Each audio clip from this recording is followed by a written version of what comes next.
Who's ready to brinkle? Sorry, I'm trying really hard not to fall asleep. Very briefly before I started setting up for stream, I was kind of laying a little bit too far into the bed, and I really had to stretch to get myself to wake up. I didn't fall asleep, but I certainly felt like I was going to.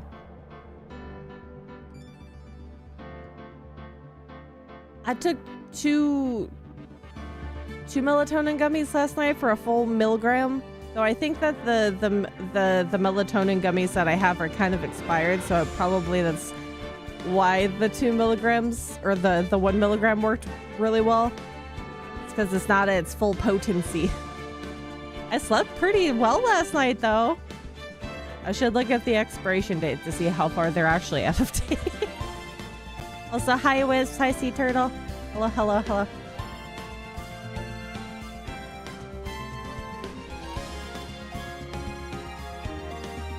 We're getting ready to brinkle. Let's see if I remember everything.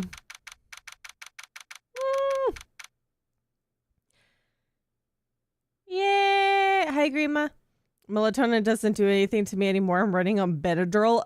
Oh no, you gotta use the hardcore stuff, which is Benadryl. I thankfully, with the way my body works with melatonin, is that I have to take the lower dosage of melatonin. Otherwise, I get sleep paralysis and I don't sleep at all, and then it's counterproductive to what I actually needed to do. So usually the half milligram works out really well. So if I get a new bottle, I'm gonna have to use just one singular gummy. February 9th, 9:47 a.m. District Court, Defendant Lobby number 1.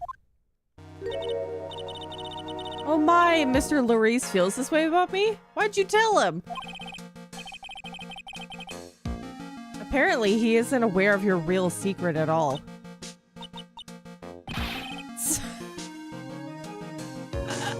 I forgot we were playing Edgeworth. There's no need to blush in this situation. Goodness, this is no time to be embarrassed. I'm sorry. I'm just hardly accustomed to that sort of thing. Really? Really now? Worry not, and in any case, whatever it was that he saw on the night of the incident, mark my words, I will drag it out of him. Does that mean Mr. Larice is the witness today? No, I believe that none will be the first to take the stand. Sister Bikini. She claims to have seen the very instant in which you carried out the crime. I just want to ask you one last time. It really wasn't you who killed Miss Elise Dunham, correct? I'm still skeptical. That is correct, it wasn't me. Very well then. Mr. Edgeworth, yes? You're a prosecutor, aren't you? Are you sure about this? If your true identity is revealed. Don't worry, I made the necessary arrangements. I see. Iris, it is a prosecutor's job to doubt people. But right now, I am a defense attorney. A defense attorney's job is to believe in people and to believe until the bitter end. I don't know about that, about believing until the bitter end. Still got a job to do, though. It's what my friend told me once. Mr. Edgeworth, don't cry. I know those are usually crocodile tears. I really hope that you're not actually Dahlia Hawthorne and this is all a misunderstanding. Whether or not I'm fit to do the task I've been entrusted. Edgeworth goes 100% in everything he does. He'll be fine. There were these gel sleep pills I took that would make me feel woozy, but weirdly when I'm woozy, that's when your best time to draw. See that? Sometimes the best ideas or the best like motivation is when you're like half dead at the time. It's like having bathroom or shower thoughts. I think that's what it is. That you get the best ideas either in the middle of the night or when you're doing something really mundane. Let's see how this is gonna go. I think I remember the majority of the things that I need to remember, hopefully. February 9th, 10 a.m. District Court, courtroom number 7. It's our Canadian judge again. Court is now in session for the trial of Sister Iris of Hasakura Temple. The defense is ready, Your Honor. I'm pretty sure you know that he could have just like worn something different too. Could have been a little bit more disguised. But no, it's just the typical normal Edgeworth.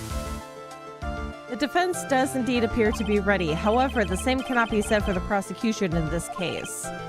Indeed. I'm not sure I like such a blatant waste of this court's time. An empty prosecutor's chair can only mean that the prosecutor has no confidence in their ability to prove their case. It would seem that this case is already over before it had a chance to begin. I'm ready to announce my verdict at this time. The court defines the defendant. Objection! Oh! Oh! Oh, really? Did you just make it from the airport? The prosecution stands ready. And you are? Francisco Von Karma, prosecuting prodigy. Oh my god, we got Von Karma back! Ooh! Von Karma, you say? Perchance you wouldn't be of any relation to the legendary prosecutor Manfred Von Karma. Legends are a thing of the past. I am a Von Karma, that is all. Hi, Sai! Sai, we literally just started. Von Karma is here! Upon a special request, I flew in today for the purposes of prosecuting this case. Oh my god, she's helping! Oh my goodness. You did? Then you must be quite a big shot, eh? By the way, Mr. Edgeworth. Yes, Your Honor. I'm almost certain that I've seen you somewhere before, or am I just imagining things? Yeah, just imagining things. There's nothing wrong here at all. None at all. You look very much like a prosecutor I met once. I believe you're imagining things, Your Honor. Miss Von Karma, do you have anything to say? You better not. There's no such weakling as this man among those of the prosecutor's office. There isn't, but I'm sure what's before this courtroom. This is gonna be freaking glorious. I told you there's no such weakling. What is that, a whip? I'm not sure I care for such a thing in my courtroom. Bailiff, remove that whip at... Hold it. Oh? I have no objection to the whip.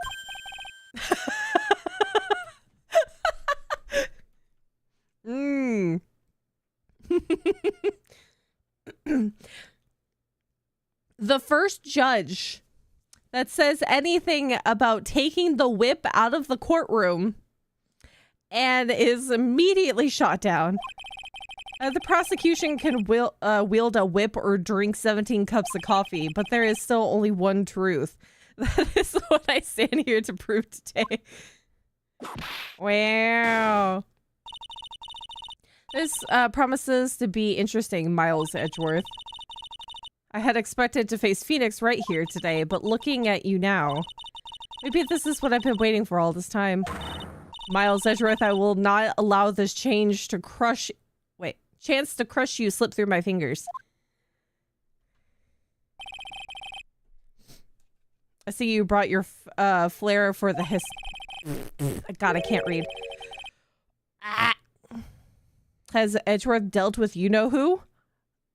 I don't know yet. I just started the courtroom phase.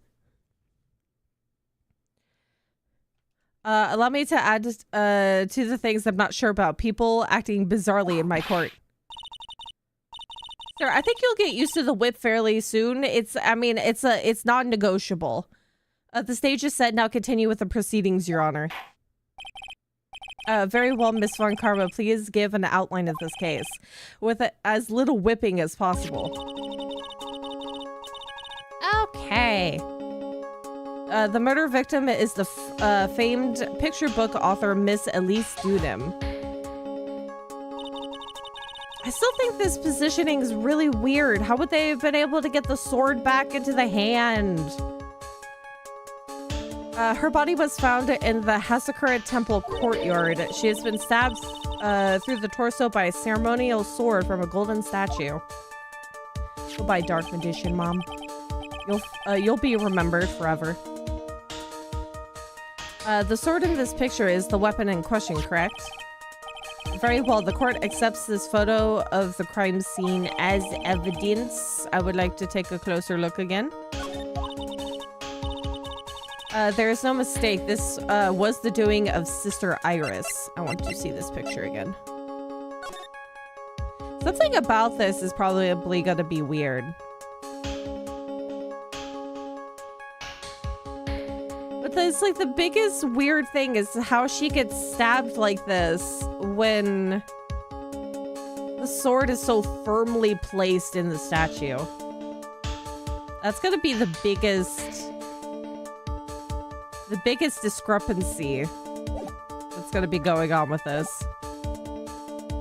At this point, there could be a horse in the courtroom and people are used to weird things in this courtroom. Exactly.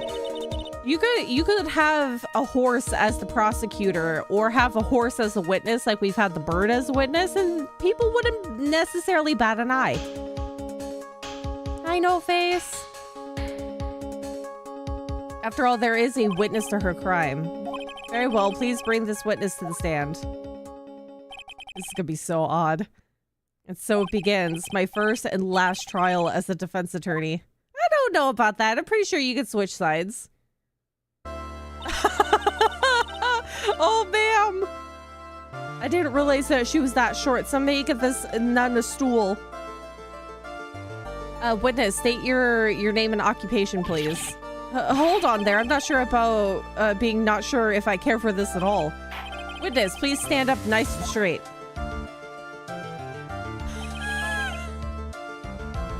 Did they not think to give her a stool? Oh my goodness. If I recall correctly, there were a few milk crates in the defendant's lobby for our back pain plagued witness. Bailiff, fetch a crate for this poor lady, please. Oh my god. I know you have back pain, but even I don't keel over that much. No, I probably do. Once again, your name and occupation, please. Little old me, while I'm the head nun of Hasakura Temple on Eagle Mountain. My name is Bikini, you got it? Bikini, nice to meet everyone. Well, you don't appear to be wearing a bikini right now.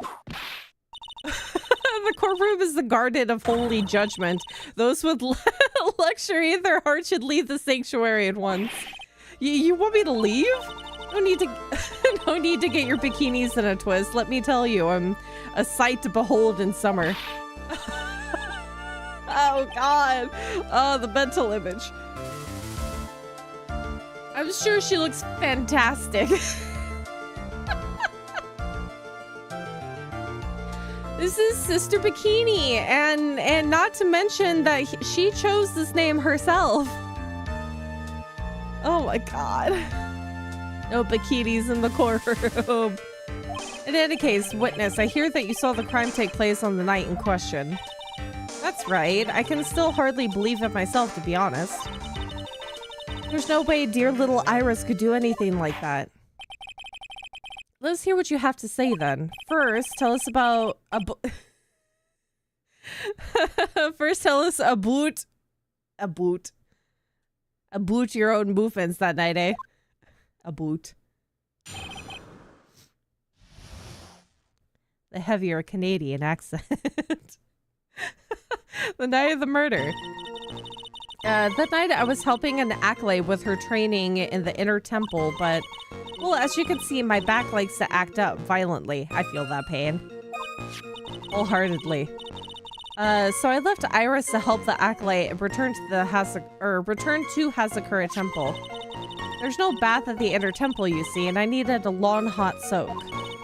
It was after I had finished, just as I was heading back, that's when I saw it.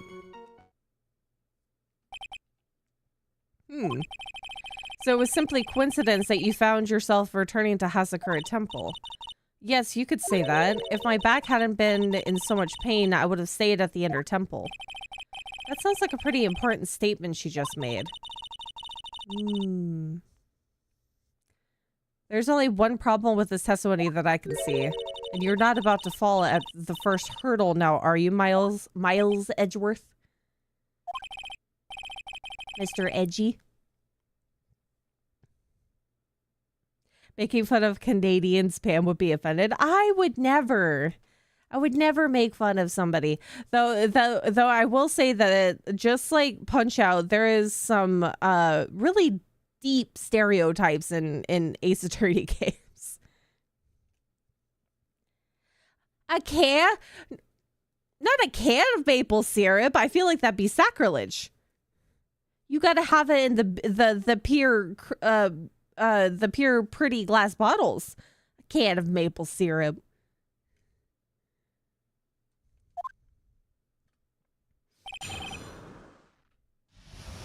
Yeah, you got to get the good maple syrup, and it's got to be the glass bottle maple syrup. Do they actually put maple syrup in cans? I don't think I've ever seen canned maple syrup. Press. We're going to use our normal Phoenix Wright tactics. What is this Inner Temple? Well, see, conversing with the spirits is what we train people to do, right? We'll be the ones asking you questions, madam. In order to do that, a place strong in spiritual power is required. There's a small temple across Dusky Bridge called the Inner Temple. Acolytes must spend an entire night there to undergo intense training. And how exactly do you help with this process? It's all quite exacting. It can't be performed without a nun supervising. Like a tutor watching to make sure a spoiled child studies. A tutor with a whip in your case. That's not okay.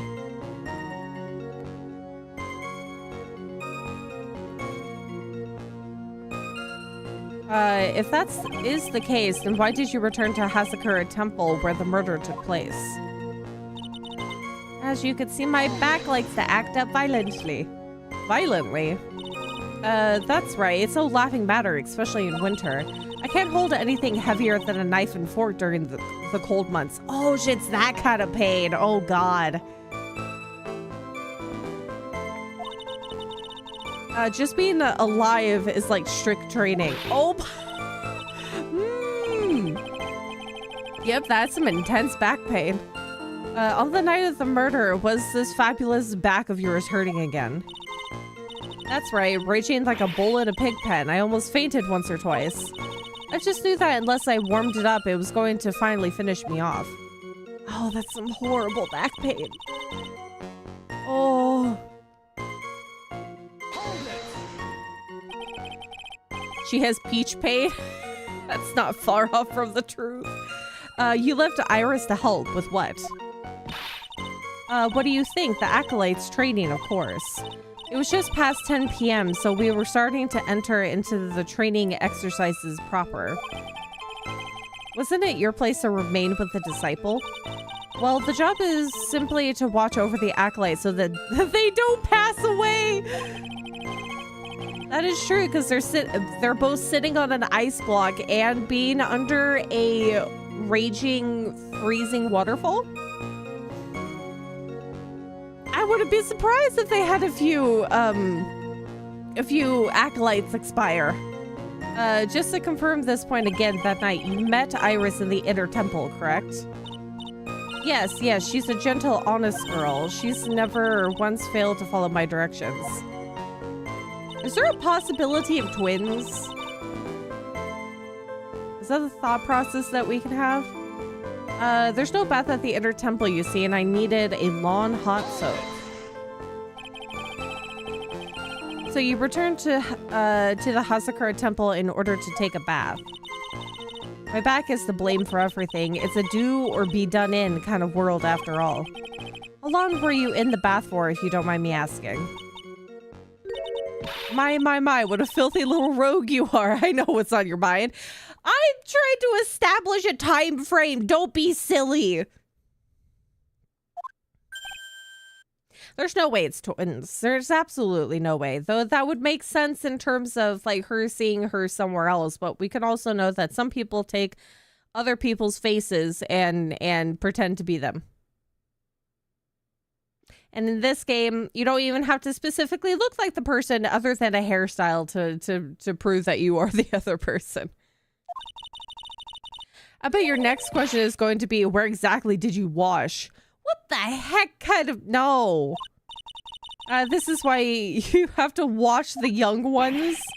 Oh, what are you going on about? I was... Pathetic, Miles Edgeworth. Freaking disgusting. The lowest of the low. Is there some sort of kick me sign stuck to the defense's bench? You bet there is. Anyway, I couldn't afford to be away from my post for too long, you understand, so... Why do people have to be like this? What? Why can't we just have like a decent person on the podium that doesn't lie, doesn't have innuendos, doesn't have like...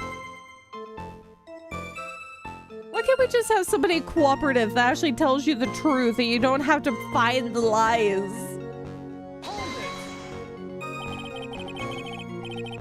Yeah, I want to know well,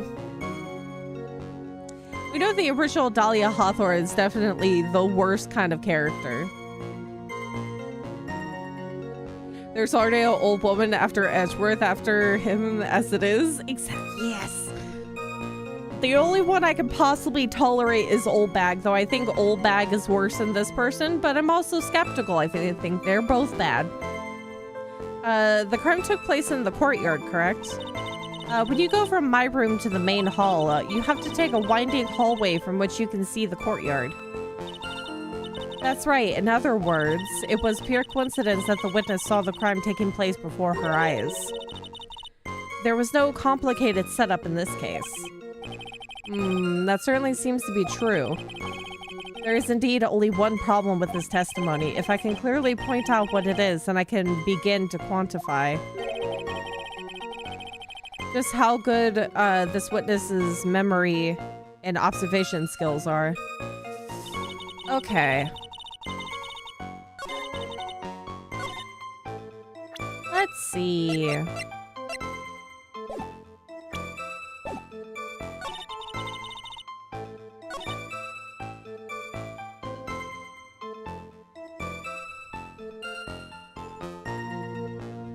It would definitely be a boring Ace Attorney, but I wish there was at least just one that only had like one singular convoluted secret.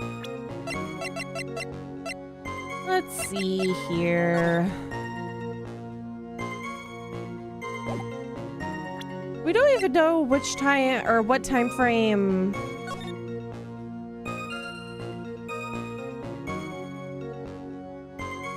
We don't have a clear time frame of the lightning, too. Or at least what time frame she left. Because if the lightning struck at 10:45...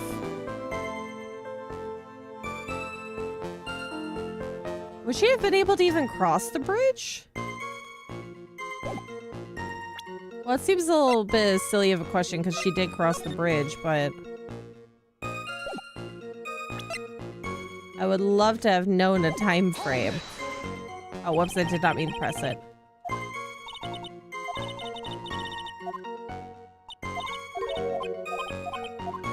Would have been an episode of Law and Order.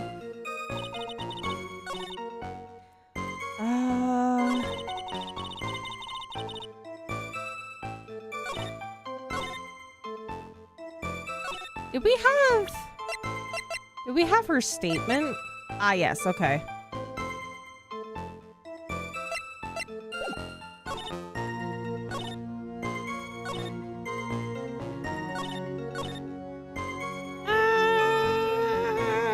Okay. So I left Iris to help the Acolyte and returned to Hazard Temple. This is probably what we use the statement for. The Law and Order memes made me can't take that show seriously anymore. I don't think I could ever take Law and Order seriously, especially It's like the music, the demeanor of the characters. I feel like most like detective shows or Law and Order type courtroom settings, even doctor related shows, are very convoluted, and the kind of situations that they would get in would definitely lead them to being fired or sued for malpractice.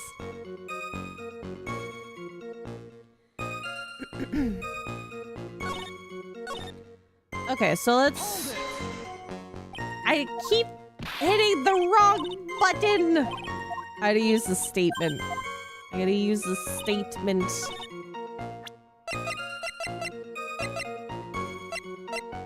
Rang lights out bell at 10 p.m. and was in her room until the murder was discovered. Let's present that one.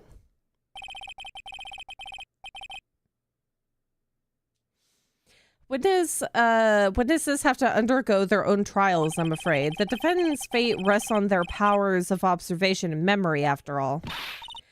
Well, don't worry, I'm more than up to the task. I'm a woman of faith, after all, the head honcho of Hasakura Temple. In that case, Miss Honcho, I would like you to explain something for me. The discrepancy between your testimony and that of the defendant, Iris. She claims that after ringing the lights out bell, she went back and stayed in her room. Which means she did not go to the inner temple at all. No, she said that? A defendant or a witness? Who is more likely to lie, do you suppose?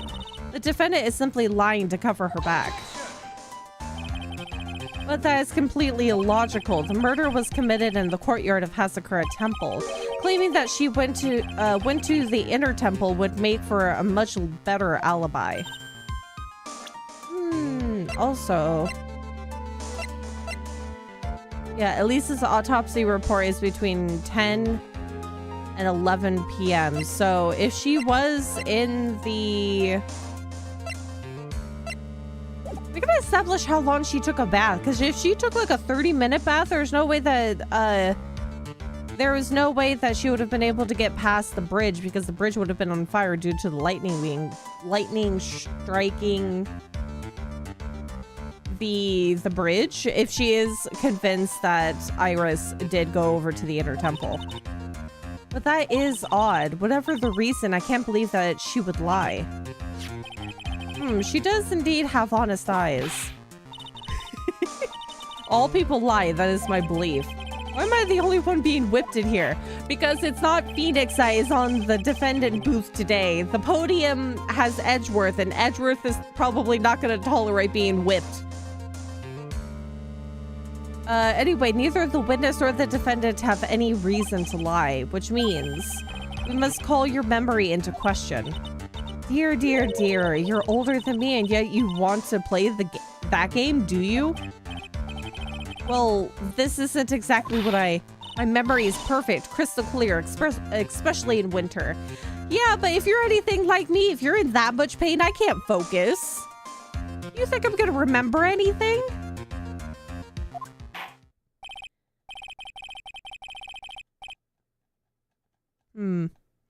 Then I suppose it's too early to end this cross-examination, eh? Mr. Edgeworth, if you are going to question the memory of this witness, you will need to show me a more decisive piece of evidence. Understood, Your Honor. I was naive to think that alone would do the trick.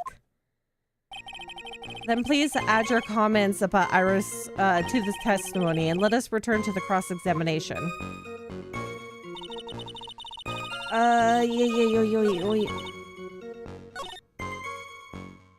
Iris came to the inner temple. She was dressed exactly as she had been at dinner. Which is also a lie! That is also a lie because she didn't...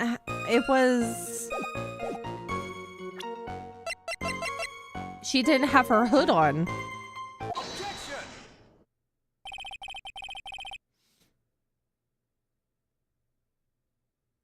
Von Karma always reminds me of Oro Crony. I can see it a little bit. The style of it. Witness, let's get one thing straight. The defendant whom you claim to have met, she was wearing this demon warding hood, correct? Of course, that is a very important piece of clothing, I'll have you know. Wahaha, waha, waha. Wait a minute. Hold it right there. Why do you have that? That's the question of the day now, isn't it, Miss Von Karma? I'll have you know that this hood was given to someone as a gift that night, before the lights out bell was rung. What? You know where I'm going with this, don't you? If the witness had seen the defendant as she claims, then the iris she saw should have been missing this very hood.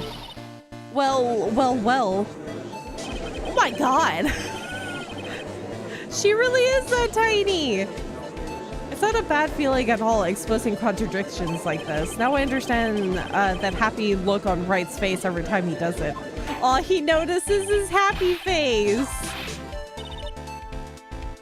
Sister, this hood, you have spare ones around the temple, don't you? Spares? Well, I do tend to make too many of them. I see, a stockpile, a surplus of hoods, eh? Each nun is only given one hood. This should be the only hood that Iris owned. Then this is quite strange. She's just gonna whip him for nothing.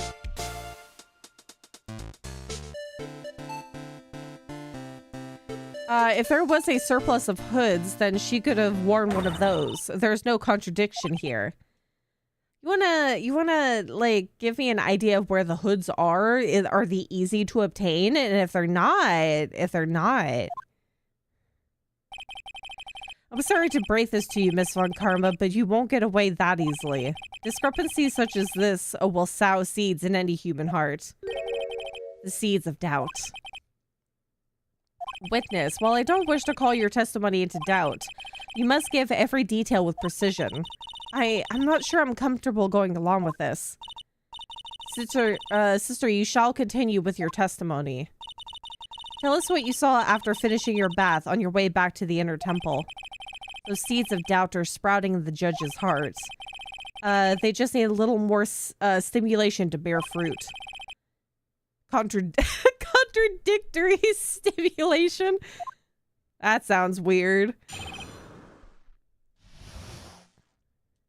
Not to be rude, but I can see Bikini making the Dexter walking sound every time she walks. The Dexter walking noise. Oh my god. Okay, after my bath. Don't talk to me like that, Edgeworth. See, would that kind of talk be what would they consider that dirty talk? Contradictory stimulation? I finished my bath. Oh! See, why did you state that earlier? I finished my bath around 11, and I thought I should return to the inner temple, and as I was walking back, I heard a noise from the courtyard. I took a look, and Iris was, oh, Mystic Elise. Iris, and with that sword of all things. That was a deep stab wound, too. Oh my god.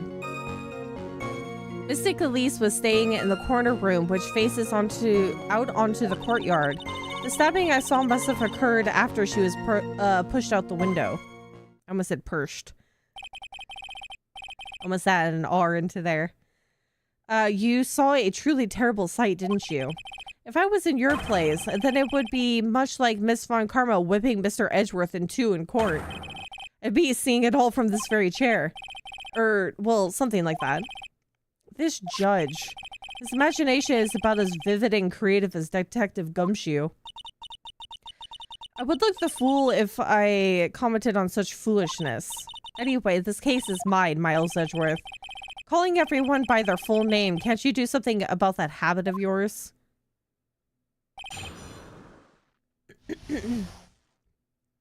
Yeah, especially if it's not like a really sharp sword either. I don't think Iris has the oomph to be able to do that. She looks like she Well, we can't judge a book by its cover in these kinds of games, but she has stick arms. I don't think she's gonna be able to do that, let alone pick up the Shichishito. That looks like it'd be way too heavy for her. Add another word into the Peach dictionary, a perch. Be real funny if she just fell on it, but with the way that the statue sits, it's a little odd.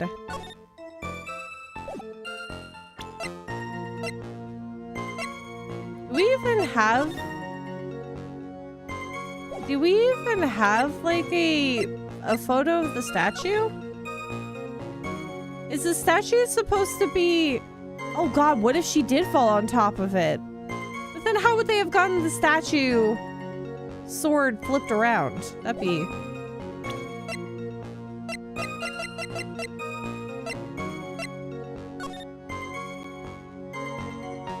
I wish we knew what the statue looked like beforehand, because if it did have the sword up, which I can't remember if it did show... No, it probably did show the statue, but I don't remember if the sword was pointing upwards or not.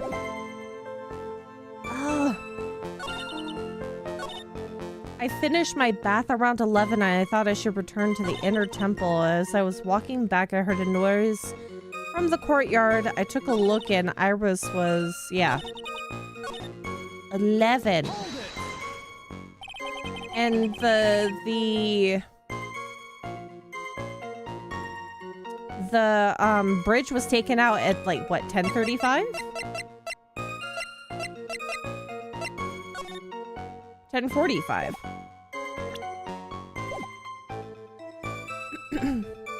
Statue with an articulated wrist. Can you go back and check the image of her getting stabbed? Not by the statue, but Iris? No, I can't, because that one is just part of the statement and not part of the evidence, so I can't take a look at that picture. Well, not necessarily that it's like a photo that we can look at, it's just going off of the Sister Bikini's memory. How far is it from your room to the inner temple? Let me think. About 20 minutes on these stumps of mine. It's about 15 minutes to Dusky Bridge from Hazakura Temple. The inner temple is just beyond that bridge. Yeah, an illustration, not evidence. Still, you never made it back there that night, did you? That's right, I was heading along the walkway towards the main hall. And as I was walking back, I heard a noise from the courtyard. You say you heard a noise. Thump, just like that. That could only be the sound of the victim falling. It's very quiet in the temple, you know. You can even hear the snow falling from the branches. Thump, just like that. But then, couldn't that this noise you heard have been falling, or snow falling to the ground? I never thought of that. So she went to investigate anyway, even though it's one of the normal noises that she hears? That's suspicious. The next one to laugh gets a whipping. Well, whatever the source of the sound, I looked over at the courtyard and... Iris was, oh, Mystic Elise, and with that sword of all things.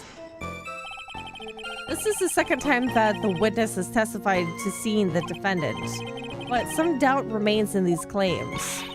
Hey, just what does that mean? Just because you're a good-looking young man doesn't mean it doesn't give you the right to. The murderer who stabbed the victim with the sword, Sister Bikini, try to recall exactly who it was you saw as clearly as you can. Well, you're a handsome young man, so I'll forgive you. Oh, now that you mention it, there was something awfully strange about her. Something that has been bugging me all this time. Please, don't keep us in suspense. Her hood. Her hood. That's right, it's coming back to me. Iris, she wasn't wearing her hood. See, you make this statement now after we told you that she didn't have her hood. I thought something was out of place, but it all makes sense now, doesn't it? After all, she'd given that hood away to someone, right? So are you sure you're not just changing your statement because we told you she had no hood? Or are you saying that because you actually do remember? You dug your own grave, Miles Edgeworth. What do you say, Mr. Edgeworth? Is this testimony important? Oh my god, okay.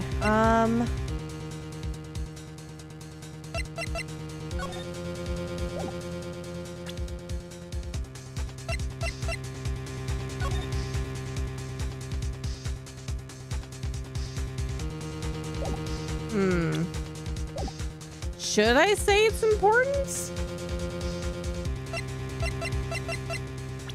This is the hard part. That I could say that this is important.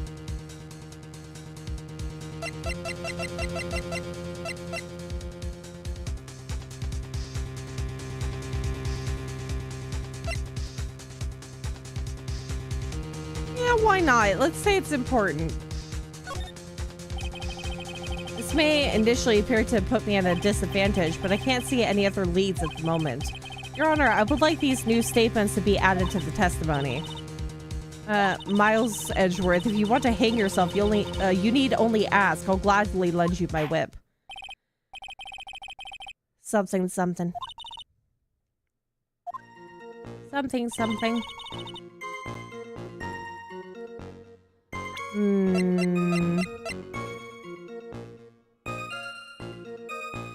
Received before the lights out bell of the scene of the crime protects from evil spirits. Okay.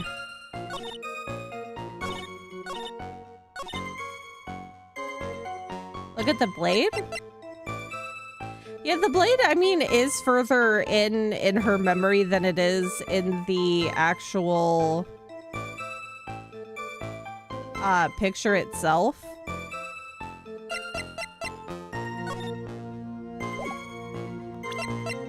Also for the fact that... Oh, wrong one.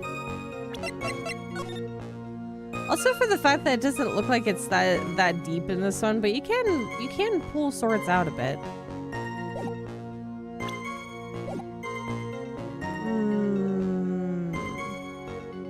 I'm gonna go ahead and press the last statement.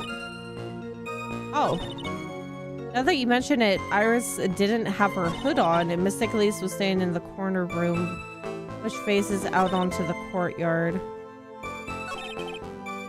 I feel like she's lying. This is a very powerful testimony, too. She claims to have seen the instance in which the defendant stabbed the victim. There are only two things I can believe in right now. My client, Iris, and my own abilities as a defense attorney. Which I don't have a lot. I don't feel like I can utilize the lightning statement just yet. Even though we do establish that she finished her bath around 11.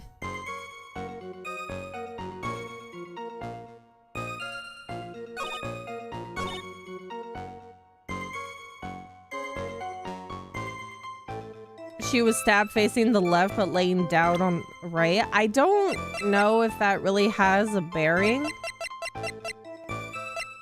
on the case as of yet.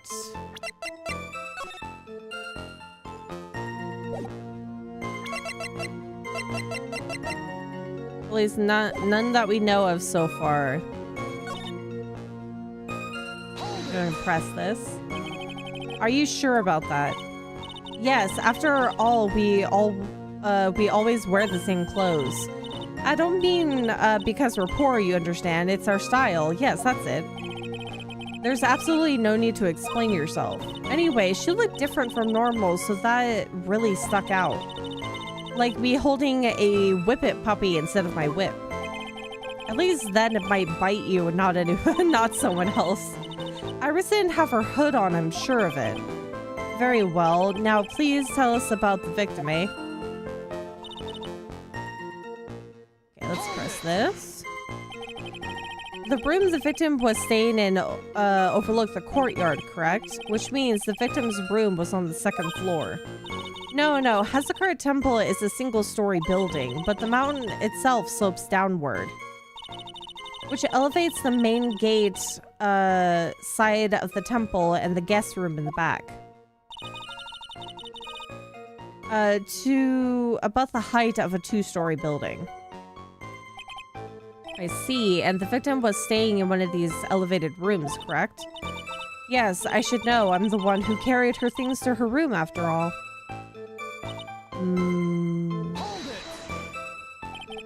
What makes you so sure of all this? It's just like I told you earlier. I heard a noise from the courtyard, okay? Thump, just like that. You're one sort's sister, I'll give you that. The autopsy report states that the victim's body was covered in bruises, indicating a fall from around 10 feet in height. It appears that the witness was not mistaken then. Yep, I'm more than just a pretty face, especially in winter. I'm a woman of faith, after all, the head honcho of Hasakura Temple. There's only 2 of them working there. What's wrong, Miles Edgeworth? No snappy comeback remark? He doesn't need to have one. It doesn't feel like she's lying. Okay. So, I guess maybe I should use the... Even though we did change the statement. Imagine Edgy Poo marrying rich old ladies and waiting to inherit in his... No, I don't think he's not that devious. He's not that devious of a person. And the fact that he has moved on from Von Karma has made him a much better person. Okay, so I'm gonna save and try using the weather statement. I don't think it will work due to the fact that it's not really, like, incriminating, but we'll see what happens. Yep, most definitely a no. Okay. Hi, Bob. I bet if he married an old lady, it would be because nobody else truly appreciated his attention to ruffle detail. Ruffle detail. Yeah, they can bond over doilies. Beep, beep.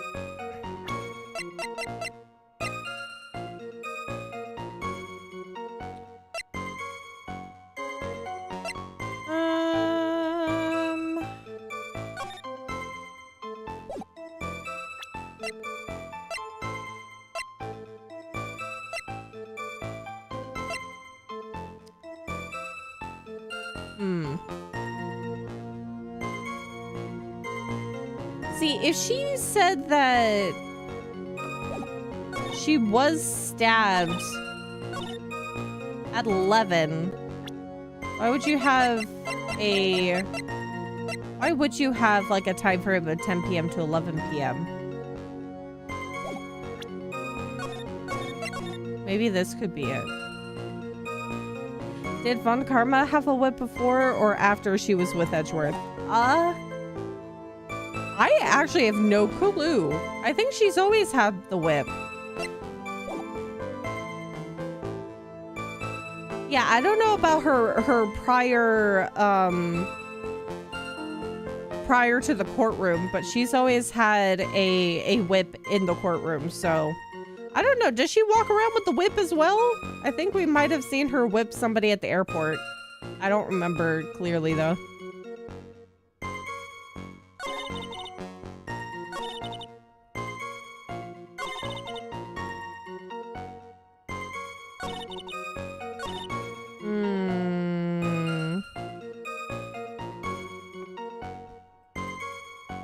No, I just think that was her entire personality is the whip.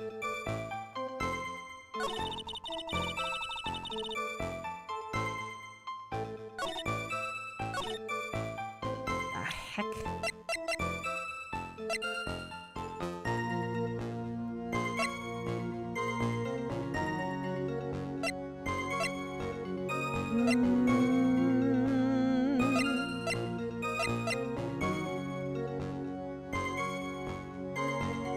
Oh, I'm pretty sure that Von Karma or Franziska Von Karma could totally find somebody that would be okay with the whip.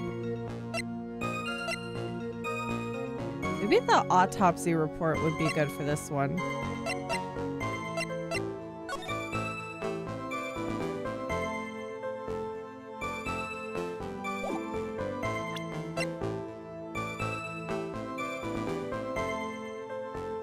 Lots of blood from stab in the back. 10 to 11. She says she finished it around 11.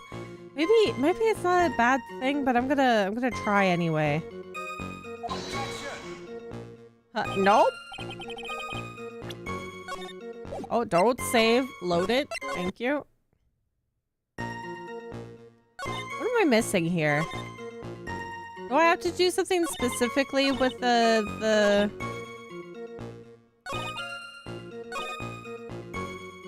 It's a hood?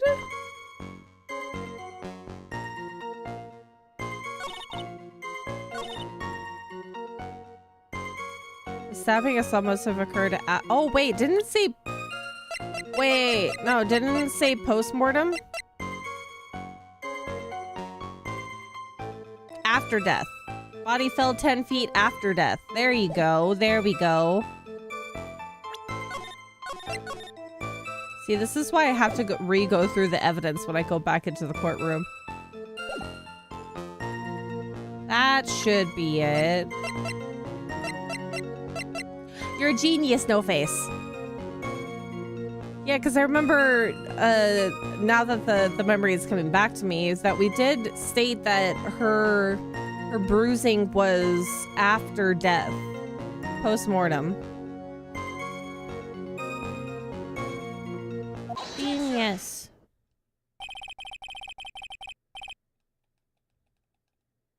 Why do you hear Discord notifications? You shouldn't. I have streamer mode enabled and I haven't had any Discord notifications actually.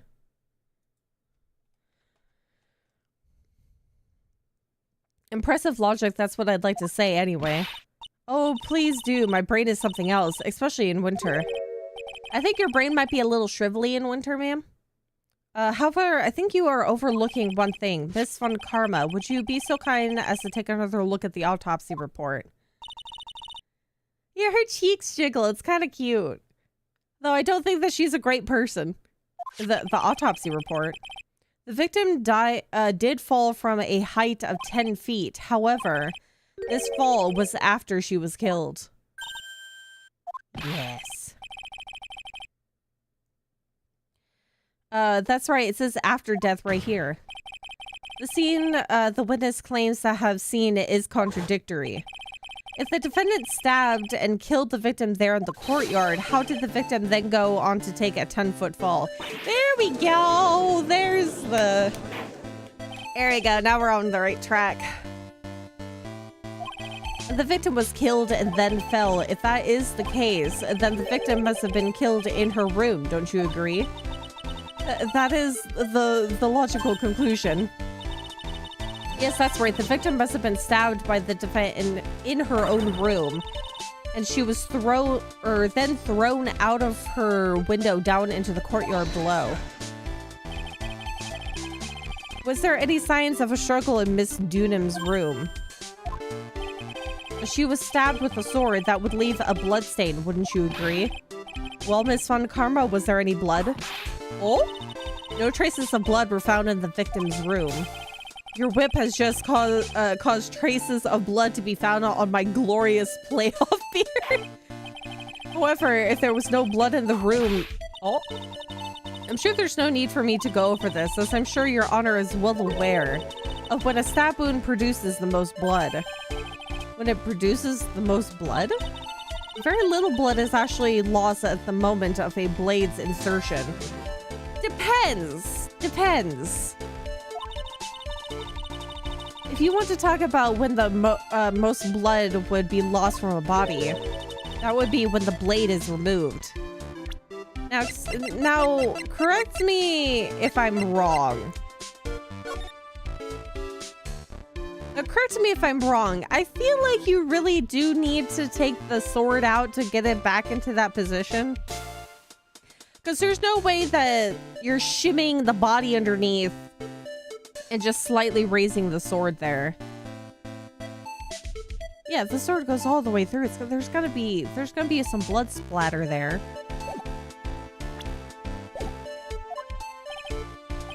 Indeed, with the weapon still in place, it acts like a lid on the wound.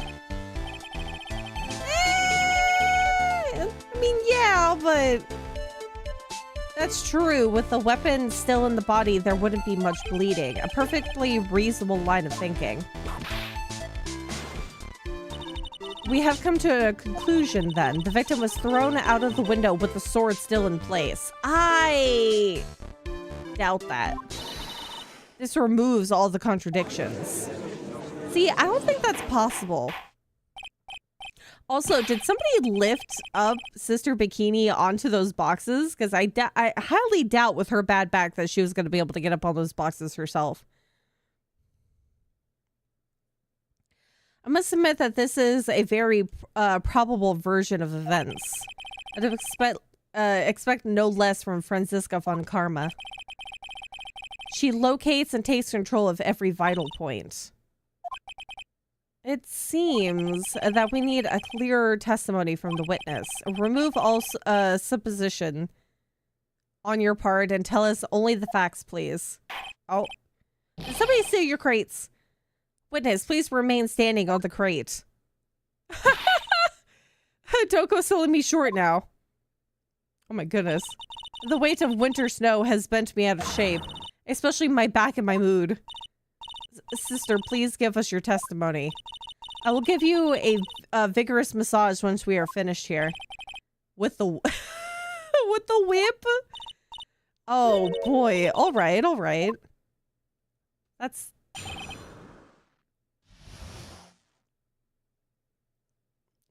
incentive. Further details. When I looked across the at the scene, the sword was already in place. Thinking about it now, I didn't actually see her stab Mystic Elise. I've never seen so much blood before. That's when I fainted. You can't blame me, can you? When I awoke, Mystic Ami was... See, this is the way that we saw the statue. The sword was always facing down. When I woke up, Mystic Ami was stabbed by Mystic Elise through the back.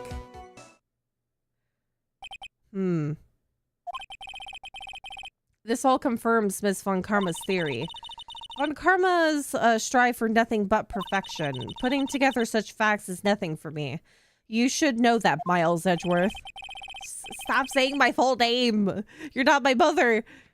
Perfection is an impossibility, Franziska Von Karma. Oh, I guess he does it too. Why? What is this about calling people by their full name? And I'm here to teach you just that. No perfection here.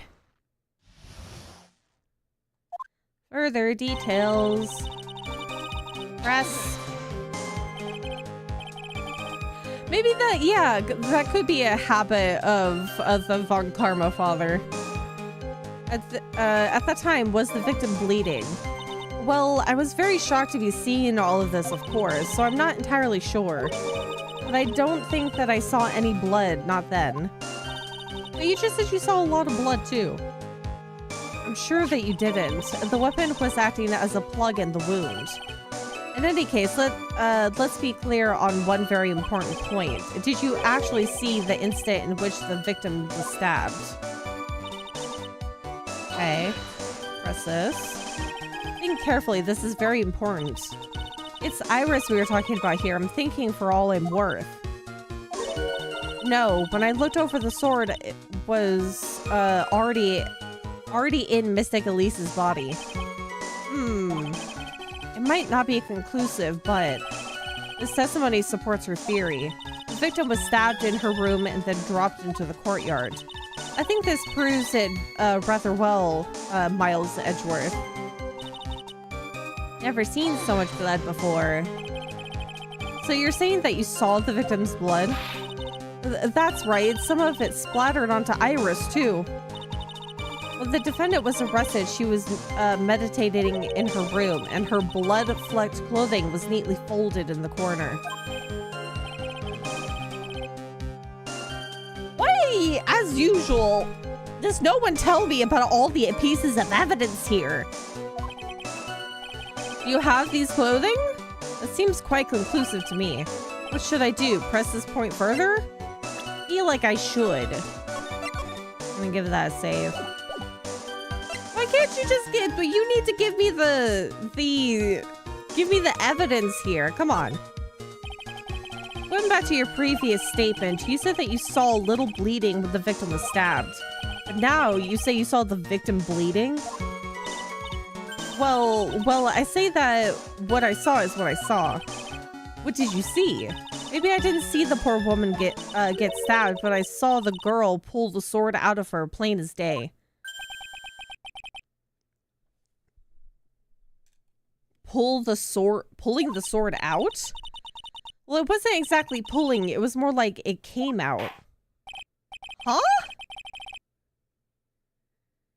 Witness, you will add this this statement to your testimony. Oh, was that important? More important than you could imagine. She pulled out the sword? I saw the incident in which the blade plunged into the hilt?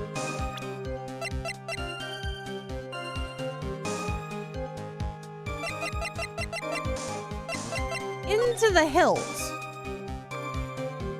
If it went into the hilts, that whole sword would be covered in blood and there would be a lot more blood going around. That seems like such a lie. Smoothly, you say? You're saying you saw the sword smoothly slide out? Also, what the heck? This sword has multiple hooks. Do you think that's gonna smoothly slide out? The whole thing happened right next to the gold statue of Mystic Ami. Mystic Elise was on the ground and Iris was stooped over her.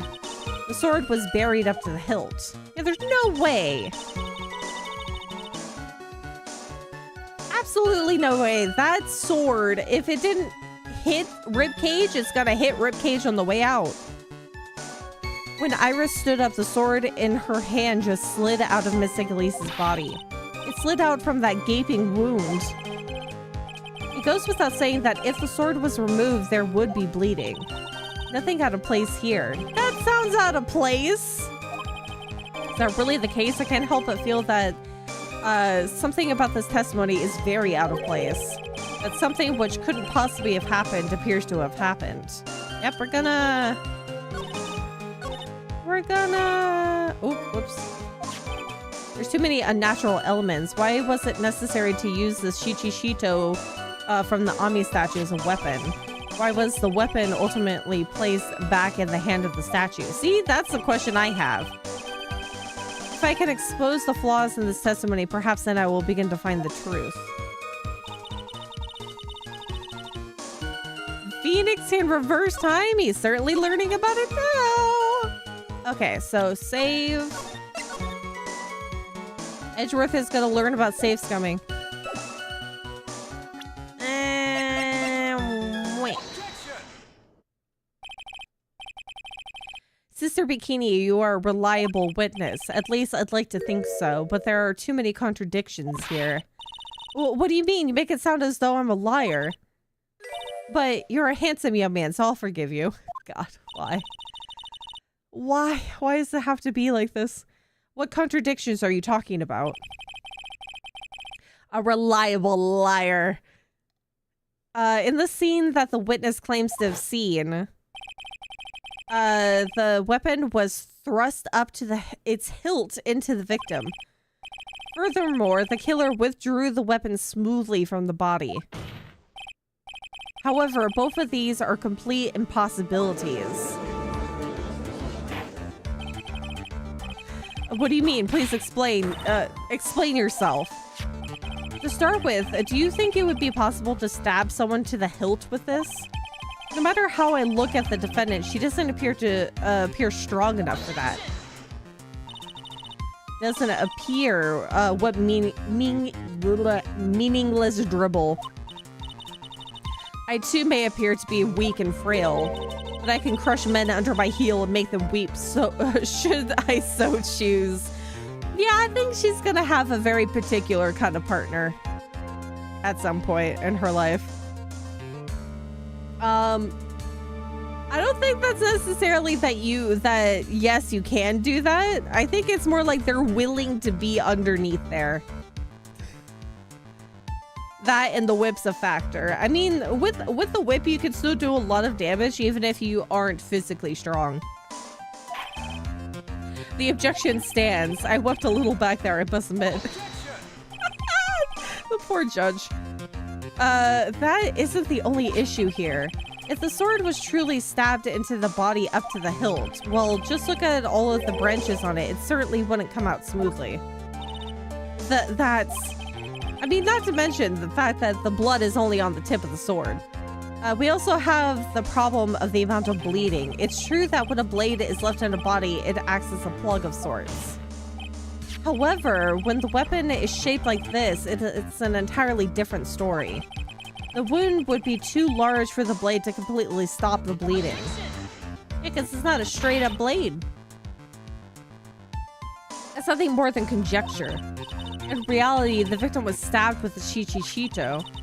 Even a weapon of this nature may still sometimes slide out smoothly and may still sometimes stop the blood loss. See, that's not...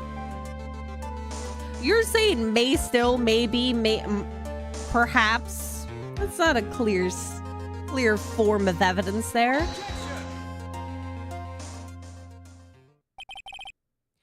I'm not finished. There is still one more conclusive contradiction. You've still got more? This one is simple. If the sword really was thrust all the way to the hilt, why is there only blood on the tip of it? They wouldn't have taken the time to clean that off either. If this witness is telling the truth, then there should be blood along the entire length of the sword.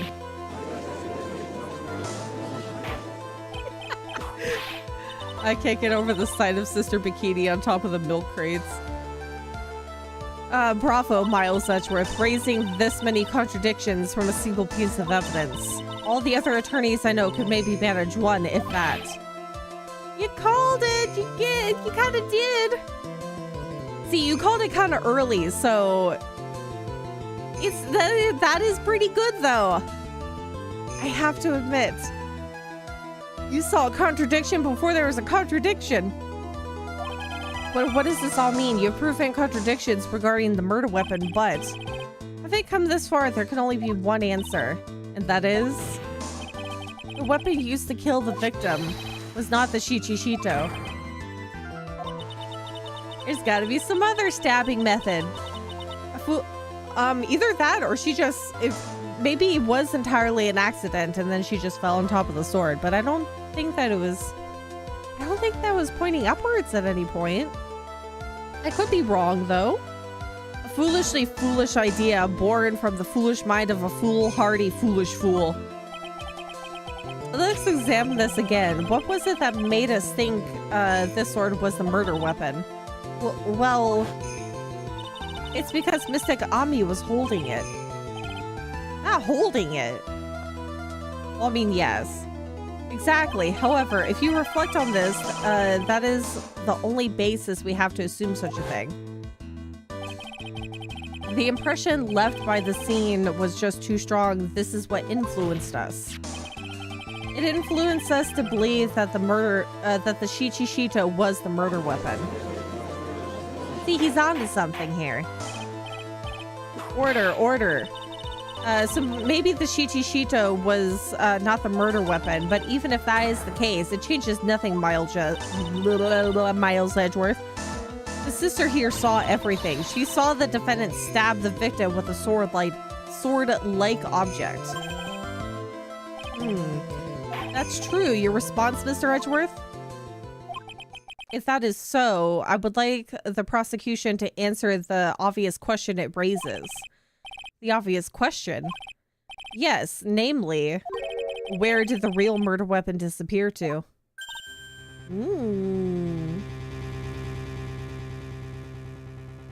Did they just update the memory picture? I wasn't paying attention. Oh no.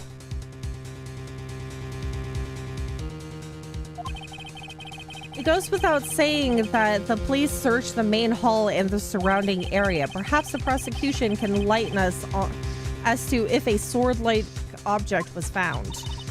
That's... Answer the question, Miss Von Karma. No evidence of that kind was found.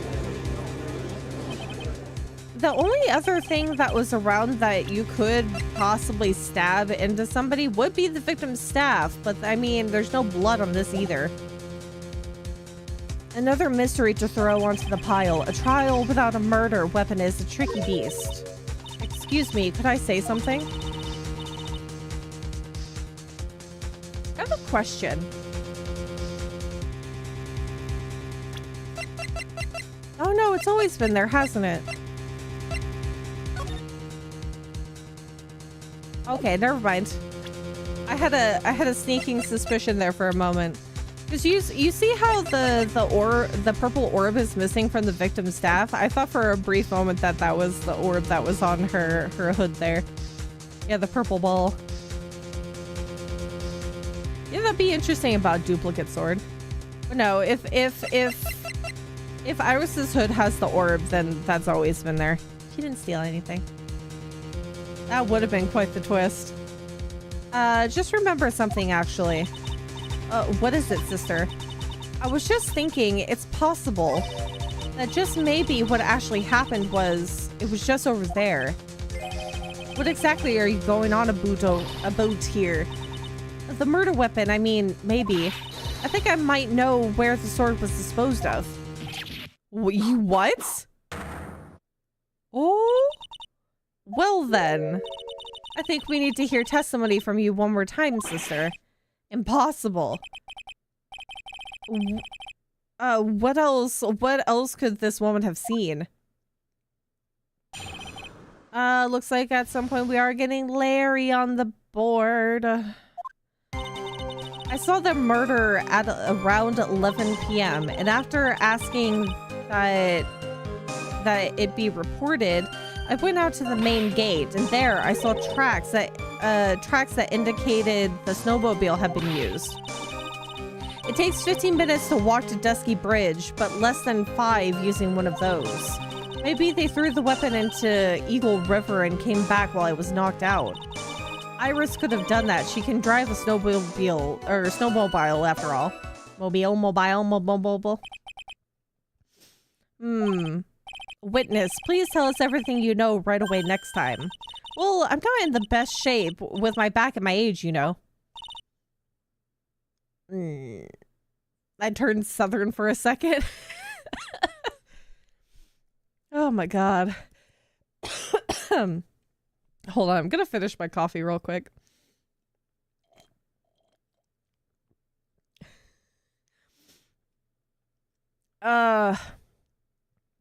He does say a boot though. It's written as a boot.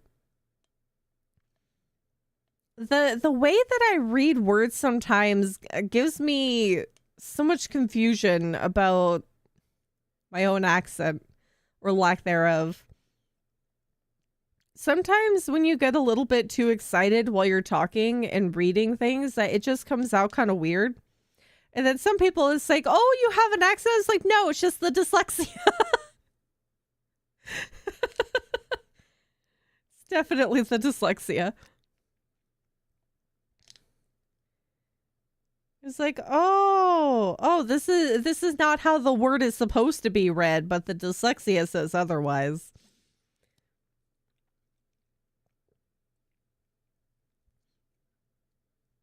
Oh my goodness. I have a few more sips. I don't want my coffee to go to waste. Lately, whenever I have like a big mason jar of coffee, it's not even filled like to the brim or anything. It's just like a decent amount of coffee. Lately when I have coffee while I'm streaming, I kind of forget to sip on it because I'm more so focused on like sipping water that I completely forget about my coffee and then I waste it. So I'm gonna finish drinking this before we continue. There's not that much left.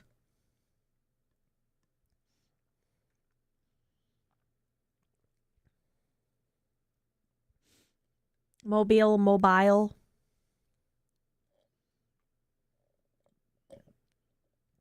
Even trying espresso candy to avoid drinking energy drinks. That's a decent alternative. You could also get chocolate covered coffee beans. Those are pretty delicious. This house has at least one, like, small bag of those. And usually we, like, crunch a few of them when we have a headache or need, like, a caffeine boost. Caffeine doesn't really affect me in terms of, like, waking me up, but it definitely helps when you have a headache or a migraine. Highly recommend. If you like more bitter chocolate, it's pretty tasty. Diet Coke is caffeine enough for me. See, that I can drink Coca-Cola at any given time and not feel any effects of caffeine from it. I think the only times I have ever had a reaction to caffeine, though I think it was mostly because it gave me the jitters. I think I was playing the iSomnium files at the time. Papa Faye brought me home a cold brew, and I think it was a nitro cold brew. So that's like the caffeine of caffeine cold brew. And I didn't really eat that much that day, so I felt the caffeine jitters if I didn't have food in my stomach. I didn't realize some sodas have caffeine in them like a couple months ago. Some people assume that most, if not like the majority of sodas have caffeine. Some people think root beer has caffeine, but it definitely doesn't.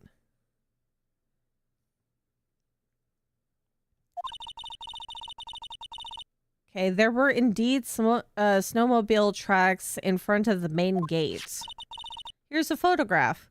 Why? I really wish you would give me all the evidence. I implore you to just, I don't know, just give me evidence. Also, who walked back first? Was there's snowmobile tracks and then there's feet tracks. Shoe tracks. Was that from when she came back to take a bath? I see. Well, it certainly is an interesting theory. The tracks begin in front of Hasakura Temple and run all the way to Dusky Bridge. Taken that night from Main Gate to Dusky Bridge. That solves your pesky little problem, yes? I don't know about that. Hold on. I'm gonna adjust how I'm sitting too. Oh, I'm gonna turn on my MIDI fan too. 1 second.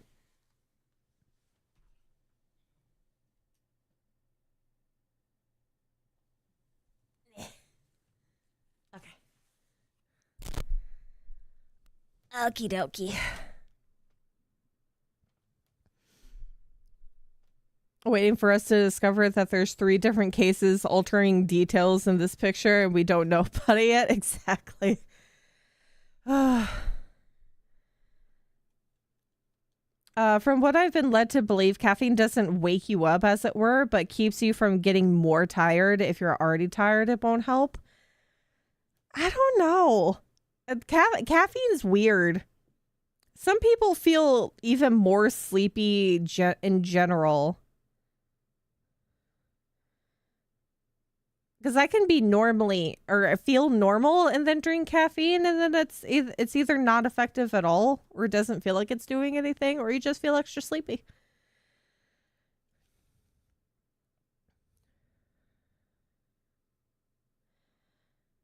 Foot size.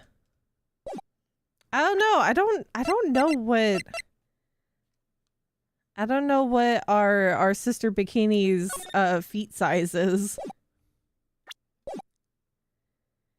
If she drove away and then came back, why is there only 1 track? Yeah, see? There you go. There you go. That's the thought process. Because it kind of looks like the shoes are coming in. There's the 1 track. And there's no way that you're going to be in the same track at the same time, especially if you're desperately trying to get back after said murder scene. Seems a little weird to me. That solves your pesky little problem, yes. The Eagle River's current is quite swift, meaning that it doesn't freeze over in winter, making it the perfect place to dispose of the murder weapon. Did she really go to the river to dispose of the murder weapon? Mr. Edgeworth, your cross-examination, please.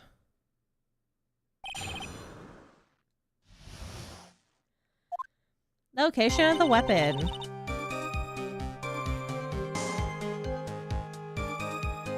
Yeah, they do kind of... It's like somebody drove the snowmobile back, not that they actually drove it out.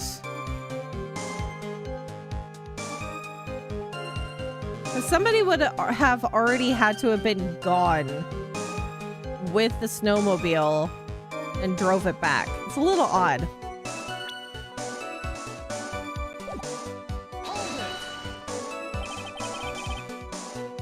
You are sure about the time? Yes, I was worried about it after all. Why was that? Because I have a strong sense of responsibility, especially at this time of year. The acolyte was being doused in freezing water at the time. I couldn't very well take it easy in the bath all night now, could I? So at 11, I decided to leave Hazakura Temple. Her estimation of the time seems reliable, at least. Please continue, sister. After asking that it be reported, I went out to the main gate. You asked Phoenix Wright to report the crime, correct? Right, the one who trampled me. It seems she is the type to hold a grudge. There isn't a phone in the main hall, so I sent him to the bridge. Phoenix Wright, he didn't even have his cell phone on him. He had forgotten it at home, apparently. What a naive boy, as always. Not only do I always carry my phone, but I always have my whip in hand, too. Anyway, I was really scared, and it was taking him a while to get back, so I thought I'd go out by the main gate for a spell. And there, I saw tracks that indicate the snowmobile had been used. As I recall, there was a snowmobile outside the main gate when I visited. I find it so funny if I keep going in between snowmobile and snowmobile. That's it. That's the only one we have. It'll run no matter how much snow falls. Now, you're certain the snowmobile was there at the main gate when you arrived? Yes, of course. It was parked in front of the gate. Mobile. Mobile? So she had already discarded the murder weapon and returned by that time. I'm not sure if this is really relevant. What should I do? It is relevant because the tracks don't look like they're being let out. Mobile. There is so many ways to say one word. Yeah, press further. I need answers to every possible doubt. Also, I shall save. The snowmobile... Yeah, mobile.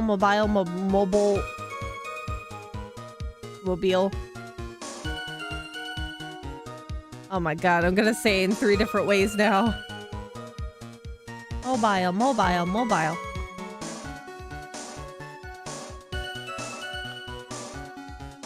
Yeah, it wouldn't. Was it still warm at that time?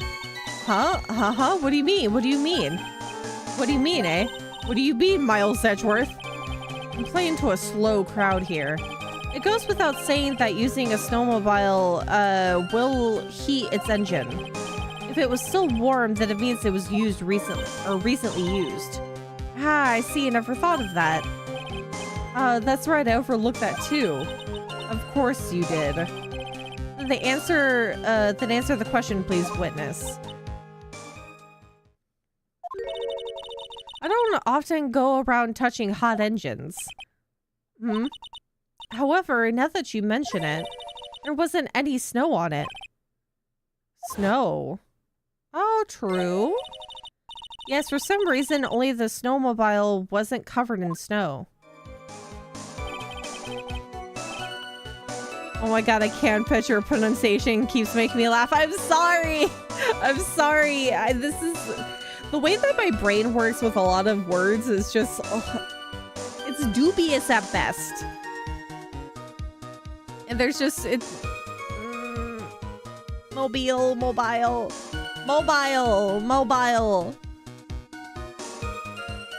I'm sorry.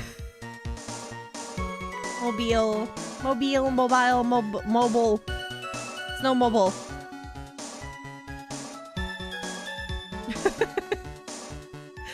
There wasn't any snow on it, curses. Seems likely that the killer did use the snowmobile then. God dang it. Now I'm gonna be conscious this bit. I'm so how long does it take to get to Dusky Bridge by the snowmobile?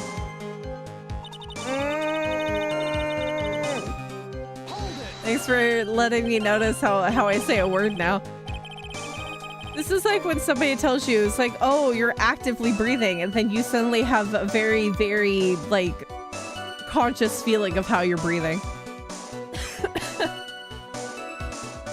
In that case, why didn't you use it yourself? You could have spared yourself some walking. There's a reason for that. Have we got a moment for me to explain? I think that's why the question was asked in the first place. It was about a month ago. I was driving my beloved little snowmobile, happy as could be. I'd fetched some water and was heading back when I went and crashed into a tree. Maybe this is why you have more back problems than before. The tree and my bag both went crunch, just like that. Crunch. Crunch. I haven't been able to find the courage to write anything since then. Anyway, the killer must have used it. I see the contradiction that I could be using. Refresh your memory. How long were you knocked out for? Like I said, somewhere between 10 to 20 minutes. It's possible to get to the bridge and back in 10 minutes using the snowmobile. I have to concede that that is more than enough time. Is that all you wish to concede, Miles Edgeworth?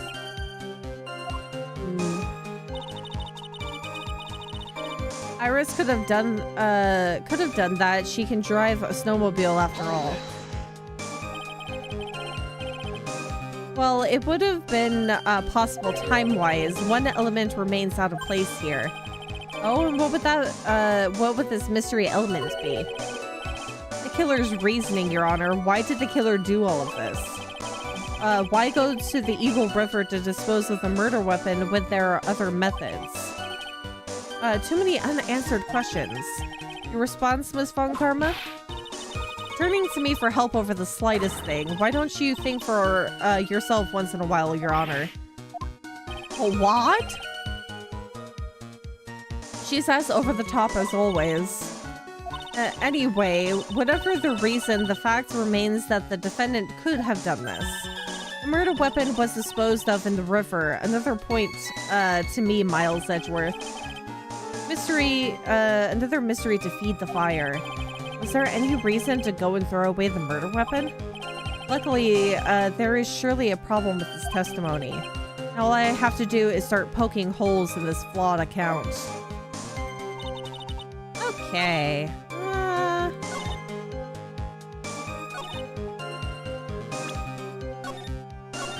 Go ahead and save.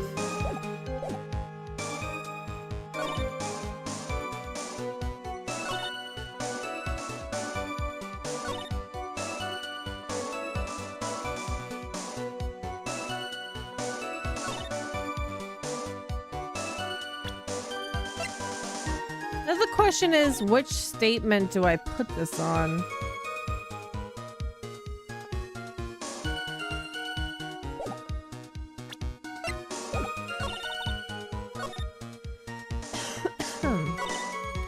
They threw the weapon into Eagle River and came back while I was knocked out.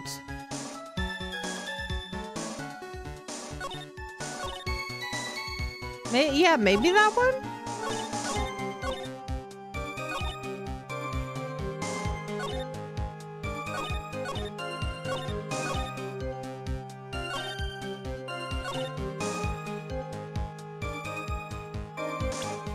Yeah, because also the footprints are underneath the tracks, too.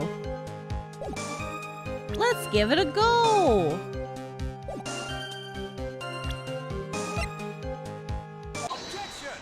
Oh? I admit this photograph proves something. It proves that the snowmobile... Oh my god. Was used on the night of the murder. You finally accepted the inevitable, it seems, Miles Edgeworth. However, if the witness says it's true, then why is there only one set of tracks? What do you mean? Iris left Hazakura Temple, threw the weapon into the river, and then returned. If that was the case, then naturally there should be two sets of tracks in the snow.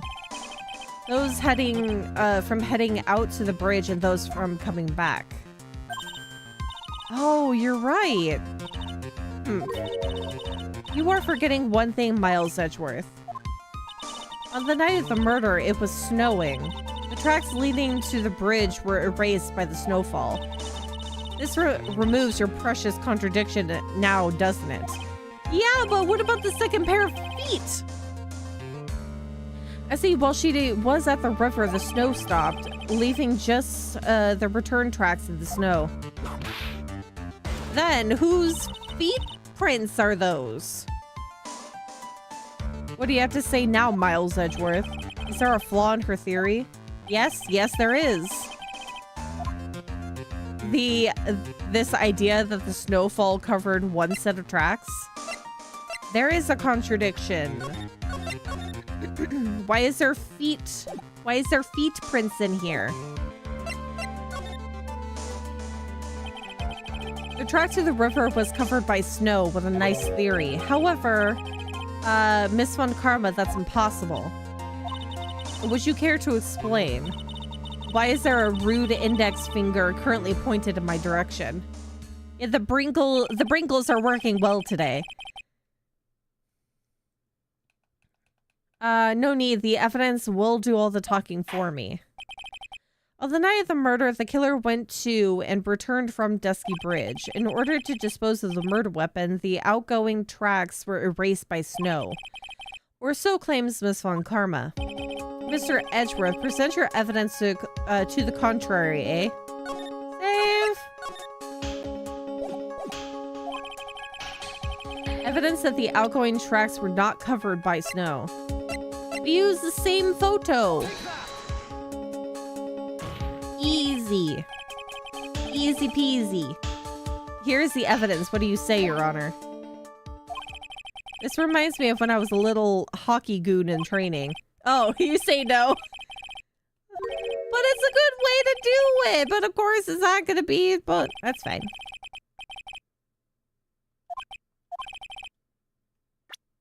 The weather data, I know, I'm sorry.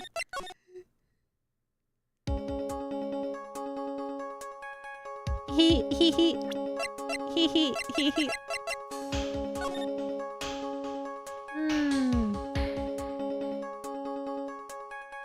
1050. Yeah. Are you? Don't be mean to me. Don't be mean to me.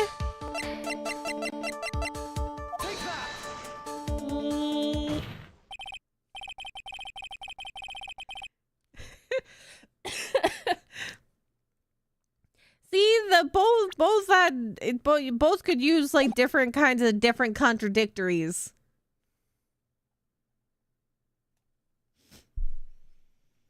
No, because if you're mean to the Peachies, you're mean to yourself. If you're mean to the Peachies, you're mean to yourself. Witness, please tell us again what time it was when you witnessed the crime. Like I said, it was around 11. Of course, this means that the weapon was thrown away after that time, correct? On that note, please take a look at this data. It is the weather report for Eagle Mountain on the night of the murder. The weather report? Snow started to fall at 7 p.m., but it stopped around 10:50. Therefore, when the sister witnessed the crime at 11 p.m., the snow had already stopped falling. It is impossible for any tracks made after that time to have been covered up. Whee! Don't insult yourself on the...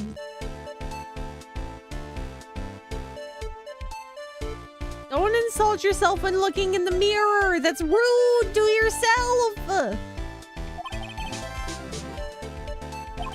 Very well. It looks like Miss Von Karma's claim has been snowed in. It's too soon to be closing this trial due to snow. Miles Edgeworth, how pathetic of you to rely on the weather of all things. What do you mean by that, you stupid? Answer me this, then. When is a weather report ever correct? No, you've got it all wrong. This isn't a forecast. This is actual data. Forecast data. All weather reports have some inaccuracies. It may still have been snowing in the vicinity well past 11 p.m. What are you supposed to be, the weather reporter? Why are you doing this to me? But it's true, we cannot be totally sure, eh? I hate this kind of illogical logic, as they put it. She can have, like, the prosecutors can have all this hearsay evidence, and the judge takes it as gospel.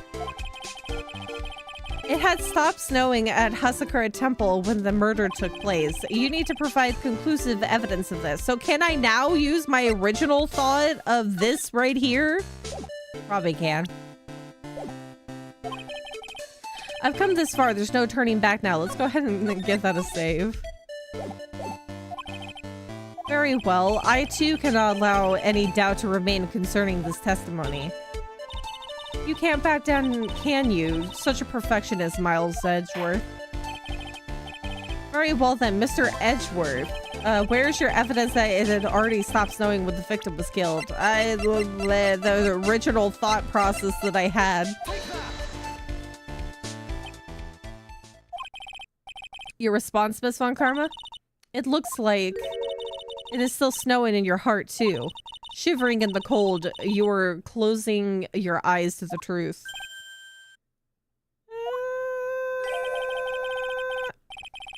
And to think you've just arrived after a long, tiring flight from Germany. That was poetry, pure poetry. Really? Okay. Original thought was not the original thought.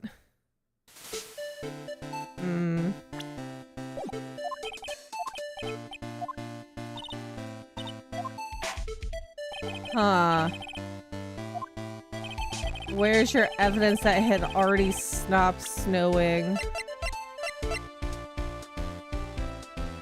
Yeah, it's so cruel when it takes away the bar when you think that it's gonna be... You think it's gonna be perfect. Maybe I can use the photo... No, I can't use the photo of the crime.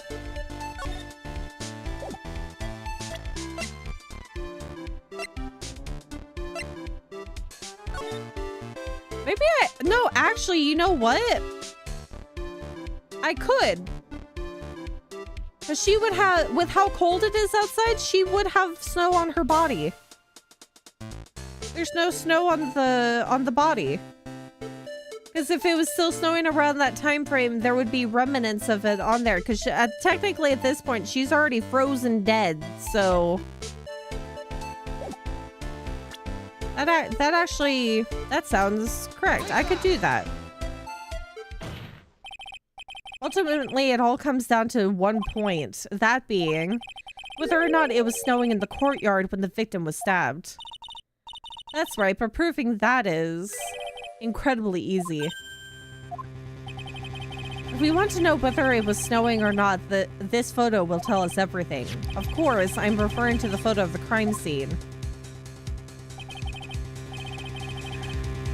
Oh my god. See, I wonder why I can't use the other one, but I guess this is a more sound theory to prove the contradiction.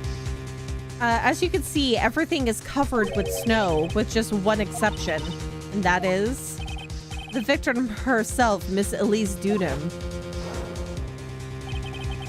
Why is there no snow on top of her? The answer is simple. It had stopped snowing when she was killed, that's why. In other words, if the killer really did go to Eagle River to dispose of the murder weapon, then in this photograph there should be 2 sets of tracks. Woo! Just what are you suggesting, Miles Edgeworth? To be honest, I'm not entirely sure myself, but this is simply what all of the facts point to. That night, someone used the snowmobile to leave Hasakura Temple. From the tracks to the left, it can be understood that they were heading to Dusky Bridge. At that time, it was still snowing. Of course it was, because those tracks were erased by the snow. And when this person returned to Hasakura Temple, the snow had stopped. Thus, the return tracks remained. It's like a silly stop animation.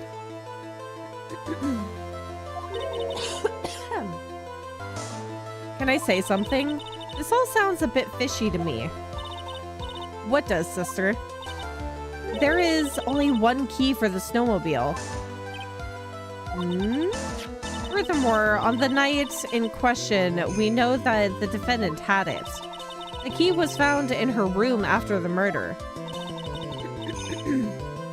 Which can only mean that night, Iris used the snowmobile to go to the inner temple. But Iris said that she never went there. I should probably press on this point some more when I get the chance.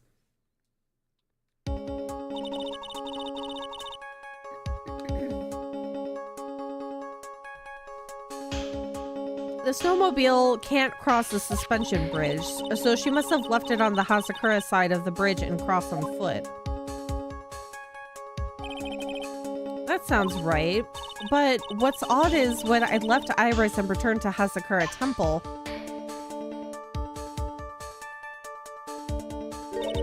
I didn't see anything near Dusky Bridge. You must have just failed to see it, sister. Maybe, but when I made it back to Hasakura Temple, it was there by the main gate. The snowmobile, I mean. I know what I saw. It was covered in snow, too. Yeah, so somebody used it either during... Yeah, but that is weird because the tracks lead back. Heck? What does this all mean?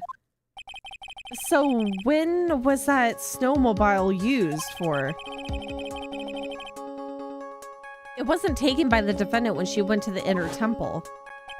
If it happened, then the witness couldn't possibly have seen it by the gate. Furthermore, it wasn't used by the killer to dispose of the murder weapon. This is so weird! If that was the case, there should be 2 sets of tracks in the photo. But she took a bath around 10 and what? Finished by 11? So you could have that... You could have somebody use it and then go back, but that's so weird.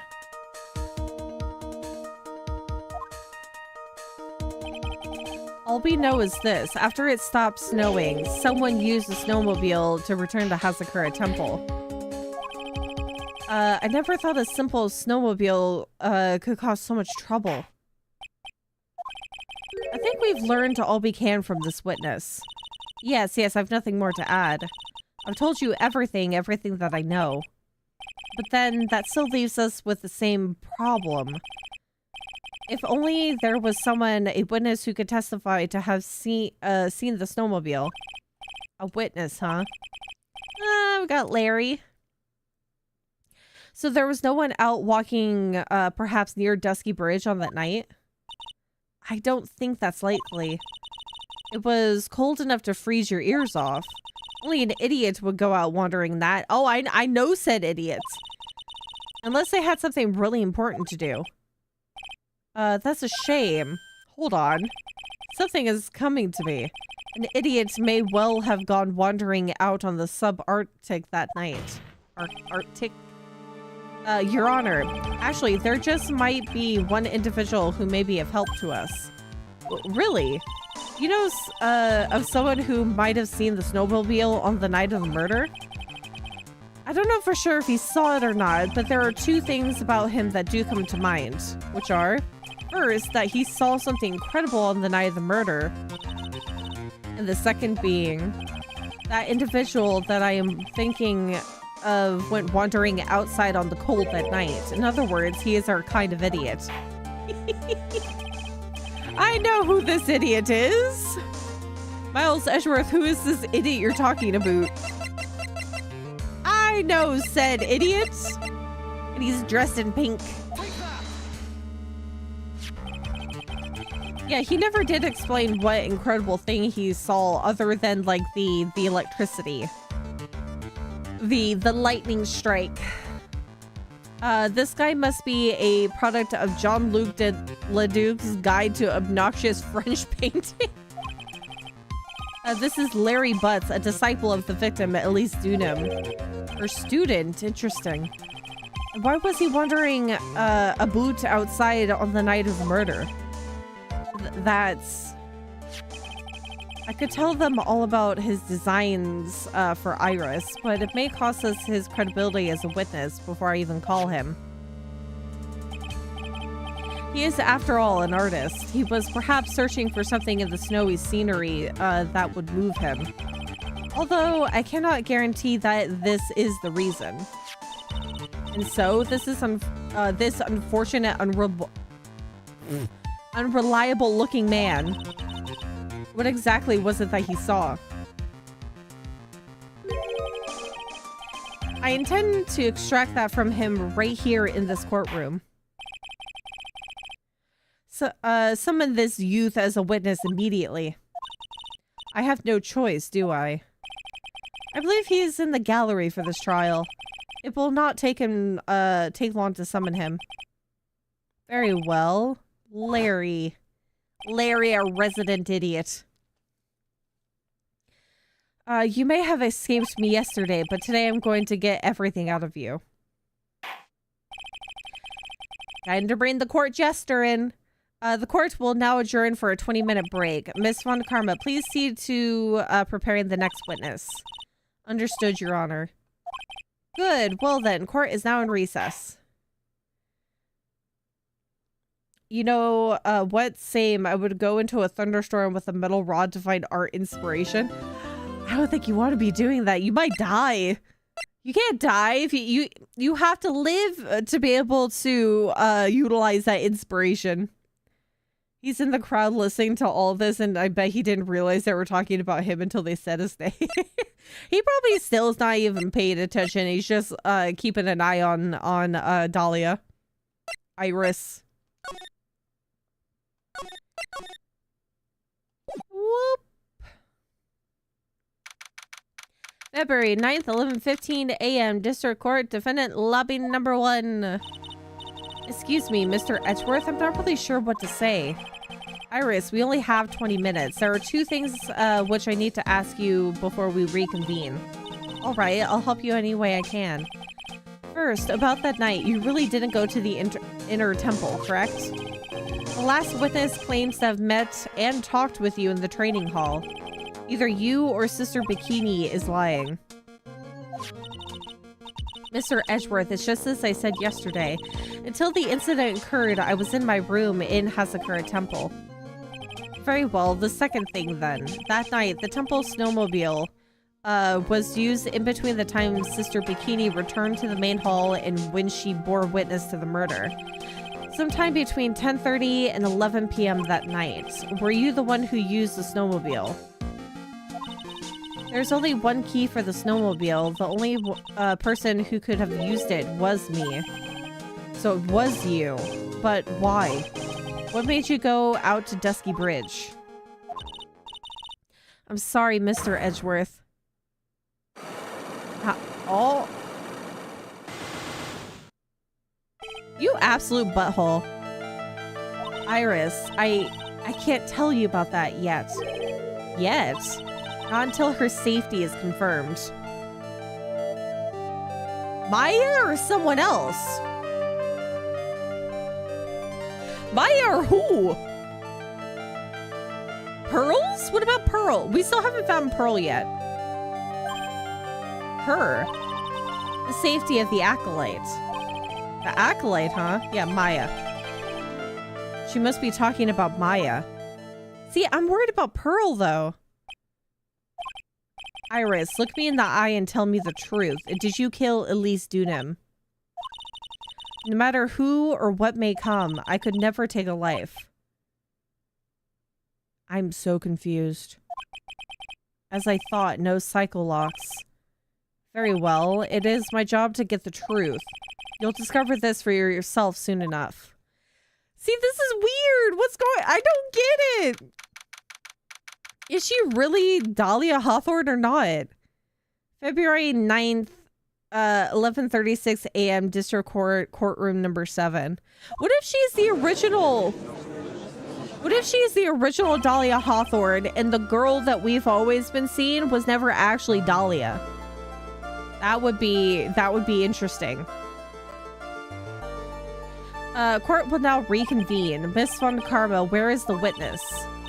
During the break, a man was detained for suspicious behavior in the gallery. Suspicious behavior? He was sketching something very intensely. Dare I ask what the witness was sketching when he was detained? He drew a terrifying woman armed with a demonic face and a vicious whip. He brought his art supplies and was drawing Von Karma. I can only oh. Anyway, it's time to drive that this pathetic excuse for an artist before the court. It was creative interpretation. Maybe this is how you actually seem to other people. Lori's Dunim, I hope you're ready. Get in here. It would seem that Whip is going to see plenty more use today. Whip him into shape. Your sketch is in contempt of this court. Hey, I was just artistically rendering... Oh. You tried to run away from the bailiff who was trying to hand you your subpoena, correct? Look, I'm nothing but a fledgling artist trading out in the mountains. I'm only down here in the city because I ran out of green paint. That's a lie. You've been here since this morning, worried about Dahlia. Well, to the technical term for the color viridian. Larry, this isn't an art store now, is it? I know, I graduated junior high, okay? Look, art is all about working in the fields, isn't it? Working in the fields? I presume he wanted to say field work, I hope.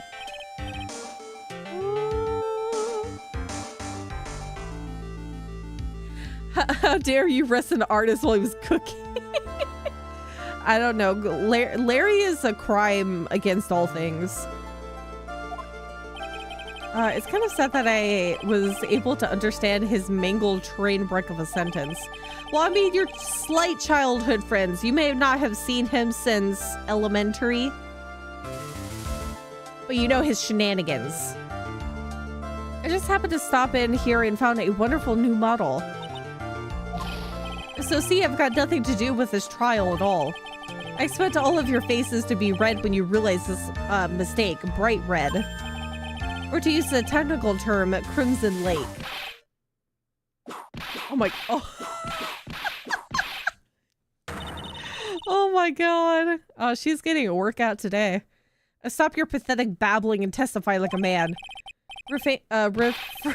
Refrain from whipping me and Miss Von Karma. Cross whipping is as bad as cross-checking. Witness, this is all your fault. Testify now. Wow, this is too much for me. Yeah, there is a lot of paints that you either have to make yourself or you gotta mix the paints together to get the proper color that you're looking for. What I saw. I was at the lodge out in the mountains looking up at the stars that night. I walked to the bridge a number of times, but I didn't see a snowmobile. I didn't see anyone at the bridge that night either. That sounds like a lie. The girl I was waiting for didn't show up. My teacher died on me. I'm all alone now. Or die, Edgy. Oh, is that gonna be a part of your statement, sir? Witness, please refrain from talking directly to the lawyers during your testimony. I'm just a nobody, nothing but a small, worthless man, aren't I? And why wasn't I asked for my name and occupation or anything else? Mr. Edgeworth, this man seems to have quite a severe inferiority complex. He's recently been the cause of numerous incidents. I think he's finally realized for himself just how much of a nuisance he has been to other people. Yeah, that's right. I'm behind everything, every case. Oh, watch out, okay? Just touching me will make you internally unhappy. Oh my god. Random thought. Ball muncher guy took the poison on his own. The college boyfriend was accidentally shocked to death. Or did he take the poison medicine? I don't remember. See, I don't remember much about that either, but it seemed to me that a lot of the deaths were either technically by somebody else's hands, not necessarily her own doing. So you could technically say that she's not lying when she says that she has not killed somebody else. But then it's also like a play on words too, that sometimes that you can convince yourself that you have done no wrong. So maybe that's another reason why a Cyclock wouldn't show up. It's because she truly believes that she has not caused somebody else death. But I don't know about that. It could also be that she has lost memory, but I don't know. I don't know yet. I'm not sure. I'm really confused about this one. We can delve into other details some other time. What I saw. Press everything. Whatever is the matter, Mr. Edgeworth? This one single statement is so full of contradictions. For a moment there, I thought I was going to collapse. So, witness, any ideas as to where these contradictions in your testimony lie? Depending on your answer, I may stay my whip. Okay, give me a minute. Well, it was snowing that night, so I couldn't possibly have seen the stars. That rundown shack is hardly a lodge, is it? And even if the stars could be seen, it isn't like I was there to look at them, right? The stress. See, you can do it if you try. There's only one issue here. What you saw at Dusky Bridge.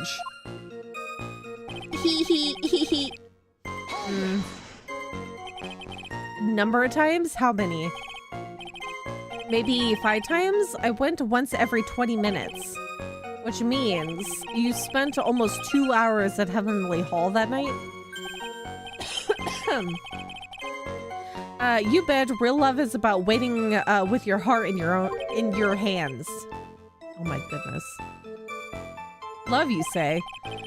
It was this man's intention to summon the defendant to the small shack using this blackmail letter. Blackmail? No, that was simply a product of overflowing love. You huffy-puffy, loosey-goosey excuse for a whimpering, whining wuss of a witness. So, what did you see? I hope for your sake you saw a snowmobile. You huffy-puffy, loosey-goosey excuse for a whimpering, whining wuss of a witness, eh? Well, you see, being called those names doesn't seem to bother him at all. He's probably been called worse. Oh my god. I didn't see a snowmobile. Was this your footprints in the snow? She's got a dictionary. Yeah, the judges is as harsh as Von Karma. Larry, you really didn't see it? Hey, no need to hit your desk. I can hear you. I didn't see it. I didn't see a snowmobile. Why are you stuttering? Larry, say snowmobile for me, please. Snowmobile? If you truly have nothing to hide, why are you stammering like you just flew over a cuckoo's nest? Oh my god. Cuckoo's nest. Nest. Shut up. What is this? I don't know. Don't ask me. Seems I'll need to start from a more obvious contradiction. Going to strike the blow that will finally get him to spill the beans.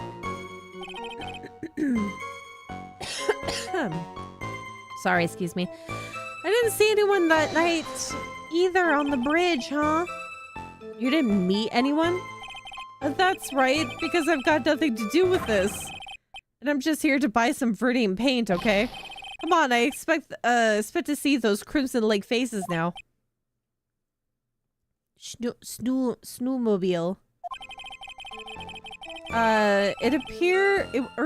Would appear that simply pressing him isn't going to be enough, Mr. Edgeworth. Indeed. It seems that he's going to claim to have nothing to do with this to the end.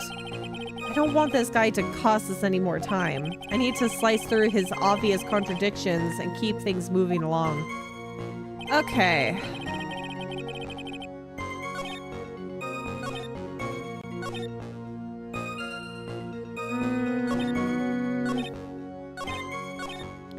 Is there something I had that...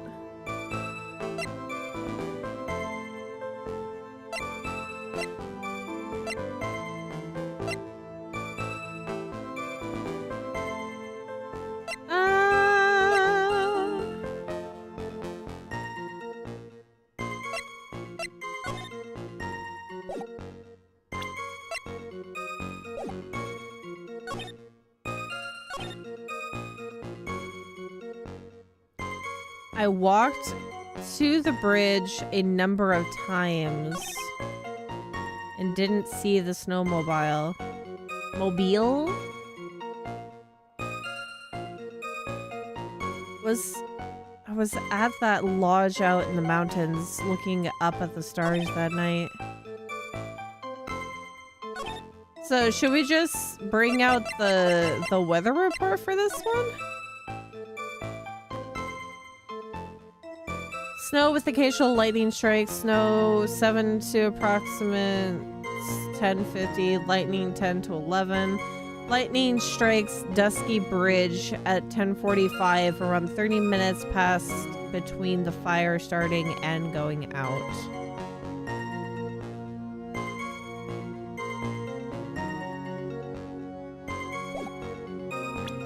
Random thought. Present the letter to his didn't see anyone. That way we establish he never met Iris.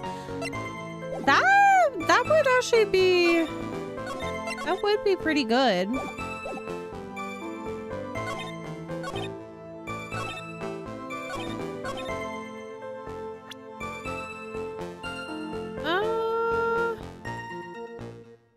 He says I didn't see anyone at the bridge that night either, but he did see... We can't say that he didn't see anybody because he did go to Phoenix around the bridge. We saw Phoenix.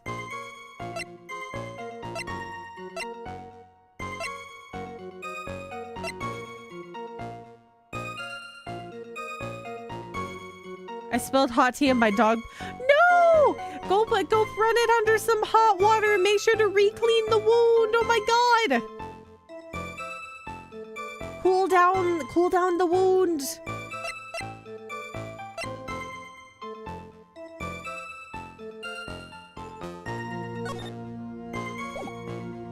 I hope you're okay.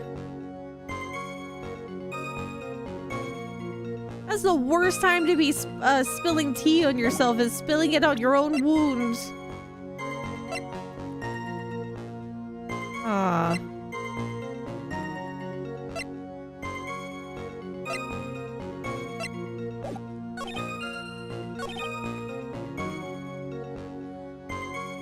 Say he walked to the bridge a number of times, but he didn't see the snowmobile is a little weird.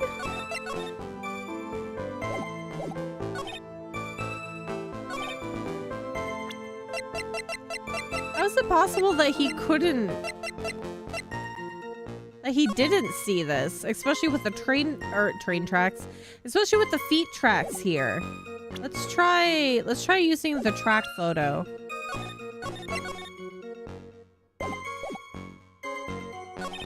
Because it's either going to work on this sentence or this sentence. Maybe percent bikini, she had to have crossed the bridge at least once. That is also true. But I'm gonna see if this works first to establish that there was like a time he could have seen the snowmobile.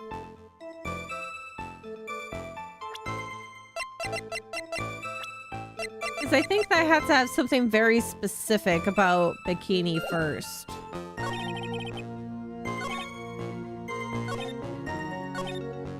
But I'm gonna test your theory after this one. Let's try using the tracks. Okay. Not on that one. We'll try this one too, just in case. Okay. Okay, let's go with your theory of presenting Bikini. That's a no too. Interesting.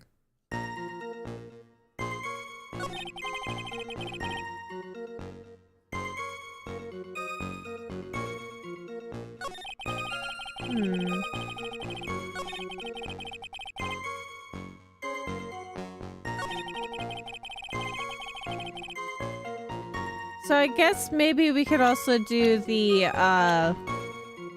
weather statement here. Because then that's like the first set of contradictions. Oh my goodness. Huh. Okay.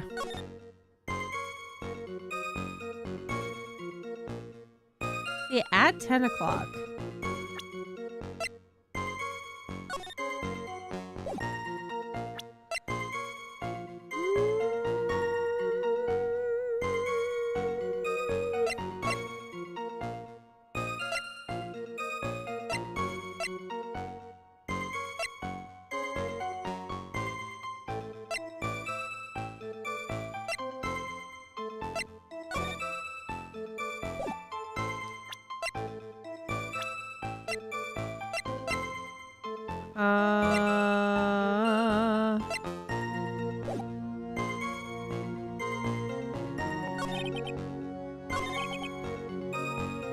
I was at the lodge out in the mountains looking up at the stars that night. I walked to the bridge a number of times, but I didn't see a snowmobile.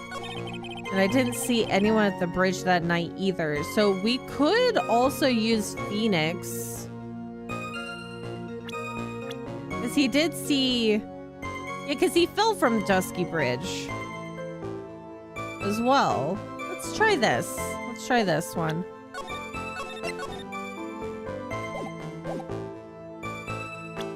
Because it is a bold-faced lie that he didn't see anyone that night either when he did speak with Phoenix. There we go. Because Larry called Edgeworth and was talking about all the things that was going wrong with Phoenix too. Because he called the police and then he called Edgeworth, and that's the reason why Edgeworth was even brought into this case. I can understand why you might want to throw your old life away. You're pretty pathetic and you cause all sorts of trouble. I'm sorry. But having realized just how much of a nuisance you've been, that could be considered a step in the right direction. Edgy, are you trying to console me? No. It certainly doesn't sound that way to me. However, I cannot forgive you for simply turning away from the incidents you created. You're totally pinning this on me. Now then, let us talk about the night of the murder. Sister Bikini, after seeing the murder take place, asked Phoenix Wright to report it. Thus, he headed for the public phone by the bridge. There, he happened across a certain nefarious individual. You, Larry Butts. That's right, be in the flesh. Listen carefully, witness. It doesn't matter if you change your name. So as long as you remain pretty pathetic, you will continue to cause these incidents. That reality will not change.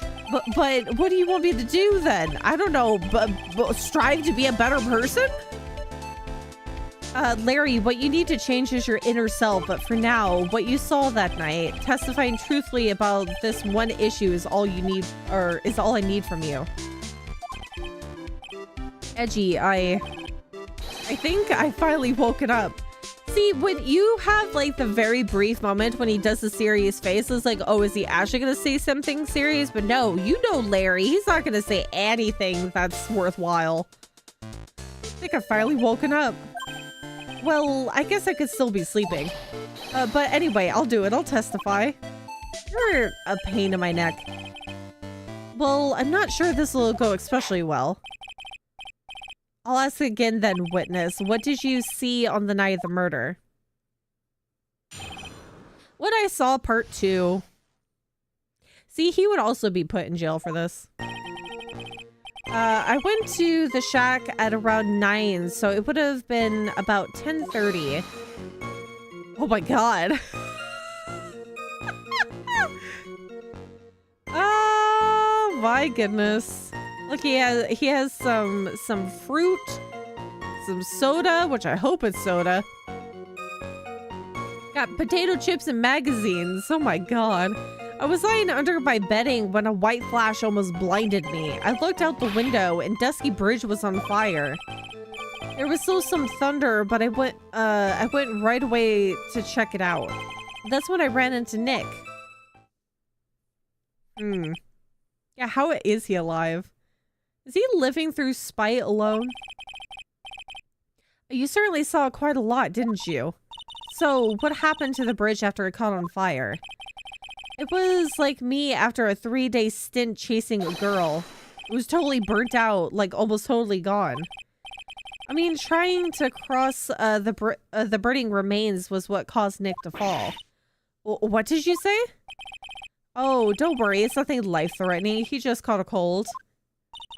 Surprisingly. I never know with that man if he should be called lucky or unlucky. Now, Mr. Edgeworth, please commence your cross-examination. Here we go. I went to the shack around 9, so it would have been about 10:30 p.m. Because it was 10:45? Lightning struck at 10:45. And it said about 30 minutes? Around 30 minutes passed between the fire starting and going out. Okay. What did you do out there in the cold for an hour and a half? Well, if you really must know, I was busy being excited, I guess. Excited? Dare I even ask? I set the meeting time at 10 p.m., right? But I couldn't wait, and I thought she might come early, too. Well, it appears she didn't come at all in the end. Because they never arranged to meet in the first place, did they? Shut up, don't go picking my fond memories apart. Anyway, I was getting a little worried. I thought maybe Iris had lost her way. So every 20 minutes or so, I went out to the bridge, but I didn't see anything particularly suspicious. I didn't have anything else to do, so I went back to the shack to wait for her. So now we have a relatively precise timing for the lightning strike, assuming his 10:30 is accurate. Ooh, I just knocked over my tissue box. Yeah, so we could say that if he's saying that the time that he saw the lightning was 10:30...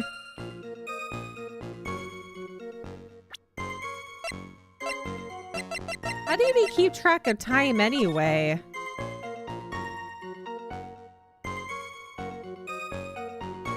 Yeah, it doesn't seem like it would be correct because the lightning... It says lightning struck Dusty Bridge at 10:45. And it took 30 minutes from 10:45 for the fire to start to going out. No, the 10:45 is specifically from the weather data. Okay. That light was, of course, lightning. Like kerpow. Like a slap from Naomi, honestly, a big bada boom. Or a little like that. Oh, that's more like a punch from Miranda. Witness, did you actually see the lightning hit the bridge? Well, I was a bit startled by the flash of light, so I looked out the window and dusky bridge was on fire. Seeing that, what did you do? What do you think? I was burning up as well from the fire in my heart. That's why you went to take a look at the bridge? Well, to be honest, it was freezing cold, so at first I thought, forget it, I'm not leaving my covers. But it had pretty much stopped snowing, so I don't know, I changed my mind. I'm not sure I care for the forget it attitude you had at first, Witness.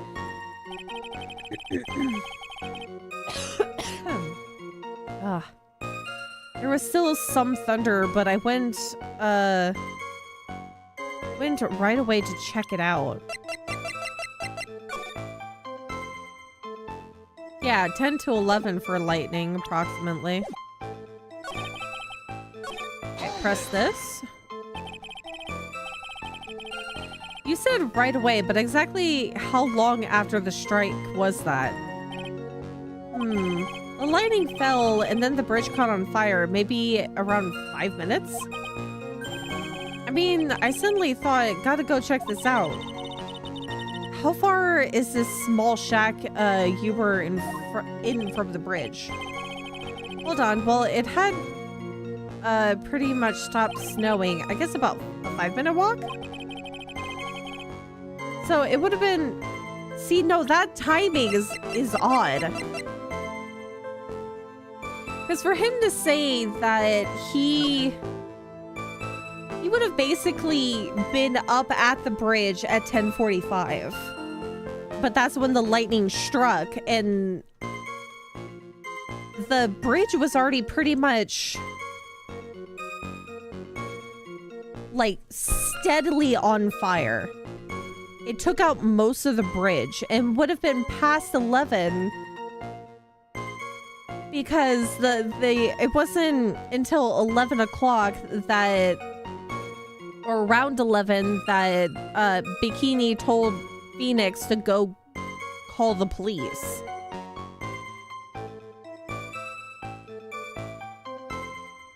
And it stopped snowing around 10:50, so his whole thing is backwards. His whole statement's a lie.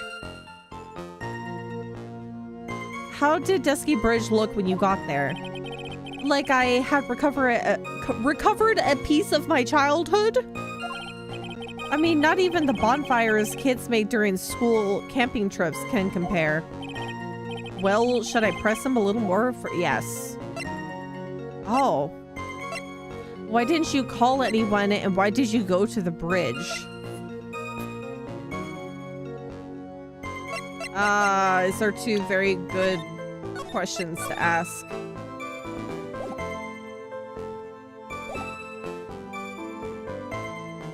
Yeah, he seemed very nonchalant that a bridge was on fire.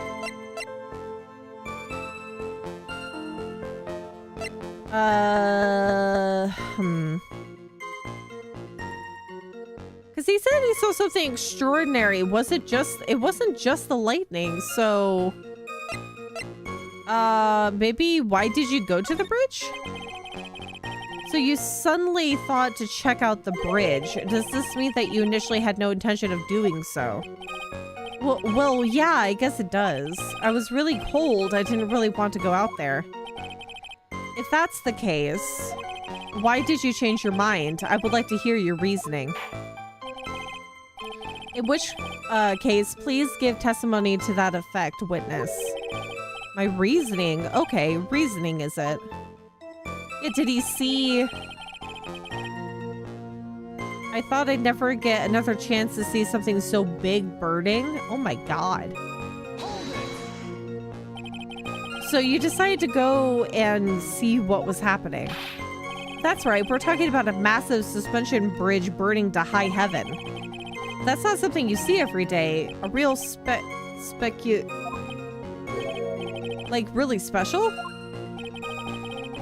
Can we really trust a witness who is unable to pronounce spectacle? Life seems to love hitting this poor witness below the belt. Well, my motto is to hit life back as hard as I can. I'll give you a few hits too if you'd like with my whip. You told me about the burning bridge yesterday, but there's still something that doesn't quite fit. It looks like, despite his change of heart, Larry still isn't telling us the whole truth. 'Cause he never does! Okay, so let's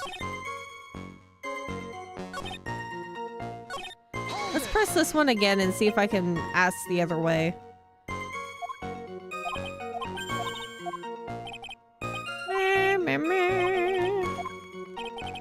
Oh.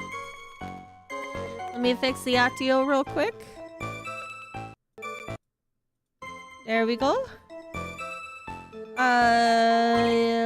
Yeah. Let's ask him, why didn't you call anyone? Larry, let me ask you one thing. What is it, Edgy? What's with the serious face? Why didn't you call anyone? Huh? What do you mean? Normally when faced with a towering inferno, one would try and tell someone. There is a public phone right by Dusky Bridge, correct? Well, of course I thought of doing that. So then, let's hear why you didn't. Huh? Yeah, okay, a reason. My reason. See, you're just filling this whole place up with lies. Isn't that I didn't try to tell anyone? Or it isn't that I didn't try to tell anyone. I just didn't have time to, okay?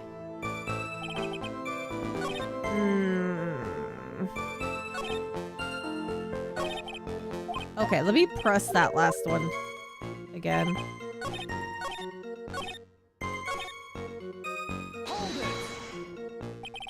You claim to have arrived at the bridge at the same time as Wright. Yeah, I thought I better tell someone about this, but then Nick came up yelling about murder. It totally made me forget about the bridge. The fire was pretty much out by then anyway.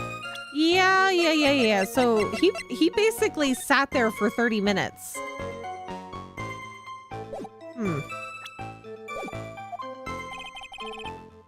What's this feeling? I suddenly have a terrible case of unease. It was after contacting the police that Phoenix Wright fell from the bridge, correct?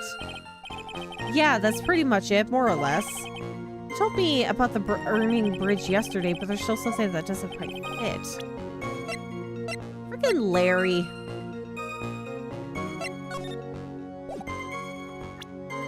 Maybe a hot take, but I think lovable Larry over here isn't telling us everything. Frickin' lovable Larry. Ooh, okay.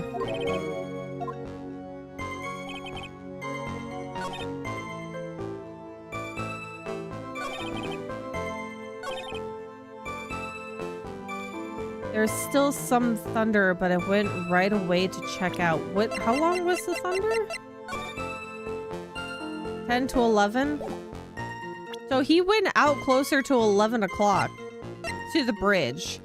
And for the bridge to already be basically out. This...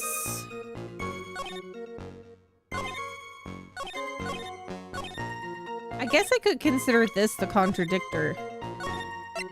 Contradicting statement. I don't think that what I first said was a proper statement there. This is contradictory.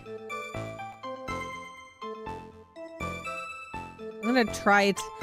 Literally any one of these, I could present the weather data and have him be wrong, but I don't know which one would be the proper statement. So let's try it. Yeah. Your very existence being a contradiction. I'm not sure if you can grasp this or not. What the hey, Edgy? You make me sound like some sort of alien. You might as well be. But your testimony is conclusively contradictory. The problem here is time.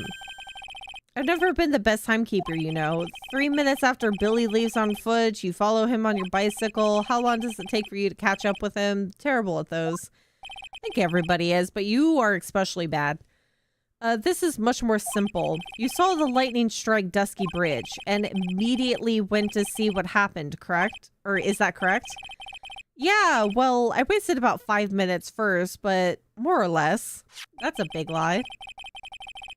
I have the weather data from the night of the murder here. According to this, the lightning fell at 10:45 p.m. You say it takes less than 5 minutes from the shack to Dusky Bridge, meaning you probably got there at around 11 p.m. That all sounds about right, I guess. And then Nick showed up and did his falling act. That is impossible. What do you mean? 11 p.m. is when the murder occurred in Hazakura Temple. Thus, Wright was still there in the courtyard. There's no way that Larry could have encountered him at Dusky Bridge at that time. Ah, excuse me, I have an objection? You do? Edgy, how many times do I have to say this? I'm not Larry, I'm Lori It has not been proven that the murder occurred at 11 p.m. The sister only said around 11. In which case, it could have been earlier than that, though. Watch your footing there, Miss Francisca von Karma. The slope ahead is slippery. Oh my god, my nose! Hold on. Oh. My nose is itchy. Two snails head towards each other from opposite ends of a branch. One is traveling 1 inch per minute, the other is going 2 inches per minute. They meet after 3 hours. How long is the branch? I really hate those kind of math questions. Oh. For there is still no way that Wright could have been at Dusky Bridge at 11 p.m. And why not? It is clearly written here in the weather report data. It was around 30 minutes for the bridge to burn out. Therefore, the bridge must have been burning until at least 11:15 p.m. Which means, what exactly? Wright did not see the bridge while it was being consumed by the flames that night. In fact, he did not arrive on the scene until... In fact, he did not arrive on the scene until after the flames had died down. Larry, you arrived at the bridge at 11 p.m., but Wright did not make it there until at least 11:15. I suggest you stop hiding things and just tell us the whole truth now then. What happened during these missing 15 minutes? Well, I just did the math. It's a very big branch. It took him 3 hours. 545-inch long branch. 45 feet long branch. Oh my god. That's a big branch. Yeah, I feel like I just got brutally woken up by toilet splashback. Oh, I hate that statement. No. Yes, we are playing as Edgy Boy. I guess I was still asleep after all. Toilet splashback, that's awful. So there was a missing 15 minutes prior to meeting Phoenix Wright. I hardly see that as much of a problem. So many things can happen in a 15-minute time span. Yeah, not much of a problem at all. Yeah, I would say otherwise, really. But look how much he's sweating. You know he's hiding everything. Really, the bridge is burning before your eyes and there is a phone right next to it. Why, then, did you not report the accident? Yeah, because he said, oh, I immediately saw Phoenix Wright. Didn't have time to call somebody. No, you stood there and either talked with somebody or you were being a pyromaniac and watching the bridge burn. Yes, witness, why didn't you? Were you there simply to watch the bridge burn? And therein lies the problem, for even after the bridge had burnt out, he was still there. Staring into space, this witness didn't even attempt to fulfill his civic duty. That's what it sounds like. But this is Larry we are talking about, and even he is incapable of being so stupid. Which means there has to be a reason for his inaction. Edgy. I think it's about time I got serious with you, dude. just as I thought. You've been playing with us all this time. Listen, I am going to tell you everything. Are you sure you want to hear it all? See, why does he have to be like this?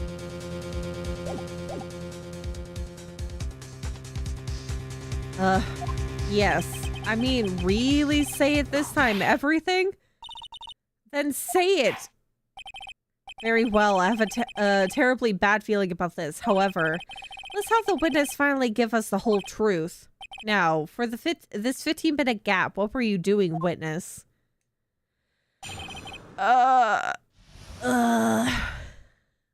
Stress level rising. I'm a Dunim. I'm an artist. What do you think I was doing? Sketching in front of the bridge. I was whipped up into a frenzy of art. The shock and awe that I was feeling, I transferred it all directly onto this page. Or onto the page? Before I realized that the flames had gone out, and then he came running up. Oh, you're such a liar. You're such a fibber.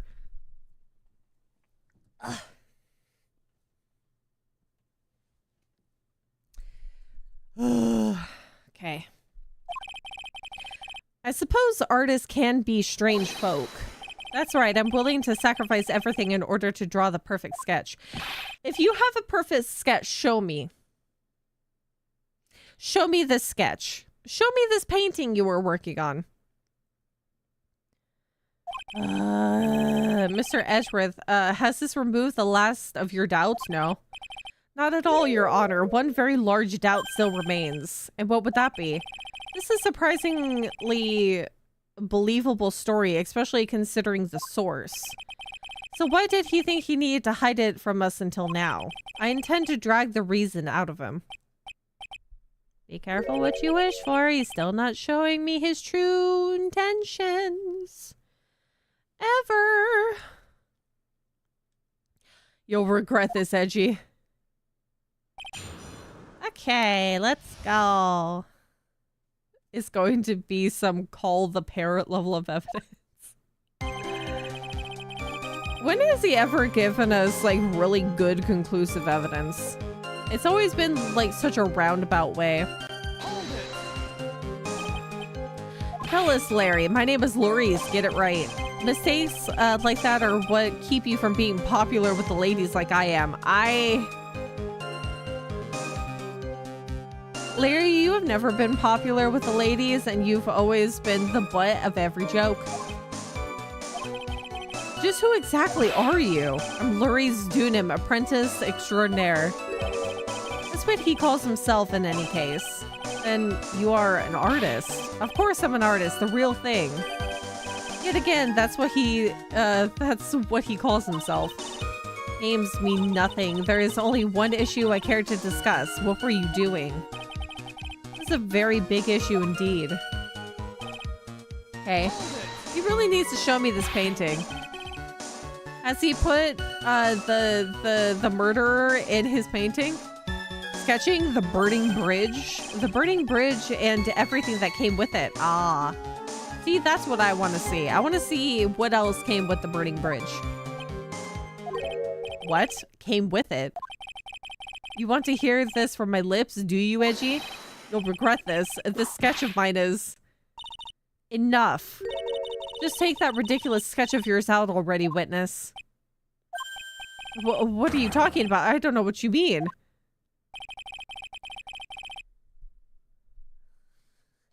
Yeah, if we talk about either Iris being on the bridge like beforehand or being on the bridge after, like on the other side, this is gonna be weird. That does indeed appear to be the fastest solution. I'll leave it to you, Mr. Edgeworth. What should I do? I've got a terrible feeling that the instant this sketch is revealed, I'm gonna save. I'm scared. The entire world may be changed by what is depicted there. But I feel like I gotta look at it.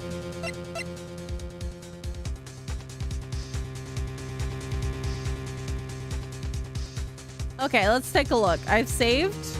I'm gonna double save for good measure. Let's see what atrocities are on this bridge. Larry, I wonder if you could show us your sketch, please. Well, even I couldn't have imagined it turned out like this. Imagine what? That Lori's Dunham's debut would take place here today like this. Yeah, so I sketched Iris killing Dunham. Oh, I'm scared. Okay, but seal yourselves.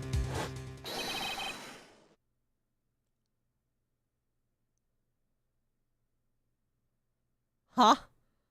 Oh. Okay, that's interesting. This is the world of Lori's Dunham. That looks somebody burning on the bridge. Well, so this is Dusky Bridge, correct? Quite a large bridge, isn't it? Your response, Miss Fun Karma? See, I don't know how this is going to be helpful, but I've had lesser pieces of evidence be helpful, so it's a better drawing than I expected. Isn't it? Isn't it? I struggled to reproduce those flames. I really did. Yes, I'm sure you did. Who's burning on the bridge? This is going to get ugly. See, I like the meshing of the colors together. That's really nice. But what the heck, Larry? No one has the courage to bring it up, it seems. This mysterious flying object. Larry. What? The burning bridge is fine, but what is that unfortunate looking figure? Ah, you spotted that? I thought you might. However much I might want to ignore it, I can't. It's Iris, of course. Iris. I wish she'd take better care of herself. We have to plan for our future, you know.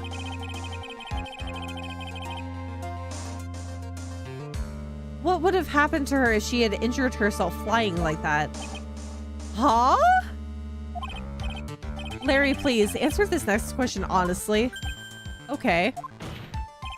Are you really claiming to have seen this? Are you claiming to have seen the silhouette of the defendant flying over a bridge that was engulfed in flames? And on fire? Yes, that's what I saw. That's why I drew it. I'm an artist, a real artist. Are you high? The girl, she's really high up in this picture. Now this is odd. Is there a zip line or something? A zip line would make sense, but what was that for? This is all a bad dream. I was hitting you on the cheek to test that theory. Please whip your own cheek from now on if you wish to test your wild theories. Anyway, no court of law will ever acknowledge that people can fly. Yeah, did she take another swim in the river? Did she jump over the edge? I don't get it. Actually, there is some precedent for this. She was flying pretty high, my sweet Iris. She was about 30 feet above the bridge at least. Surely there was a zip line of some sort. This has got to become some kind of mistake. Mr. Edgeworth, please bring the witness back down to earth. What? Me? This witness is your friend, is he not? Accessory to foolishness, Miles Edgeworth. What the fudge? What the fudge?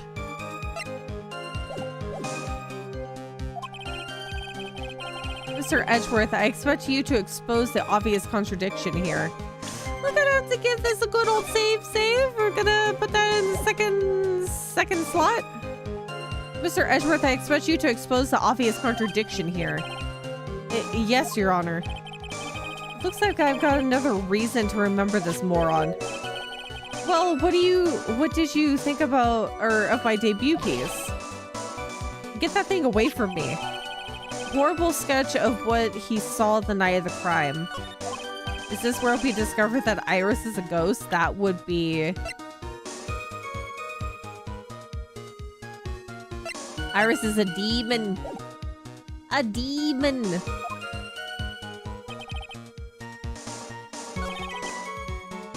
I'm so confused.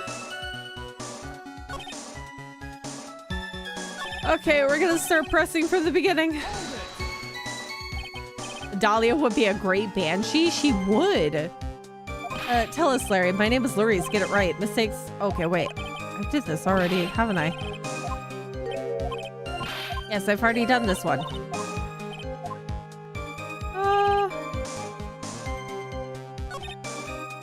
Okay, here we go. White hood fluttering. White hood fluttering. Just where did you see this sight from? Hey, no need to shout. When I was lying in bed in that rundown shack, the crack of the lightning bolt made me realize that the bridge was burning. I just watched it for a while from there, thinking how nicely it was burning. Then after about 5 minutes, I saw it. The defendant flying? That's right. That's when I decided to go to the bridge. I see. That all makes sense. Aside from the sketch itself. Yes, the sketch doesn't make any sense. I just need to convince the artist that his work is ludicrous. So he's saying that he saw her flying with her hood. She never had her hood on at the time, so something is a little bit weird there. What's your super crazy thought? Tell me. Okay. Okay. My God, why does my tailbone hurt today?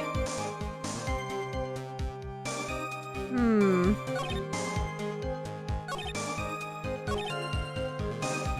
gonna go ahead and press these other ones before I try to present evidence. You transferred everything directly on the page, and that is the sketch here. Yeah, outfit on a string. That sounds pretty plausible. Yep, sensational, isn't it? Or should that be scandalous? It put my mind at ease anyway. It did. That's right, the reason she didn't come to me even though I waited for her was because she was trapped on the other side of the bridge. Could it be that Iris undertook that dangerous, desperate flight in order to reach me? Iris is dead and that is Maya and has been channeling her continuously since the night of the murder. See, I like that idea. That would be so cool if that was the case. That would be such a cool bit of information. But I do also like the theory of outfit on a string. But I don't know if Maya had the same outfit on during her training. But I like both theories. Both theories are very cool. You forgot the passage of time to that extent, did you? Well, once I get caught up in something, I tend to forget everything else. I feel that. That's true. He's always been that way. I guess he's not lying about that at least. Phoenix Wright appeared on the scene after 11:15. If he was drawing until then, that dispels all doubts. Aside from doubts of his humanity, eh? There is a big clue waiting for me in this cross-examination. This testimony does nothing less than mock the court. But I'm sure there is a vital kernel of truth hidden in it somewhere. So we can utilize the hood in this one.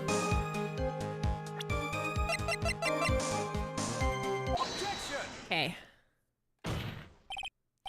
Larry, what did you really see that night? Not that I particularly care. In your position, that's just being irresponsible. I drew exactly what I saw. I gave you a whole dollar that, I'll give you a whole dollar that it's the truth. If that is truly the case, then there is one thing that we can say for certain. What might that be? That the person who flew over the bridge could not have been the defendant, Iris. What do you mean? I don't understand. A foolhardy folly of a foolish statement by an equally foolishly foolhardy fool. How exactly can you make this claim? Tell us, Larry. According to this picture, the individual whom you say you saw was wearing a hood, correct? Of course she was. That rundown shack is quite away from the bridge. The hood is what told me that this floating angel was my Iris. The hood is my darling Iris. And my Iris... And Iris is my darling hood. I don't like that sentence. It seems there are bigger fools in this world than the ones that... than the one at the defense's bench. You see, I'm pretty good right now getting through all these contradictions. I might have had a hiccup or two here, but we're working on it at a steady pace. Larry, there's something you need to be aware of. On the night of the murder, Iris wasn't wearing her hood. She had given it to Wright as a gift. Are you going to change your story now? Perhaps suggest it was Wright who took flight? I mean, he did run across the bridge as far as he could before taking a dump in the water. What are you talking about? I think you understand what I mean just fine. Why? Why did Nick have Iris's hood? What? Edgy, what's going on with Iris and Nick's? Oh my god. Oh my god, we don't have time for this. Why you, Nick, you dog? I do believe this unbelievably mysterious sketch is destined to disappear, discredited and discarded straight into the garbage.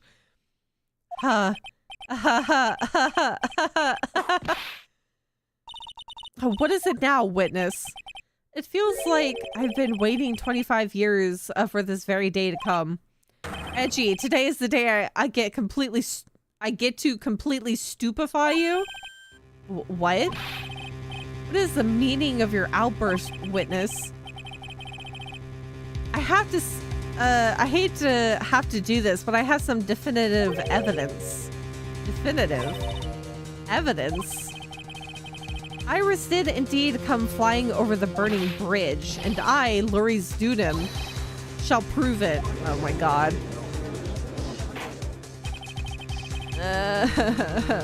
I didn't expect to ask this again, but we shall be needing your testimony once again. Tell us anything you know concerning the defendant as depicted in this sketch. And show us your evidence that this nightmare was actually a reality. Okay, I hope you're ready, Edgy. Because I'm going to feed you a whopping serving of pain. You've been serving us a whopping serving of pain this whole time, trust me. Please let this end. Proof that Iris flew. When I reached a dusky bridge, she was already gone. I was so worried, so I frantically searched all over for her. That led me to finding a beautiful crystal sphere, half buried in the snow. I'm sure that Iris was simply wearing a spare hood. See? No. I know exactly where that purple orb came from. See, now that makes me think about a few other things here. I'm sure that Iris was simply wearing a spare hood. After all, no one else could have lost a crystal sphere that night. Yeah, sure. Okay.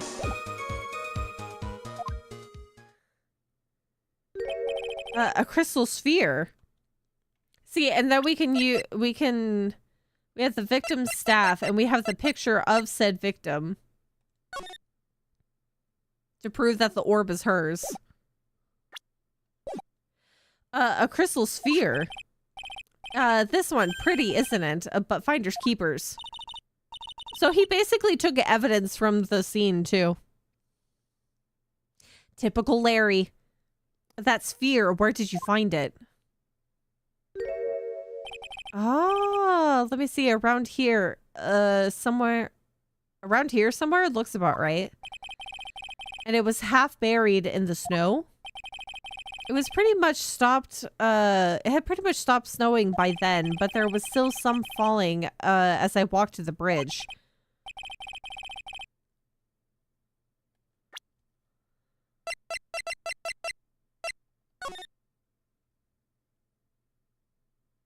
Huh. Okay. The court accepts this crystal sphere. That's mine, okay? I want it back afterwards. There's something on it. Oh my, it's blood. What? Blood? Found half covered in snow near Dusky Bridge the night of the crime. Has blood on it. Okay. You ready, Edgy? By tomorrow morning, you'll be calling me Master Larry. Yeah, I like the sound of that. No one's going to push me around anymore. Oh, you are sorely mistaken, my good sir. Didn't you want to be called Laurie's Dudum? Okay, here we go. When I reached Dusky Bridge, she was already gone. So you went to the burning bridge. That's right, to meet Iris. She actually flew to get to me. The least I could do was meet her halfway. But the defendant was not at the bridge when you got there, you say. I guess she went back to Hasakura Temple. She's a girl after all. She must have wanted to look her best. Must be lovely to live in the fantasy land of Larry's mind. I don't know. I feel like it's more stressful than anything else. The amount of things that go wrong in Larry's brain, I would not want to live there. Actually, it's so depressing that I can't even work up the energy to point. So what did you do next? I was so worried, so I frantically searched all over for her. So you searched all over for her. She was flying pretty high, you know. I thought maybe she slipped on her landing and got hurt. Hey, it was more than possible.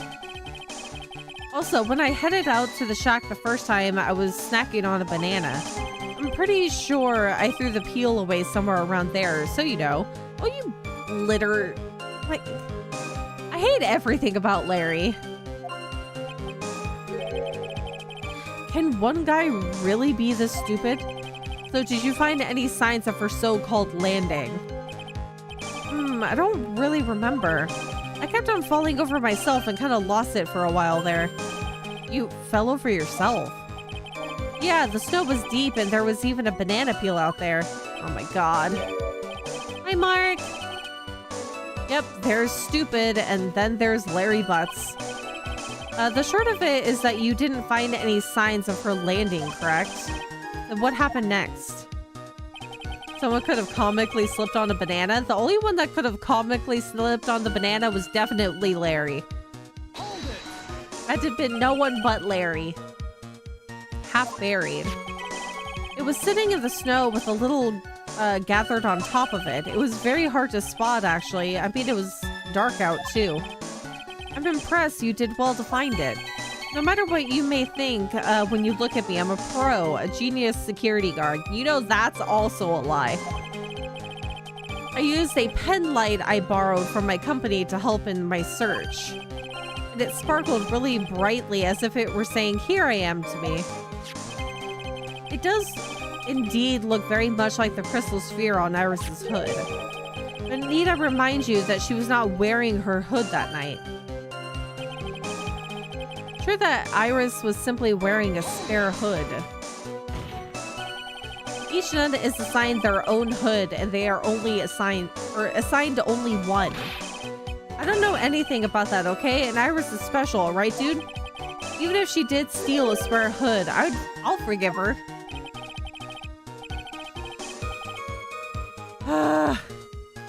This is getting us nowhere. Our destination is for the day, it seems. However, this crystal sphere was found near the bridge. That is a fact. If it didn't come from a hood, where would it could it have come from?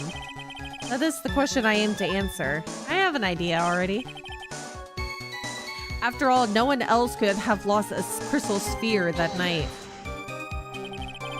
Let me confirm this one last time, Larry. The reason you thought that that this was Iris are the hood and this crystal sphere, correct? That's right, my gut is never wrong. I met that old bikini the next morning, and her crystal sphere was still there, safe and sound. Indeed. She was wearing it in this very room earlier today. This case isn't going to end without a fight. Exposing the obvious contradictions in this testimony will be easy. But I fear that all that awaits us are further mysteries. When I reached Dusky Bridge, she was already gone, so... Go ahead and save. Because this stuff does not have a definitive answer that the crystal is missing on it. But it's carried by Elise Dunham when she was still alive.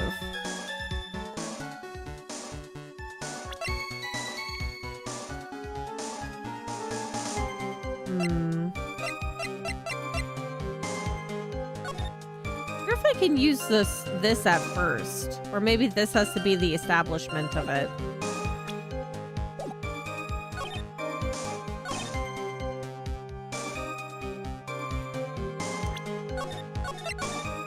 Let's give it a go. I know that it's probably not going to work because it doesn't have the actual words on it that say anything about the crystal missing, but we'll give it a try. Oh, maybe? Larry, that night there was someone who lost a crystal sphere. Okay, no, this works. There was? Who? Who was this stupid idiot? Miss Elise Dunham, the mentor to a stupid idiot. The victim? I have a photo of her here. Oh, I don't even have to establish it. And on the end of her staff, you can see a familiar looking crystal sphere. Hey, that's my photograph. Give it back. A crystal sphere like that is quite easy to find. I have one just like it on my brooch. Well, it's not purple. They look nothing alike. In any case, please take a look at this. This is the victim's staff found at the scene of the crime. Ah, the crystal sphere. It's gone. I love that this judge catches on a little bit quicker than our normal judge. What?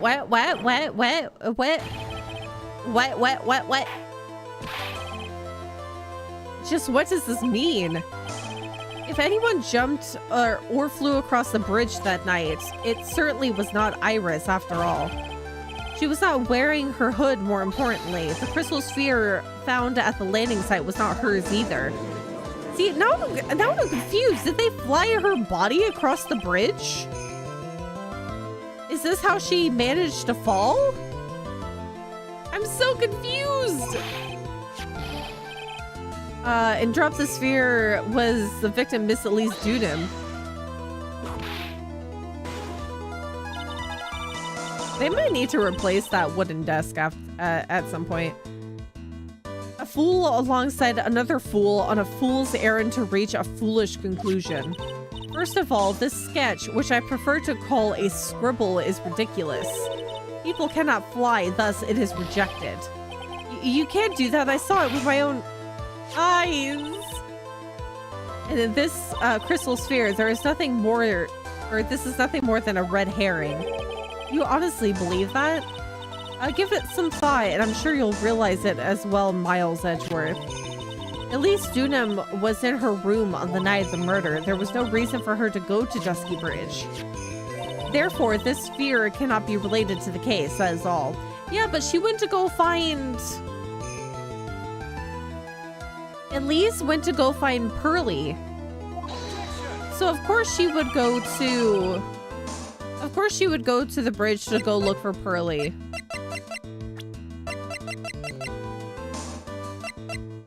Where is it? Yeah, currently missing. She left her coffee at the bridge. The only people who will accept that explanation are scatterbrains and clowns. Why are you pointing at me? The victim's crystal sphere was found near the bridge on the night of her murder. Yet you expect us to believe this has nothing to do with the case? That crystal sphere, it was probably thrown away at the bridge after the murder. After the murder? There is blood on the crystal sphere, isn't there? This naturally suggests that it was thrown away after the murder took place. The killer placed it there to throw the investigation off the scent, which is the exact same reason that he drew this ridiculous sketch. Oh, what? You mean I'm the killer? All joking aside, just when did this crystal sphere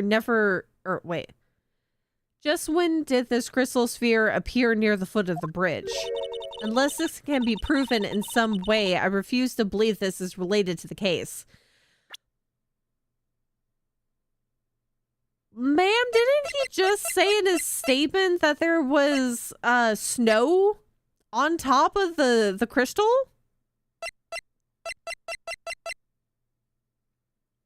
Half covered in snow. It can't be... Why does she keep doing this? Saying it's like, oh, it's after. It could have happened after. But it's not. It didn't stop snowing until approximately 10:50. We already established this. It was half covered in snow. She doesn't make a valid point at all. There's no evidence that at least Dudum left Hazakura Temple that night. However, if somehow this crystal sphere can be proven to have been dropped before it's in its own evidence. It's in its own evidence. Can be proven to have been dropped before the victim was killed, then this case is going to transform into something else entirely. Your response, Mr. Edgeworth. I want your final opinion on the disposition of this crystal sphere. Save? I probably didn't actually need to save in a different slot, but I got scared.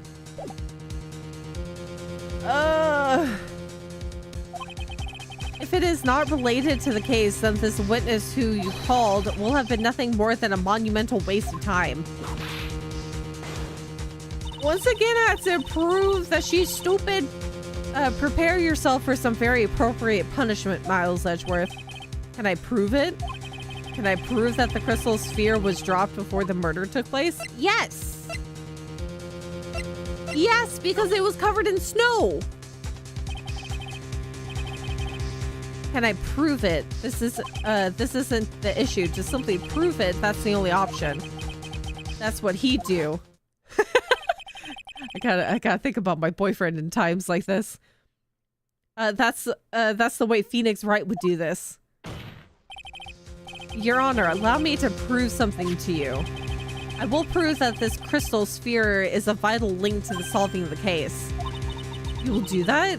That look in your eyes. You remind me of Phoenix Wright when he's cornered. That should come as no surprise, because right now I am Phoenix Wright, and I am indeed cornered.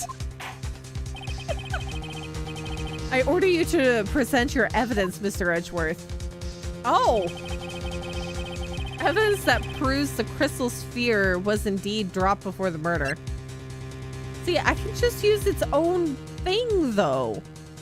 Because this is found half covered in snow near Dusky Bridge the night of the crime.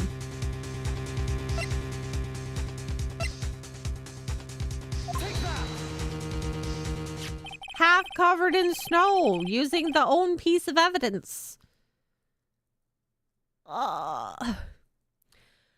This crystal sphere, it was half buried in snow, correct? That's right. If it hadn't stopped snowing then, it would have been game over. The snow would have totally covered it. That's all I need to hear from you, Larry. Your testimony makes one thing quite clear. What? When the crystal sphere was dropped, it was snowing, even if it was ever so slightly. Snowing? On the other hand, let us look at the scene of the murder. Once again, having to prove no snow on the body. As proven earlier today, there is no snow on the victim's body. Therefore, the crystal sphere must have been dropped before the murder. I feel like this is such a stupid thing to have to state out loud. Well, we've already established this earlier. On the night of the murder, the victim did indeed go to Dusky Bridge, and there, something occurred that caused the staff's crystal sphere to come loose. Maybe she witnessed who took Pearls and maybe tried to defend Pearl? Maybe. What could that have been? I'm getting too excited. I need to slow down a little bit. This sphere, there's some blood on it, isn't there? We gotta go test the blood. Allow me to raise a certain possibility at this junction.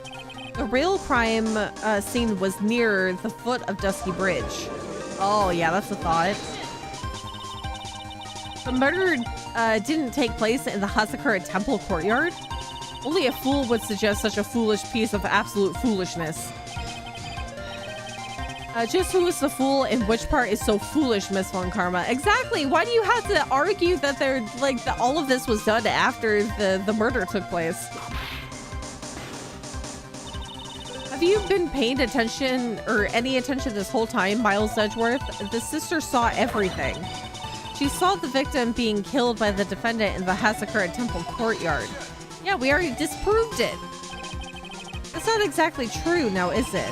To put it more precisely, what she saw was the murder weapon being removed from the victim's body.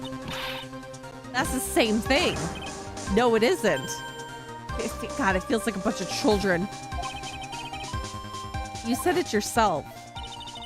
Very little blood is actually lost at the moment of a blade's insertion. If you want to talk about when the most blood would be lost from a body, that would be when the blade is removed. If that statement is the truth, then Dusky Bridge could very easily be the scene of the murder. The murder weapon was not removed, thus there was no bleeding. You are forgetting one vital thing, Miles Edgeworth.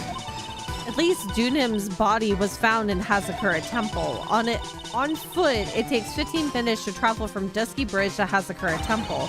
You mean to suggest someone carried the body all that way? Oh! Okay. Save. Because if I want to establish more of a motive, the track here, it still looks like somebody bringing the snowmobile back. So maybe the snowmobile was somewhere nearby and that's what they used to transfer the body back? I made it this far. The only place to take this is to the end. I just need to prove that my version of the events is also perfectly plausible. Oh, God. Now, if the defense is ready, the court would like to have an explanation. Please show us the method by which the victim's body was carried to Hazakura Temple. I feel like it could be the snowmobile.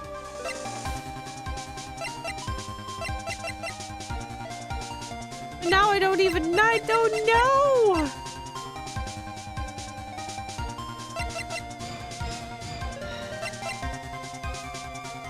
Yeah, flying, Your Honor. They flew over.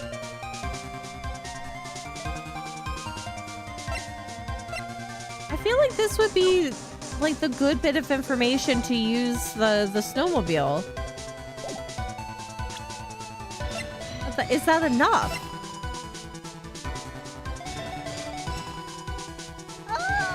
Okay, let's use it.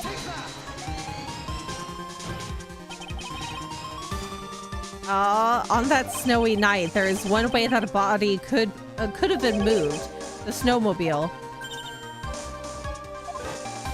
Oh, I think we got it. I hope so. As we know, the snowmobile was used that night. It was explained as having been used to dispose of the murder weapon, but it could have also been used to carry a body.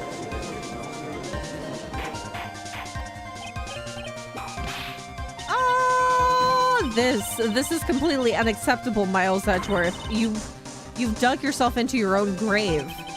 What do you mean? The only one who could have used that snowmobile was the defendant. She's the one who moved the body. Doesn't that put the nail or the final nail in your coffin?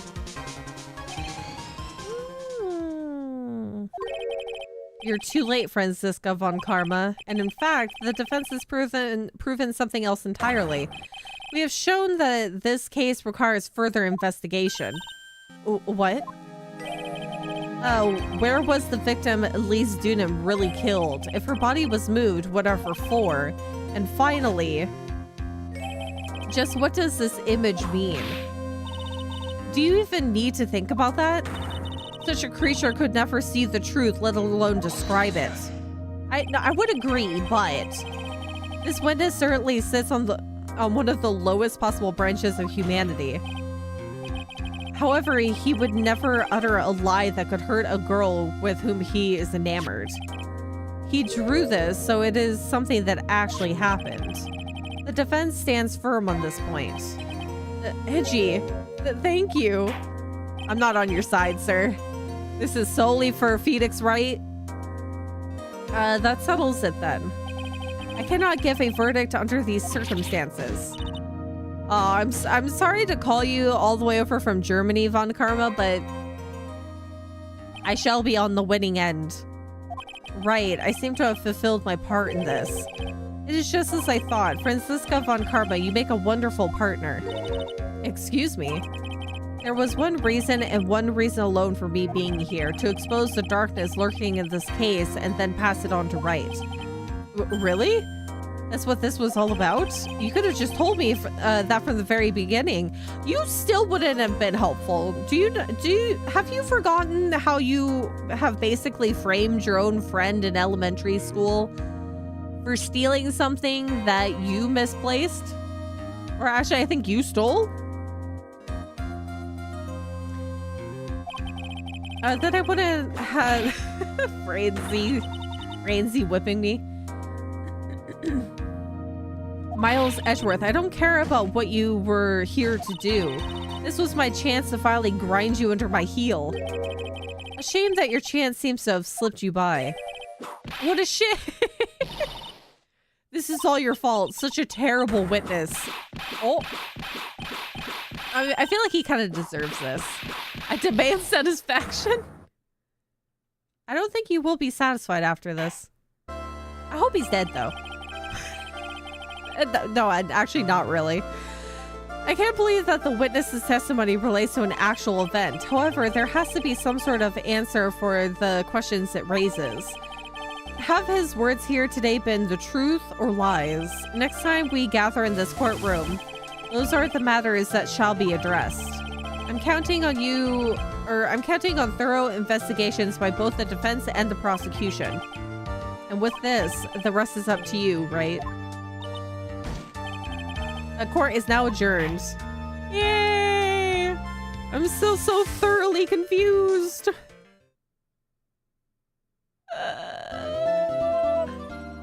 Oh my god. Save. Oh my god. February 9th, 3:43 a.m. Hottie Clinic. No, not Hottie Clinic. Intensive care unit.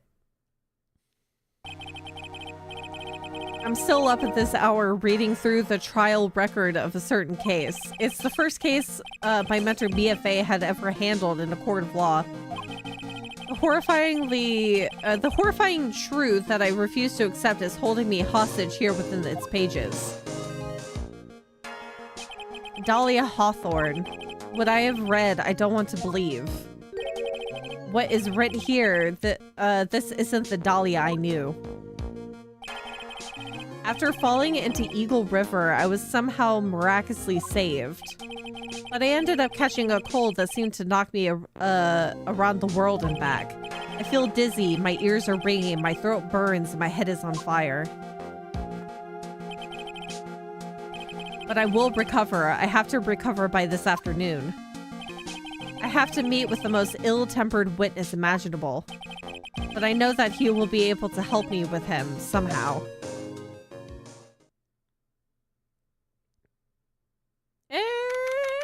Knees are weak.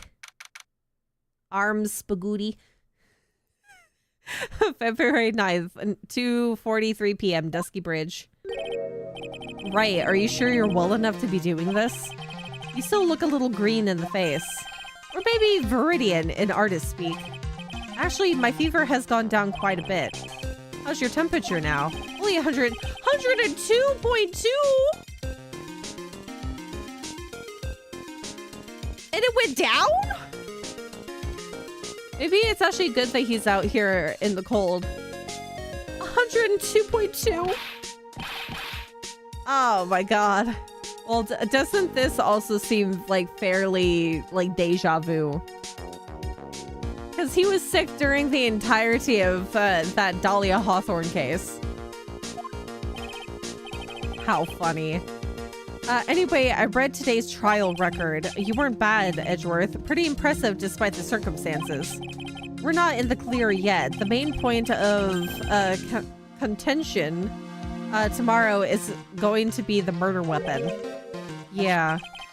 In the end, the Shito did not deliver the deadly blow, which means there must be another sword hiding out there that we don't know about. Another sword, huh? Have we established that Pearls is okay? Have we seen Maya yet? Have they been rescued from the other side?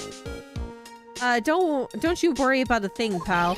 I'll dig up the murder weapon myself, or I'll eat my coat. I hope you don't. I really hope you don't eat your coat. Thanks again, Edgeworth. I'll handle things from here. This is probably for the best. Actually, I was thinking about paying the old precinct a little visit. There's something I want to look into, and that is our client's background, naturally. You mean Iris, sir? I have the feeling that we've met before. All I want is confirmation, one way or the other.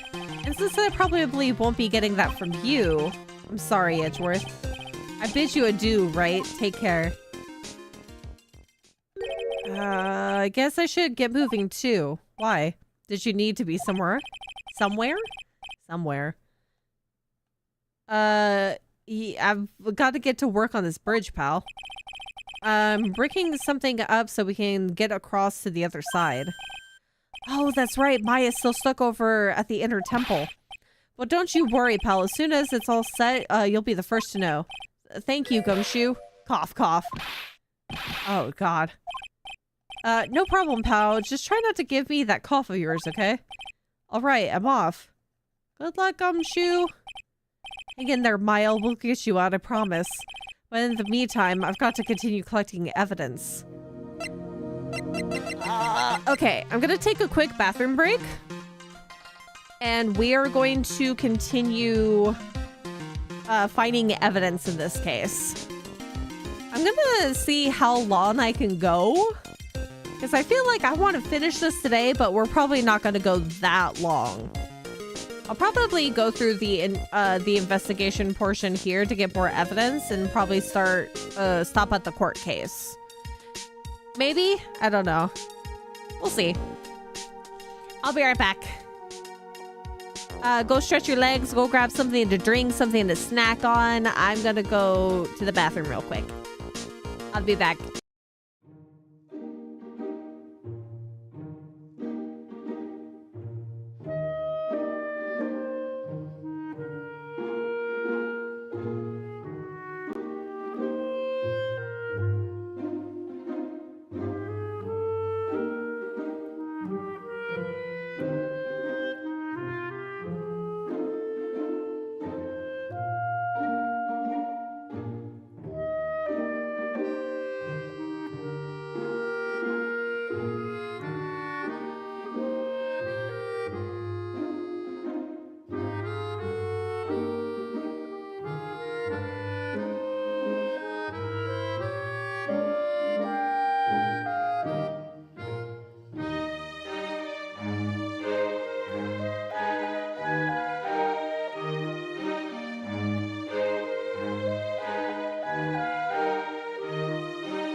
Okay.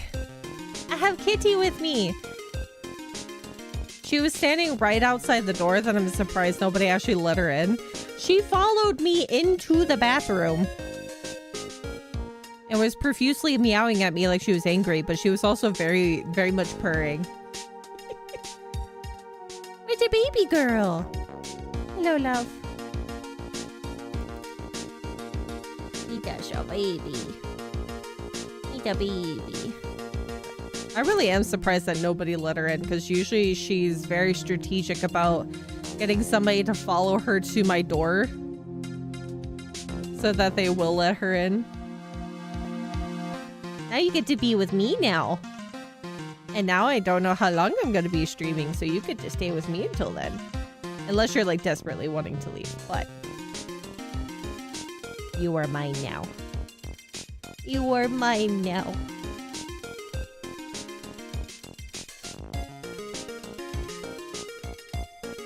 Okay. Now it's time to get to the bottom of this and figure things out. Let's examine. Bridge.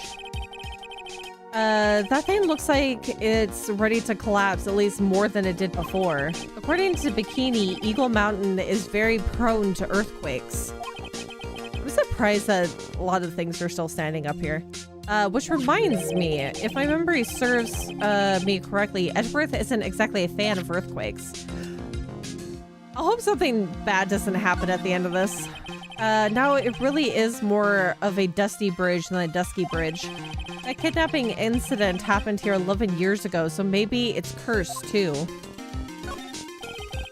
Asakura Temple doesn't have a single private phone line, and there aren't any houses in the area, so I guess Bikini is the only one who uses this. I really wish I had brought my cell phone with me. Yeah, I don't know if that would help with a lot of... I don't think that would have helped with the case, because then you wouldn't have seen a lot of the things that you did. But I mean, it means he wouldn't have fallen off the bridge, I can say that. Oh, yeah. It looks like it's about 20 yards to that cliff over there, but I can't see the inner temple from here. I really hope Maya's okay. Maya's lived through, various precariously, dubious situations. I'm pretty sure they're fine. Well, they're more likely okay. Let's go to the Heavenly Hall. February 9th, Heavenly Hall. It looks like no one's here. Larry? Loris? I was sure he'd be hiding here. Guess I'll try again later. Is there anything I can look at? Look at this graffiti scrawled right on the front of the shack. At least he managed to get a pretty good likeness. When I really think about it, I guess art kind of suits him. I mean, his very existence is an art of sorts. I'd agree. I mean, these are pretty decent pictures. I just wish he had a better mental state. Yeah, but Maya's food motivated. If Pearl is there, she's been turned into a stew. No, they can't cannibalize Pearl. She doesn't... Have you seen Pearl? She doesn't have enough meat on her. It's otherworldly, like something out of a fairy tale. Well, the roof part anyway. The sign says Heavenly Hall. I guess it's pretty fitting. If you spent a night in this little freezing shack, you'd probably find yourself at the pearly gates by morning. Yeah, makes sense. All skin and bones and shipping energy. Yes, that makes up the entirety of Pearls. This is the famous Eagle River. I got to try out its rough rapids the other night. They say it has a really strong current, and they weren't kidding. It's both powerful and fast-flowing. I was dead lucky, and I mean lucky not to be dead. And stairs. These steps lead up to the foot of Dusky Bridge. Coming down is a cinch, but going back up doesn't look like a walk in the park. I'm starting to understand why rivers always want to flow downstream, not up. I mean, talk about the bridge. Bones make broth, but it's still not enough sustenance. Not enough. She's not going to be able to sustain herself off of broth. That's the ski bridge up there. It's amazing how clearly you can see it from so far away. Larry supposedly saw everything through the shack's window. Not much light gets down here, so it must be pitch black at night. But this area was probably illuminated that night because of the burning bridge above. Cool. Okay, so move on. Yeah, Heavenly Hall is pretty far down from the bridge. I mean, it's not like far down, but it's basically at the bottom where you can see the proper like river rapids. The height is the difference. Time to go back to the main gate. Every night, Hasakura Temple main gate. Come on, please. It's for art's sake, I swear. There's only one guy I know who could be this persistent and high-strung. Hi, Larry. Welcome back. I'm talking about the heroine here. The heroine in my book. It'll make you famous. Francisca's here. Enough. A fool's fool. Fools who foolishly accepts the foolishness of a fool's fool. Wouldn't you agree, Phoenix, right? Me? Oh, wait a second. I know you. You're, all it begins. The abuse begins. Your reflexes and mine need to shape up. My brain's frying like a sunny side up and you want to grill me over a name? Yeah, he has a fever of 102.2. He's currently dying. Franzi, you can't do that. Even as we speak, Nick's on the brink of death, or so I'm told. Whip a dead horse. Isn't that one of your American sayings? No. Whip a dead horse? You know, kick a dead horse. But I guess it might be the same analogy. No, it's not, and I'm not on the brink of anything. Come on, Nick. Tell her, would you? Tell her she needs a model for my new picture book, Franzi's Whippity Whip Trip.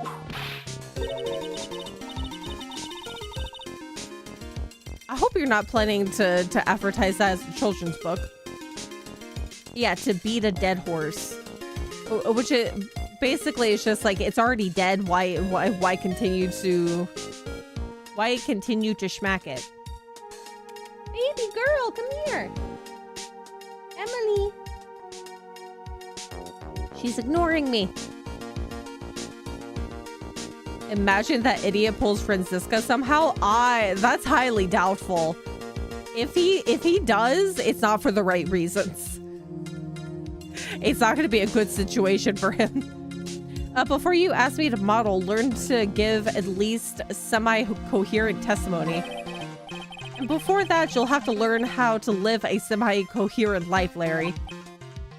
Oh no, man, that was kind of stupid. You just gave him an ultimatum. I don't care what anyone says. I'm telling you the truth. I saw what I saw. She flew, I'm telling you, whoosh, just like that dude with the red underwear. Just like that dude with the red underwear. Red underwear? Superman? I don't think I'm gonna forgive you guys when you come crawling back to apologize. Oh, off he goes. It's amazing how little has changed with you in the past year, Phoenix, right? I don't know about that. Hi, Francisca von Karma. Have you been in Germany all this time? That's right, extending my perfect win record naturally. Oh, joy, sounds like she has changed a bit. Has it really been a year since we first met? I'm Francisca von Karma, the prodigy. I see. I gave up a promising career in Germany and came to this country for one sole reason: revenge. Francisca was born and raised in Germany and became a prosecutor at the age of 13. Her father was the legendary prosecutor Manfred von Karma. I don't miss that face at all. Oh my god. He had a perfect win record for 40 long years, but now he is gone from this world. Don't tell me you still hold a grudge against me because of what happened to your father. Phoenix, right. You will fall before me, this I promise. But it will be for my sake, not my father's. Are we clear? Yes, Crystal. Okay, today's trial. In truth, I was shocked. I came back to America with the intention of defeating you. Instead, it was my little brother who was leading the defense. Edgeworth. Come to think of it, Edgeworth was pulled into being a prosecutor by Manfred von Karma as well. Miles Edgeworth told me something very interesting, you know. He said this case has a special significance to you. Because it does. And that's precisely why I'm here. Your personal involvement will make crushing you into teensy-weensy pieces all the better. It's probably the fever, but she is so openly hostile that's almost kind of cute. Don't think thoughts, Phoenix. She knows. She always knows. No smirking. No whipping the sick. That foolish fool doing such a foolish favor for such a foolishly foolish fool. Edgeworth. Make no mistake, Phoenix, right? I came here for one thing only, to pulverize you.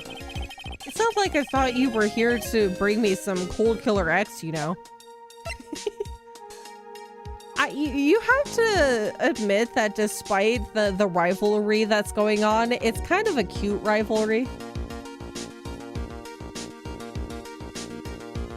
Is Edgeworth older than Von Karma?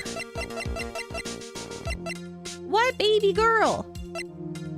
Yes, he's 26 and she's 19. He is much older. Baby girl, come here. Come back up on the bed. Up, up. Up, up, come on. Up, up. Come on.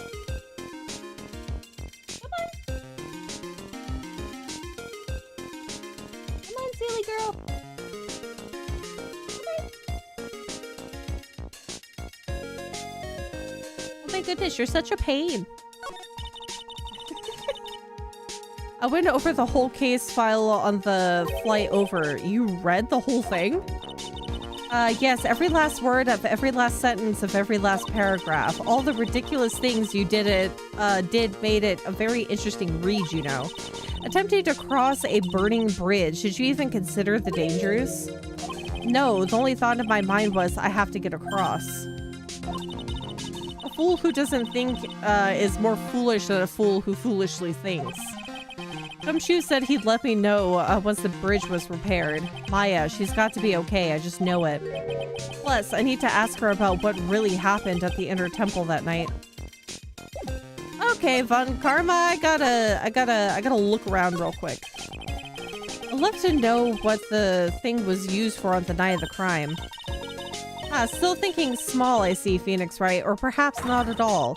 That's why you will never defeat me. Sorry to burst your bubble, but I don't recall ever losing to you. It's time for us to settle this once and for all with one final showdown. Looks like she's mentally blocked out my victories over her from her memory.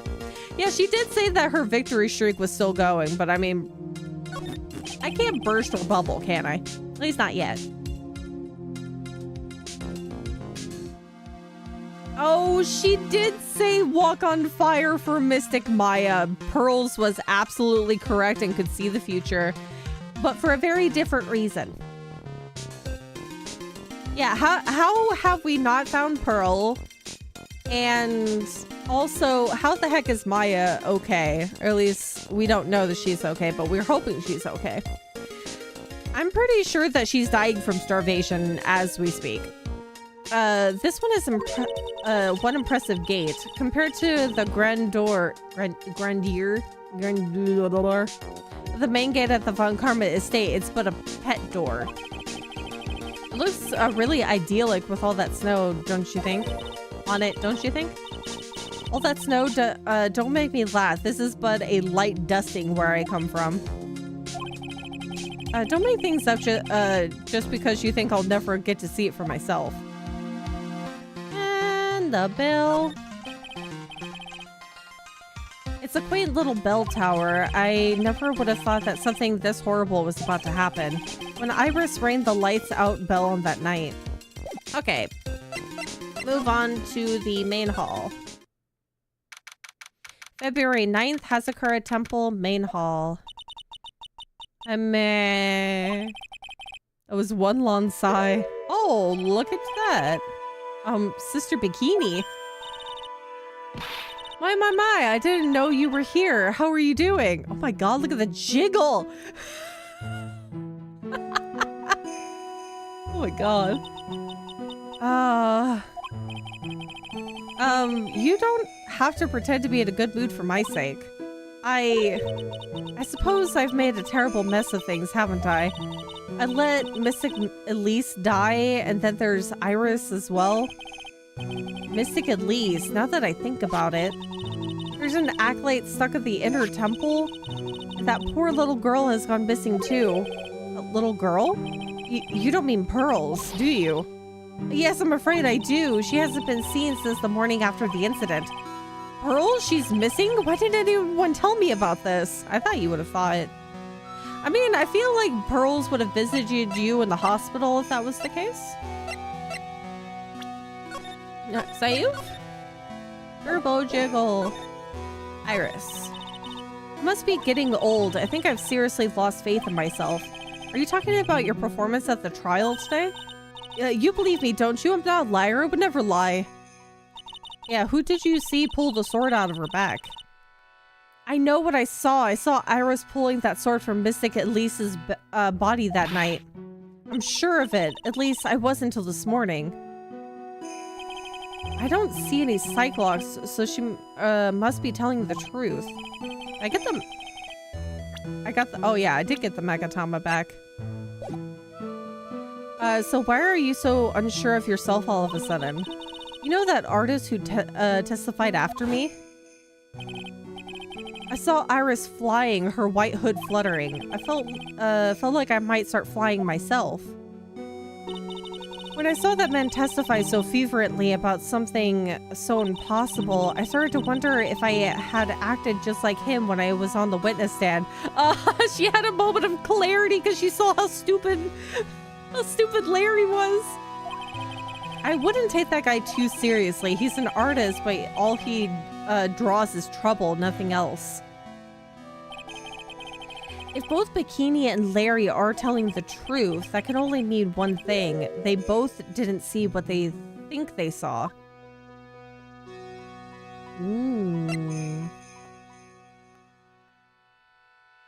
Memory update thought is a lie. I don't know, as more things unfold, we might have a eureka moment. On the night of the incident, you met Iris at the inner temple, is that correct? That's right, I'm sure it was Iris. But she claims she was in her room in Hazakura Temple. I knew I shouldn't have come back here that night. But because you did, Maya is stuck all by herself at the inner temple.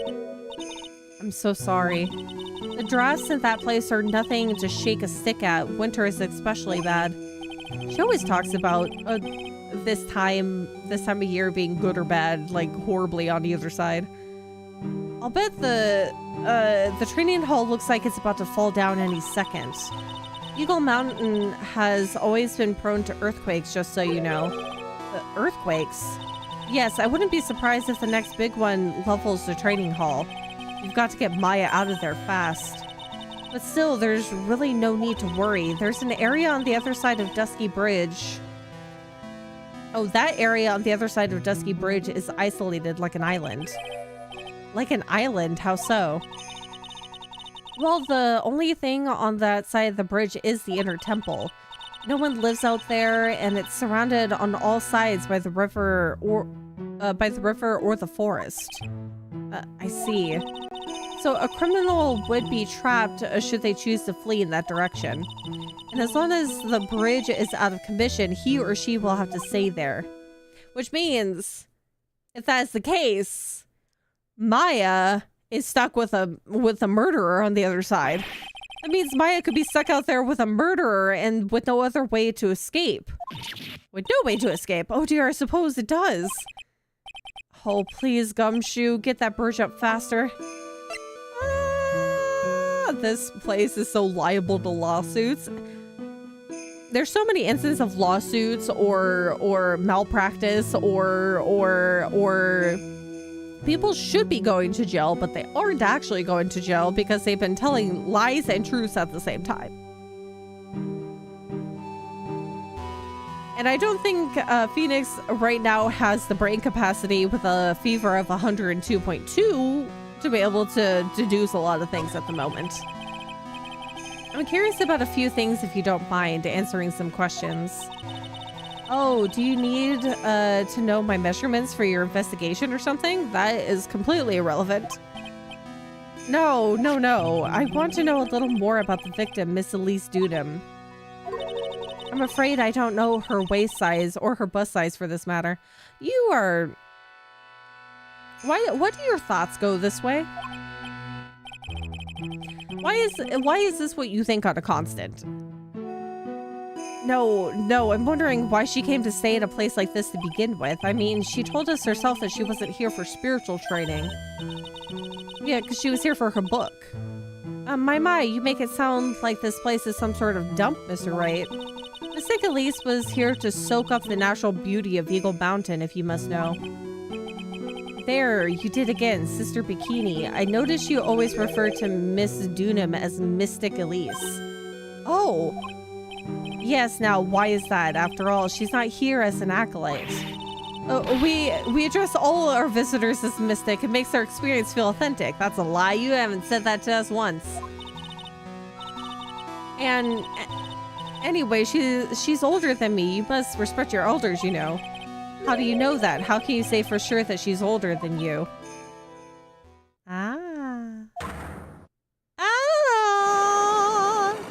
Oh, our first psych lock. Oh, that's a pretty hefty psych lock too. Well,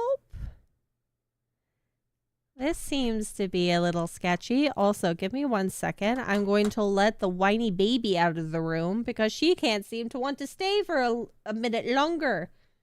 Oh, no, wait. She went underneath the bed. Never mind. We'll leave it at that for now.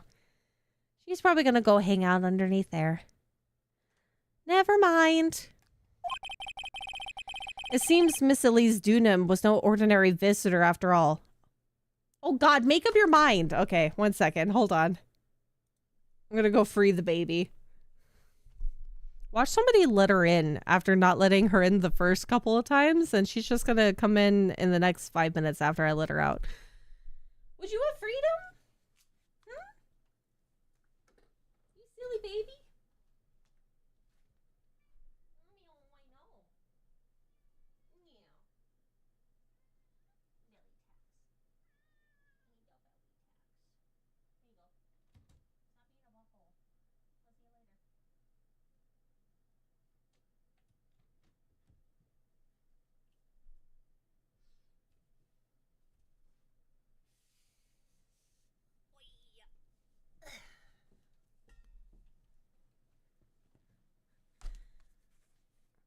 Just wait for it. Somebody's gonna let her in and it's gonna be funny.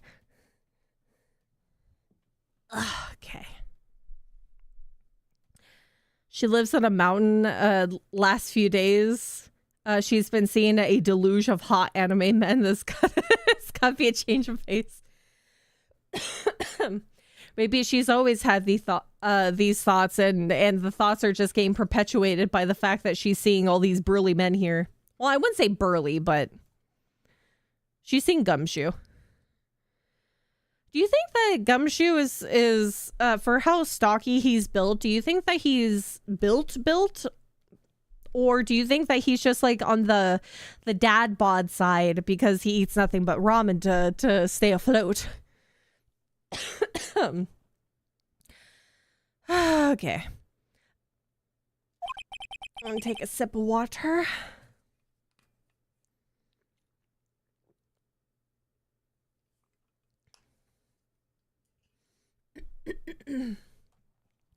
Gumshoe is a big boy, but I don't know if he's a muscly boy. She was with Miss Dunham on the evening of the murder, and now she's vanished. It's all got to be connected somehow. Pearl. I'm inclined to lean towards dad bod, but hard to say. I feel like that would be correct, would be dad bod. Due to all the ramen. Why did pearls have to get mixed up in this mess? Please, Mr. Wright, I know you're worried, but try to keep it together. Oh man, my head's throbbing so bad it's killing me. Pearls, was she with Miss Dunham on the night of the murder, remember? Yes, but I have a temple to run, you know. I was busy preparing for the training. I didn't see the little darling even once after we finished eating dinner. The murder, it didn't take place right in front of her innocent eyes, did it? According to the detective, she hasn't turned up at her home either. Come on, keep calm. There's one place left where Pearls could be. She just has to be there. Come on, Gumshoe. Tell me you'll be done with the repairs soon. Okay. I'll go ahead and examine this area just for the sake of investigating. There's a laughably large Macatama on the altar. If I can see Cyclops with this with the tiny Macatama I've got, I can only imagine what kind of powers this bad boy has under his hood. I don't think this is gonna give us any new information. But the writing on these sliding doors are instructions for spirit channeling, kind of like how we scribbled math formulas on the bathroom walls to remember them. Yeah, these are, you know what? These are the same. I'm gonna watch me miss one, and it actually is like the part that I need to see. February 9th, Hazakura Temple Courtyard. This is where Sister Bikini witnessed the incident. It's hard to imagine she was lying on the stand, so maybe there are some clues that have yet to be found. Examine! Miss Dunham's staff. I definitely remember there being a crystal sphere attached to the staff. I guess Larry eventually found the sphere near the foot of Dusky Bridge, but what was it doing all the way out there? Because that's where we assume the murder took place. The Shichishito, it's there in Mystic Ami's right hand, but it was proven in court today that it wasn't the murder weapon. Given the design, it must have been used for some pretty gruesome things in the past. Yeah, can you imagine being cut with that? Extremely painful. The main gate on the other side of that stone wall, the difference in elevation is almost 10 feet. That's how steep that hillside is. And that's also the height the body fell from, according to the autopsy. It is possible that Miss Dunham was pushed from the top of the wall. That would be interesting. That building up there is the main hall. It was where we were staying. It's kind of funny because it was built on a very steep slope. If you enter from the main gate side, these rooms above me are on the ground floor. Apparently, Miss Dunham was staying in the corner room. I guess that's where she was pushed from that night. Is that the right window, though? There are a few of these stone lanterns scattered around in this courtyard. Without the city glare to compete with, I imagine they would seem a lot brighter. I guess Sister Bikini must light them now, since Iris can't be here. Is there anything else to look at? Oh. I wonder about the skis, too. They got quite a bit of snow up here on Eagle Mountain. Around here, skis aren't just for fun, they're tools for getting around. But the sled, no, that's gotta be for Bikini's own personal entertainment. I wonder if the sled has anything to do with anything. I also feel like there's other things that are under the snow, but it won't let me look at them, so I guess they're not relevant. Okay. Main hall. Oh! Hey! What was that jarring, inconsiderately loud yell? Oh, Gumshoe! So this is where you've been keeping nice and warm, I see. Detectives, have you finished the bridge? Yeah, I did. I told you I'd let you know. Well, then I'll come along with you and... Sorry, ma'am. No unauthorized entry. Access is restricted to people involved in the case. What was that? I'm involved, aren't I? You couldn't get much more involved than me. Well, yeah, but that's not what I mean. Of course she's gonna... Is she gonna have us... She's gonna... Things are gonna get messed up here. It's been a while, Scruffy. It's Miss Von Karma. Yeah, it is her temple, but it's a crime. It's a crime scene. It's a crime scene. We can't let her. We can't let her come to the crime scene. Sister, please leave the investigation to me. My. Well, you certainly seem to have everything under control. I am on your side. I won't do anything you don't want me to. Unless you were to pin the guilt on Iris. What are you daydreaming about, Phoenix, right? That hurts, you know. Silence. Francisca Von Karma will personally guide you through your investigation, so you will follow me. She's not seriously going to follow me around, is she? Yeah, she's gonna steal all my evidence, apparently. Okay, so I won't give the Magatama to her just yet. I want to get to the other side. Let's hope we can get to Maya. Oh, would you look at that? God, how long did... Freaking Gumshoe's amazing sometimes. No, he's sort of amazing all the time, isn't he?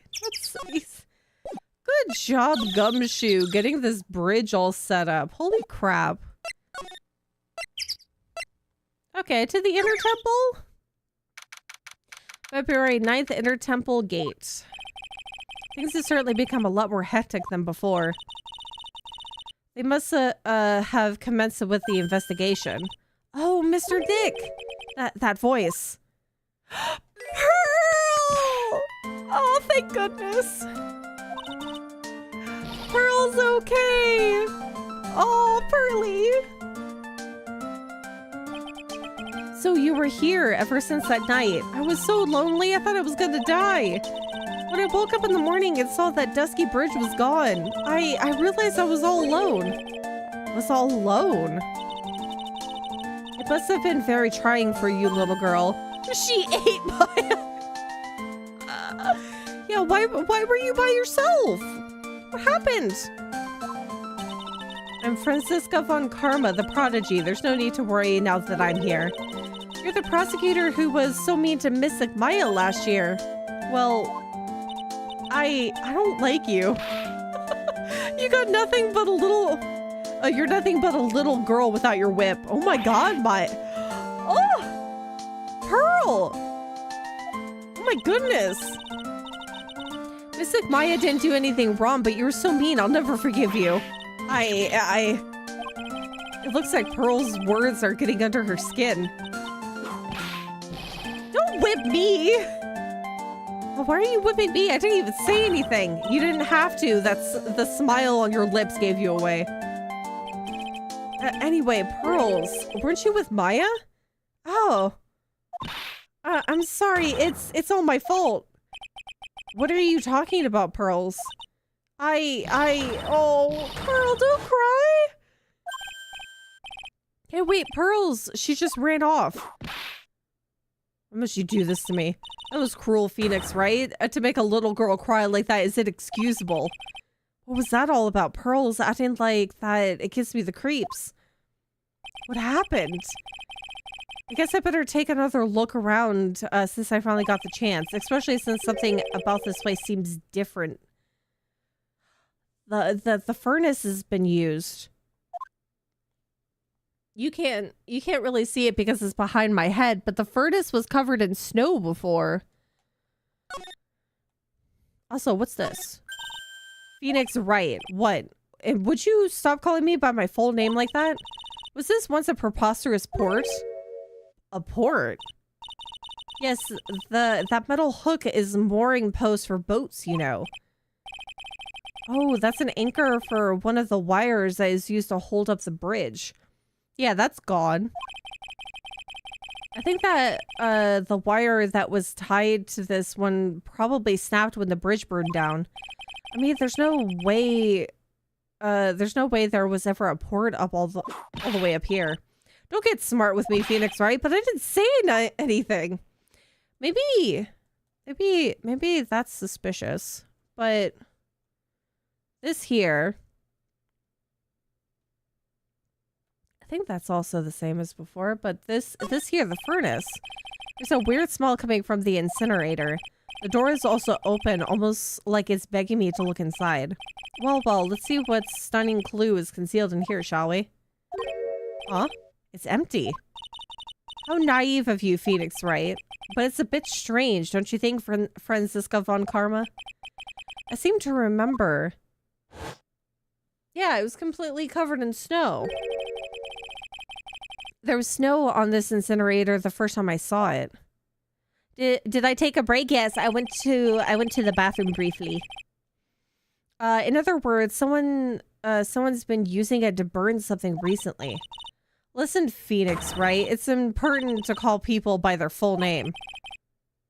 I was only copying you. The contradictory.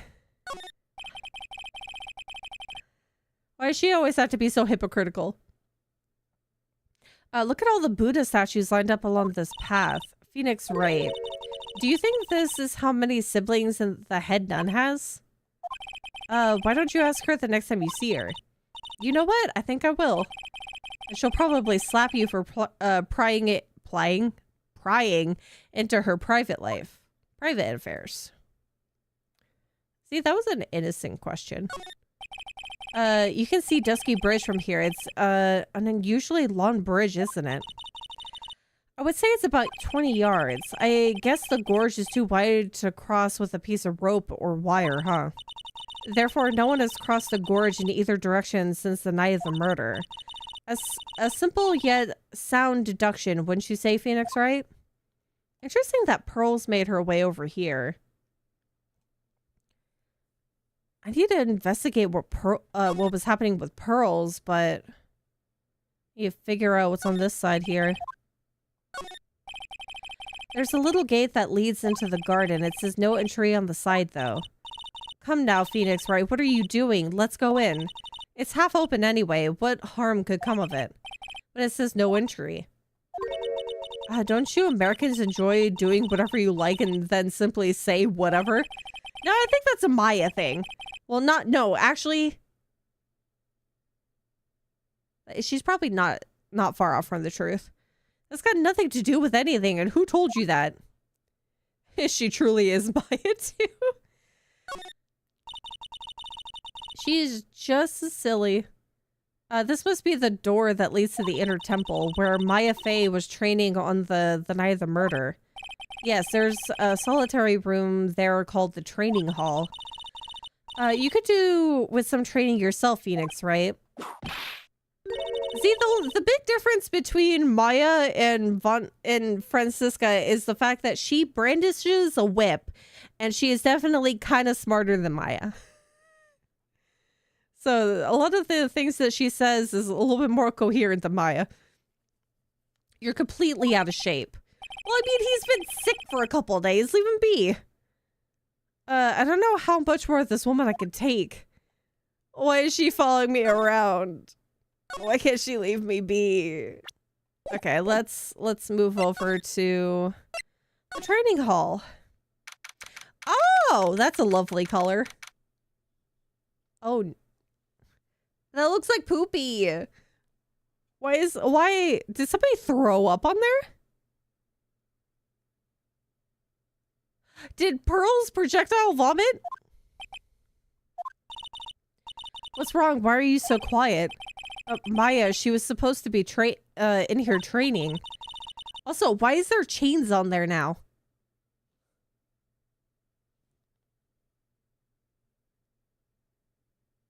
Yet it appears she's nowhere to be seen. Oh, it's this. Look at that. It's the same kind of lock. Oh, it's a psych lock. Why? What's that strange lock? It wasn't there 2 days ago. This whole room is really giving off some strange vibes. The heck? Yeah, hold on. Just so you guys can see, I'm gonna... It is all over the incense burner and the scroll tapestry. Well, the scroll of Mystic. Oh god, what's her name? Crap. Misty Faye.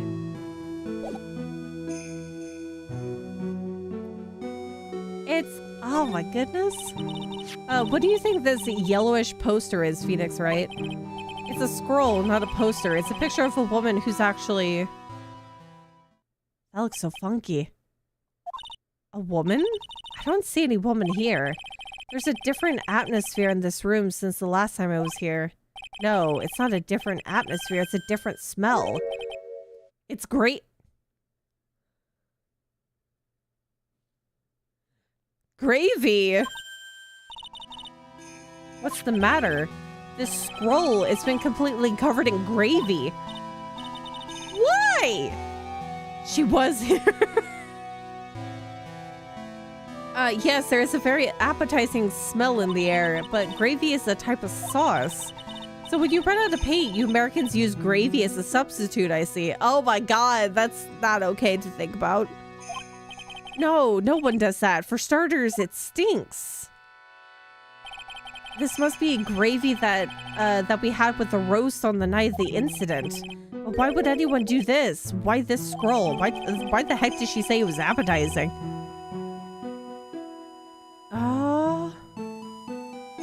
Hanging scroll updated. Touch to see before and after view under the check screen. Oh, that's gonna make evidence kind of convoluted. Missy Faye's image is obscured by gravy. Never did I think that would be a sentence.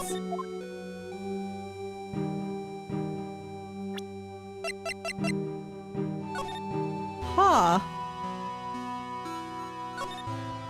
It's 2 pieces of evidence in one. That's so interesting.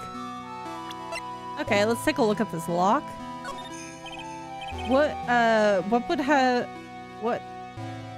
would this have been on the Japanese version? Curry sauce? Curry sounds plausible. I think it probably was curry. When I was here 2 days ago, this weird lock wasn't on it. These chains, it's almost as if they're guarding something inside that cavern. I've never seen a lock quite like this before. I've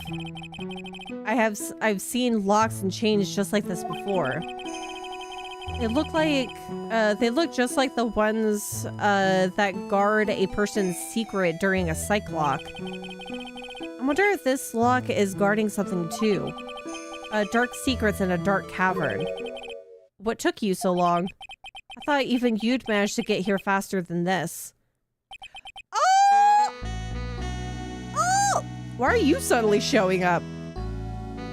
I thought even you'd managed to get here faster than this, Mr. Trite. Prosecutor Godo, I didn't know you were here. Prosecutor? How come you didn't show up at the trial today? Ha, I could ask you the exact same question. Huh? But I had a cold, so I had something slightly more important than a common cold to deal with. Am I crazy to say that I think that this man is the same person as Mia's mentor? And the reason why he wears this mask is because, yeah, is this Diego Armando?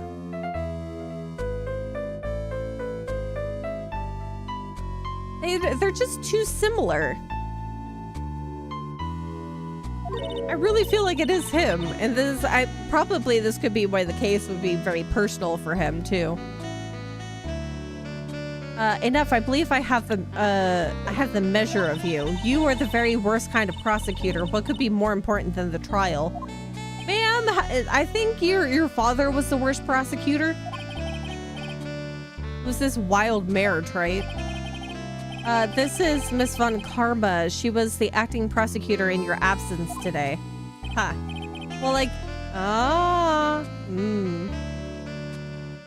the ha's. Well, I guess I owe you one then, but you can go now, princess. It's time for the big boys to take the reins. Just who do you think you are? This case is my...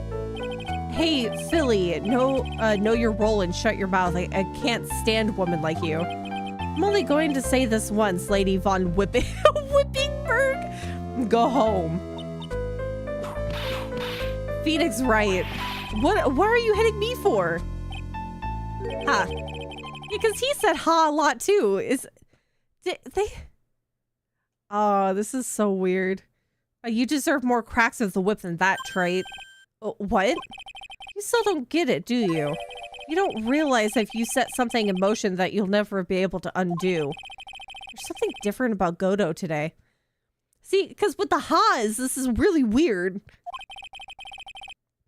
I'm getting such a strong sense of something from behind that mask of his. Is it anger or is it sorrow? So, this is so interesting. Having all the prosecutors here, this is really a great final case. It is. Through his red visor, his current suit would look exactly like his old outfit. Yeah, if he is him, yes, totally. Oh, I'm excited to see how this is gonna end. Okay. Why didn't you show? You had some important business and that's why you weren't in court, huh? So what was it?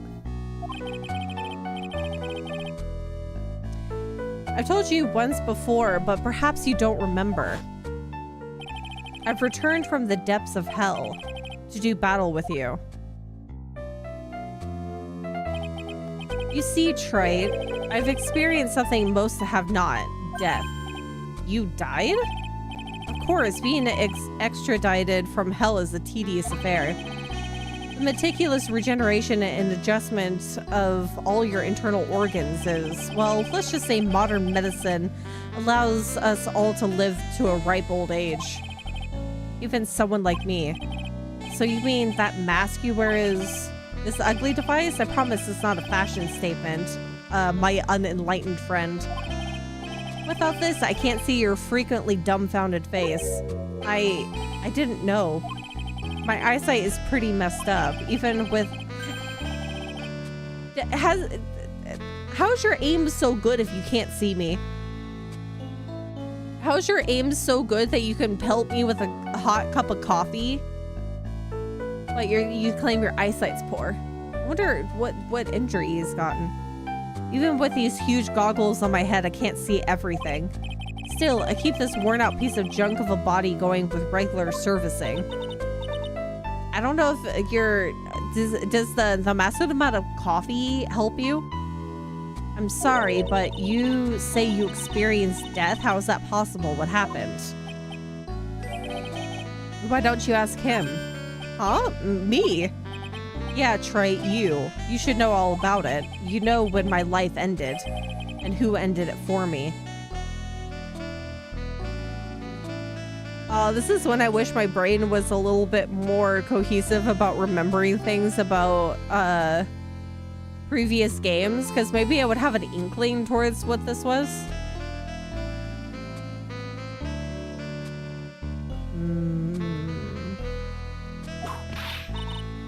Oh, well, Phoenix, right, do you? I don't know what he's talking about.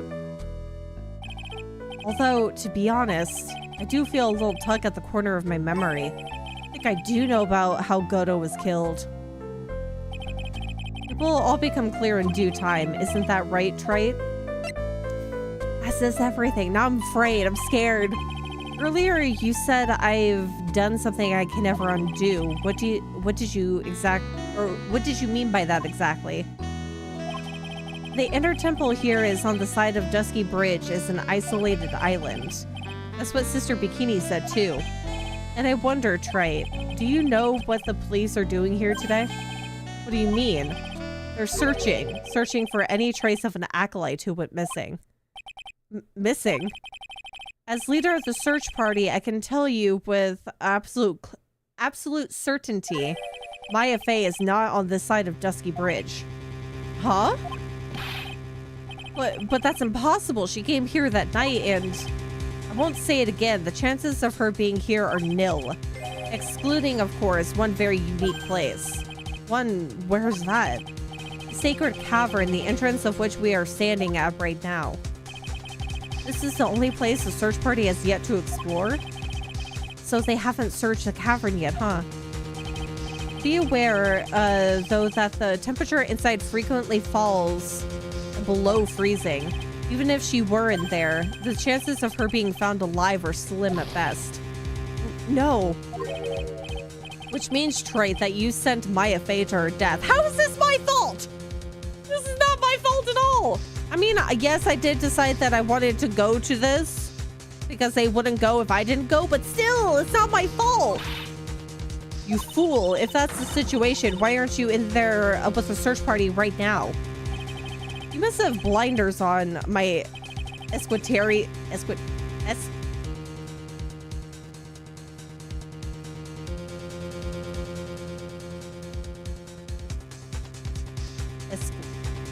I can't read it. Why? I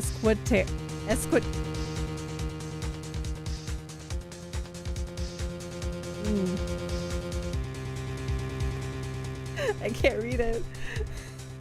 It's like a horse thing. Well, he did call her a horse, didn't he?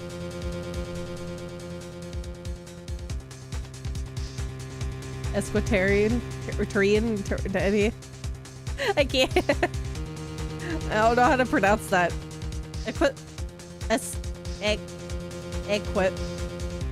Equestrian?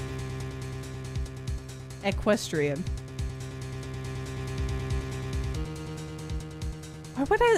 Why was I putting an extra S in there? What the heck? Oh, good. Okay, thank you. Don't you see the big lock and chains? God, I was... My brain literally fried for a moment. Thank you for putting... Thank you for putting like the phonetics out of how to actually say it.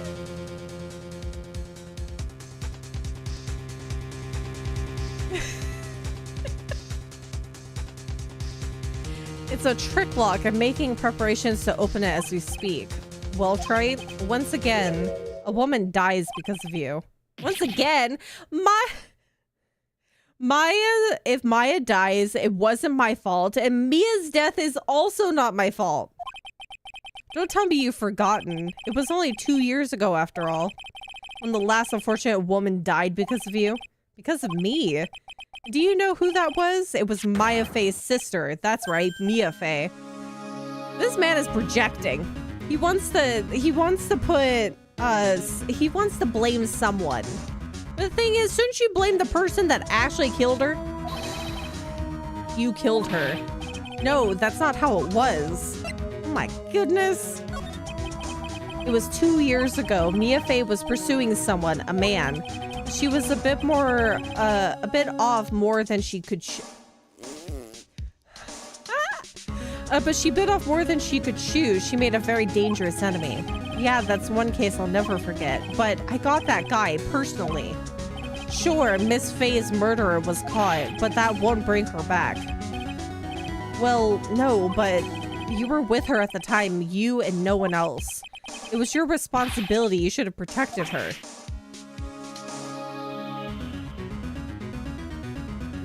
The dyslexia is hitting very hard today.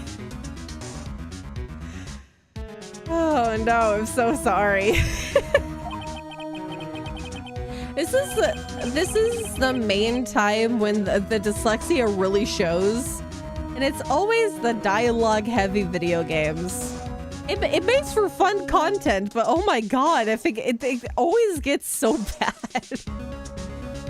You saw Mia, you say Mia Fey was your teacher. Well then, I'd say you've learned nothing, right? Oh my god, see? The other thing is my brain keeps putting words in there that thinks it's as part of the sentence, but it's most definitely not. But that's the brain also trying to fill in gaps. Even though I haven't read the full sentence yet, I guess my brain feels like it's wrong from the get-go, so it has to put words in there that doesn't need to be. It's either that or I'm reading like a line down, which is also very frustrating. You've let her sister suffer the same fate. I haven't sentenced Maya to death, no. Trick lock. What is this peculiar looking lock? Why don't you just break it open? It would be a simple matter of... I'm afraid we can't do that. This area has always been prone to earthquakes. The repeated tremors have weakened the foundations of the training hall. Any excessive force used to break the lock would,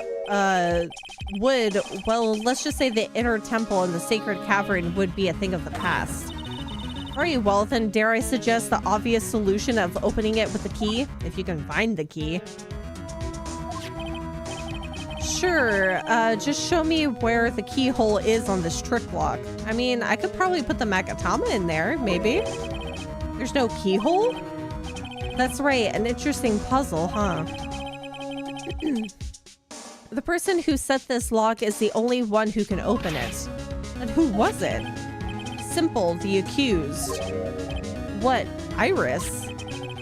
When an acolyte undergoes training inside the sacred cavern, the attending sister is responsible for locking the entrance. But the first person that was here was supposedly Sister Bikini. Obviously, the night of the murder was no exception. Maya Fey was to train in there. In there? In there. Sister Bikini did mention it a number of times. Now that I think about it, she said that Iris was left in charge of supervising the early stages of the training. Oh, maybe it was her then that locked it, because then maybe the early stages of the training are in here in the inner temple and then after going into the cavern. So Iris the accused is the only one who can open this lock. I've arranged for her to be brought here now. Iris is the only person who can open this lock. I hope she gets here soon. Hang on in there, Maya. We'll get you out. So, I should be getting back to work. Wait, Godo. How sure about Maya are you? There's no doubt in my mind. She's in the sacred cavern somewhere. It's the only place she could be. You better start praying. You better pray that that friend of yours brings the accused back here soon. Edgeworth. Oh. If it's Edgeworth, there's going to be an earthquake. They sort of foreshadowed that when he said that Edgeworth is not good with earthquakes. Oh no. Oh no. Listen up, Troy. There's only one thing I want to say to you before I go. I'll never accept you. Never. See, sir, all of the things that you're accusing me of, are you sure that you're not trying to say that you just didn't protect her? Is that what's going through your brain and that you're just blaming me? Probably. Yeah, it might collapse. Oh, God. You should choose your friends more carefully, Phoenix, right? That's what everyone says. It looks like I don't have much of a choice. See, I have never considered the majority of these people my friends. Edgeworth, Maya, Pearls, Gumshoe, friends. All these other guys, acquaintances who want to kill me. I guess I'll just have to do what I can for now. Can I examine this again? Or I already looked at it. Okay. Look at those wafer thin mattresses. I'm sorry, Phoenix, right? Wafer thin? Yeah, you know, thin like a wafer. In other words, uncomfortable. That's how we describe things like these mattresses. I guess you must say wafer thick or something back in Germany? Not about these mattresses. Certainly not. Okay. In here? It's an antique dresser. Don't you dare open it, Phoenix, right? Now I know how Maya feels when I tell her not to touch things. What a pity. It's full of nothing but old clothes for the acolytes. Ah! Oh! There could have been a hood in here.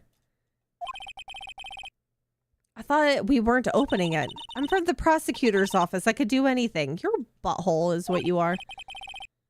Yeah, you can do anything except stand up to a 9-year-old girl. Phoenix, I feel like you need to say that out loud so people can actually hear you properly.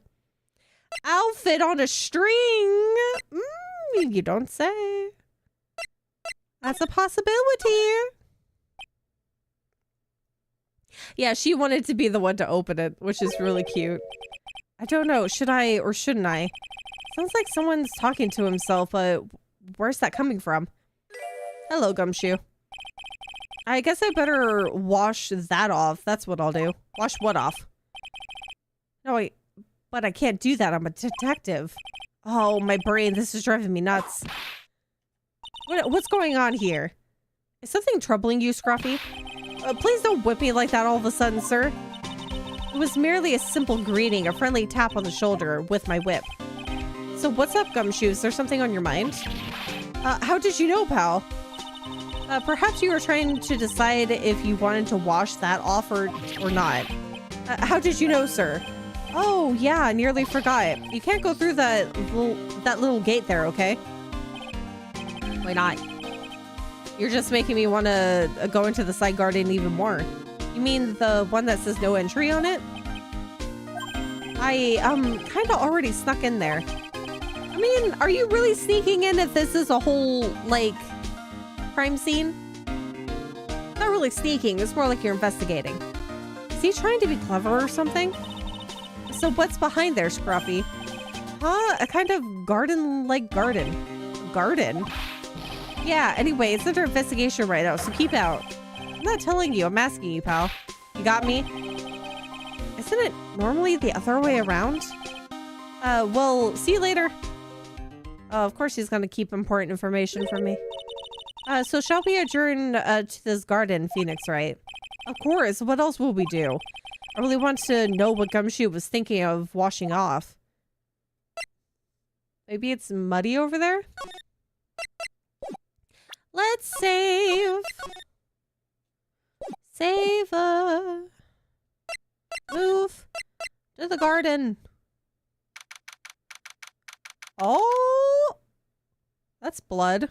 Oh, this makes me feel like this is where the murder took place. February 9th, Inner Garden Temple. Oh, there's a few things in here. There's a strange feeling in the air. I wonder what it is. Strange feeling. Forget about that. What's that strange writing on the stone lantern? Oh, what are you doing here, sir? I thought you said you can't come in here.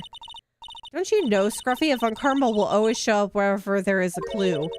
There are plenty of clues to be found here.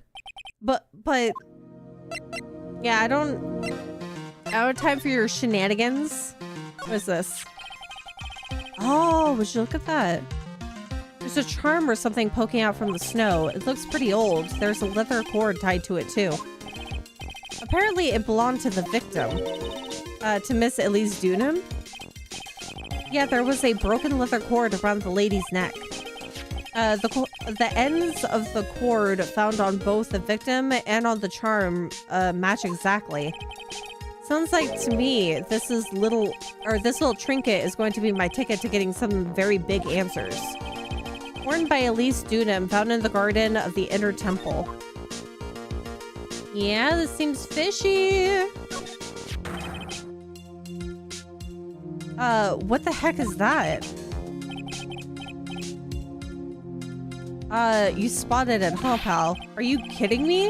It couldn't be more obvious. It says Maya. Yeah, and before you ask, it's written blood. You will answer all of our questions now, Scruffy, without exception. See, when people write names in blood, there's no way that you could do that while you're dying. Really?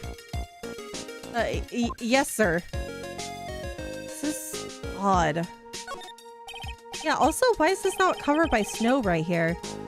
Well, this is odd. There's no snow on the ground here, and it's almost perfect. An almost perfect rectangle. It couldn't have happened naturally.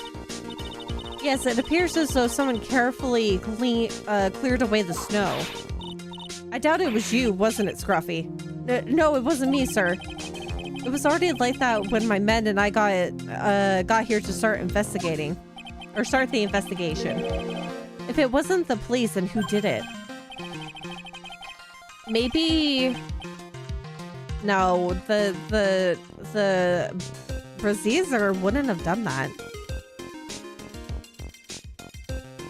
Oh yeah, there's something I need to tell you just between the three of us, okay? What is it? It's top secret. You can't tell anyone, got it? Well, it depends on if it's for the case or not. Well, when I was a kid, I got knocked out of the local wrestling contest, you see. I was so disappointed I just picked up my mouthguard and cried all the way home. Man, I got in so much trouble when I left it on the couch. Thank you for that little tidbit of lore for yourself, Gumshoe. Is that it? That's it. Whoever cleared the snow away must have had a reason. Although I can't even begin to imagine what that reason could be. It's really weird. A little lantern. A little statue.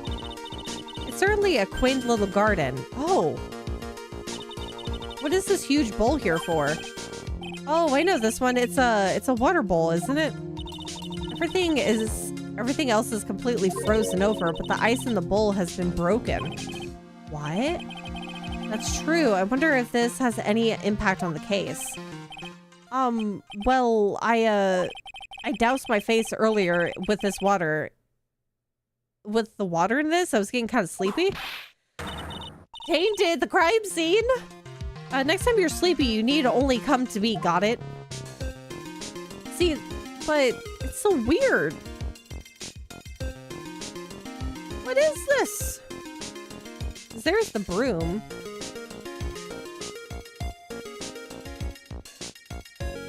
Okay. Let's talk to Gumshoe. The investigation. Yeah, I wonder if there would be a second murder. But who else would be murdered? Other than... Because Pearls is okay. Maya, we're still not unsure. Or we're still unsure about whether or not she's okay, but I don't think that would be murder. Oh, please, not Gumshoe. Not Gumshoe. We can't murder Gumshoe. Right now by Francisca. So how's the Inner Temple investigation going? We have the best forensic team in the world working on the place. Forensic team? And what was the outcome of the scientific study? Nothing, scientifically speaking. The place is as clean as a whistle. Except for this garden here? That's simply not good enough, Scruffy. Do you think I'll let you get away with that? Uh-oh. Well, there was a couple of things that bothered me when I first got here, sir. That stone lantern and the surrounding area that's not covered in snow, correct? It looked kind of fishy to me, you know, scientifically speaking. So I got the lab boys to look them over. The results were... It's kind of hard to say, actually. I guess I better look into them myself. Okay, Maya. About Maya. Oh, did Mr. Godo tell you yet? Yes, we heard. He's got a search party out looking for her, but there's nowhere else she could have disappeared to on this side of Dusky Bridge. All we can do is wait for Mr. Edgeworth to get here, pal. Edgeworth? He's escorting Iris, the defendant, over here. We'll have to wait since she's the only one who can open the door to the sacred cavern. Oh, I think Mr. Edgeworth wants to talk to you about something too, pal. I wonder what it is. Just don't be expecting any good news when you talk to him. When I spoke to him, Mr. Edgeworth sounded so down, I felt like I was drowning. Sounds pleasant. Oh, I'm scared. Oh, marriage. He's gonna reluctantly propose. Maya, so these So these letters are written in blood? Yeah, what's worse is it's the victim's blood. This is Ms. Dunham's blood? We haven't done a detailed analysis yet, but it's looking that way, pal. See, that's fishy. That's also... I'm so scared right now. What is this gonna turn into? Phoenix Wright, I presume you know, don't you? What Maya's name is written... Why Maya's name is written upside down? You know what? That was really bothering me too, but I just came up with the answer. The results of my own special gumshoe investigation. Really? Do tell. Well, on the night of the murder, that stone lantern was up...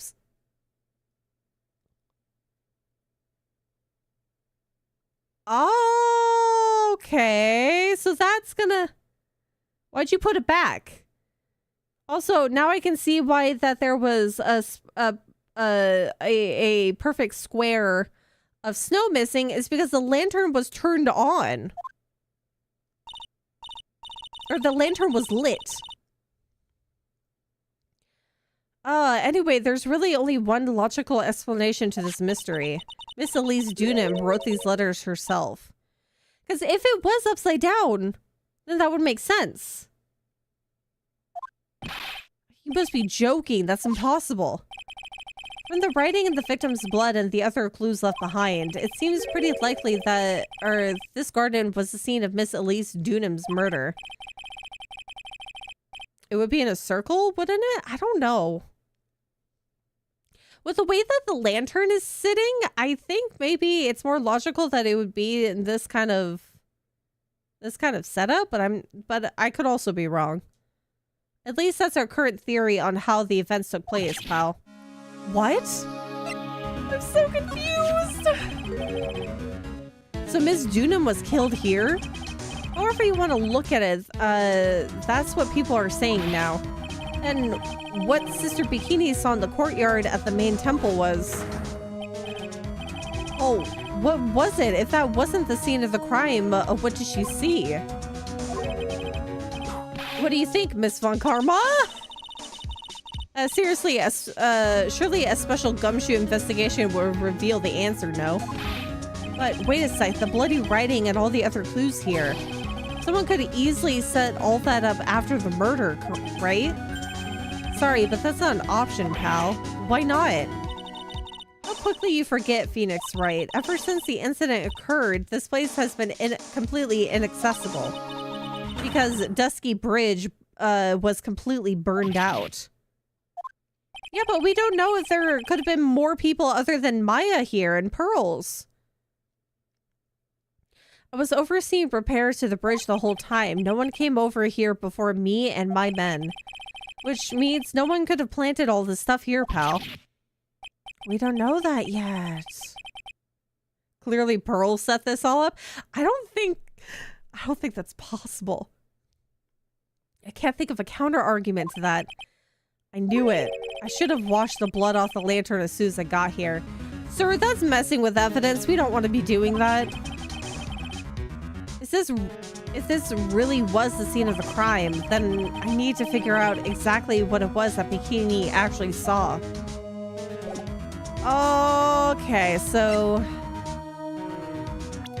let's save. Yeah, I feel like you could have set this up before the lightning strike. Like the majority, at least.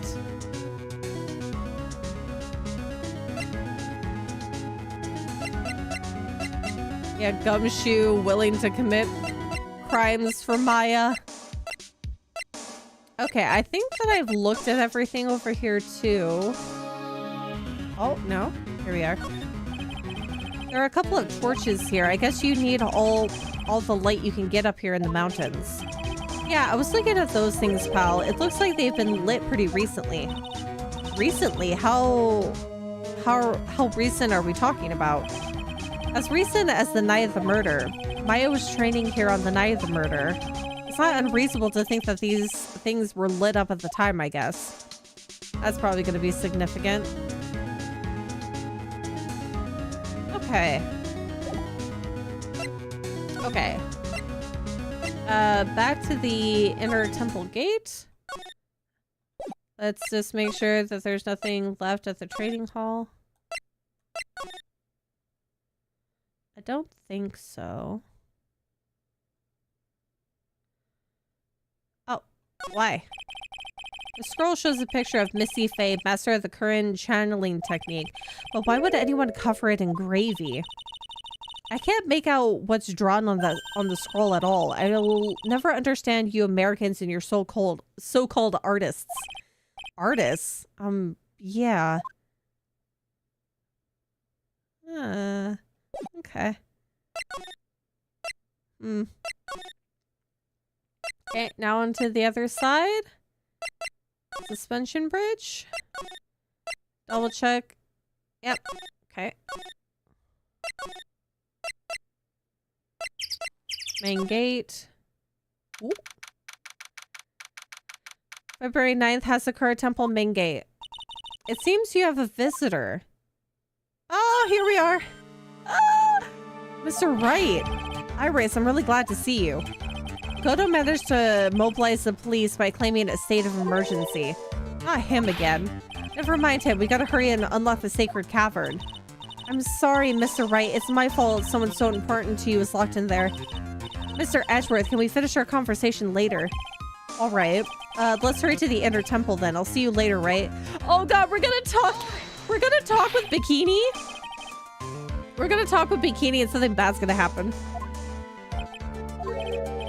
Sorry, Wright, I can't allow you to come with us. What? I hate to be the one to break it to you, but Maya Fey is in a rather delicate position. What do you mean by delicate position? This isn't simply a rescue operation, right? It's also an investigation. That being the case, we can't allow members of the public to interfere. Come on, Edgeworth. Why am I a part of the public? I'm the prosecutor on the, I'm the defense attorney on this case, not prosecutor. If anything happens, you'll be the first to know. Please understand. Mr. Wright, all that matters is that Mystic Maya is rescued, correct? They're gonna have a bad time. Oh no. Oh no. Zoa's gonna get into a worse situation. Oh god. Listen to the voice of reason for a change, Phoenix, right? From now on, consider anything beyond Dusky Bridge to be off limits. We'll be going now. Excuse us. I'm so scared. Oh. This is no time to be standing around, Phoenix, right? Aren't there other things that demand your attention? She's right. Thanks for reminding me. Okay. To the main hall. We gotta talk to Miss Jiggly Cheeks. February 9th, Hasakura Temple main hall. Oh. Sister Bikini looks like she shrunk some, since I last saw her. Don't be so rude, Phoenix, right? What's wrong, Sister Bikini? My, hello you two, how are you doing? Well, ha ha. From the sound of that sigh, I guess she's still pretty down. Iris was just here, you know. She was accompanied by that handsome crimson-clad prince. Is she talking about Edgeworth? It was just a courtesy call. I wasn't allowed to talk with her at all. Oh dear, it's all my fault that this has happened. Poor Iris, she was worried about my back, would you believe? What have I done to her? Only what you had to do, sister. You bravely and truthfully testified about what you saw. There's no shame in that. We'll see to it that your testimony wasn't made in vain. Well, I don't want to hear anyone else saying that. Mr. Blue Suits doesn't seem to share my opinion, I see. Me? Yeah, truthfully, it's very much a lie since the beginning. Yes, you did great, Sister Bikini. Absolutely spectacular. You two are the only ones who've said that to me. I can't shake this feeling that I just became a shill to a shrew. Do you have a problem, Phoenix, right? I do. many things, but I can't say it out loud here, otherwise I will truly be whipped once more. Even more so than before. Sure, she was brave to testify so truthfully like that, but I know she's still hiding something. Guess it's time to break the cyclock of, or those cyclock of hers. Okay. Give it a save. We're gonna talk. Okay, we got all that, so we can present the Magatama and see what happens. Woo. And it begins. Elise Dunham. Sister Bikini, the truth is becoming increasingly clear to me. I'm convinced that Miss Elise Dunham had a special significance to this temple. As to why she had a special significance, I believe it has to do with her true identity.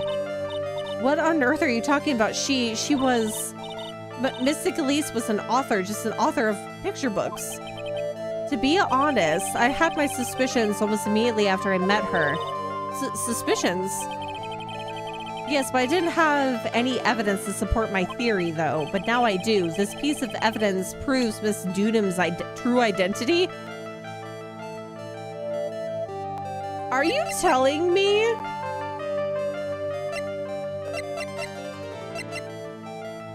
Are you telling me that this is Misty Faye?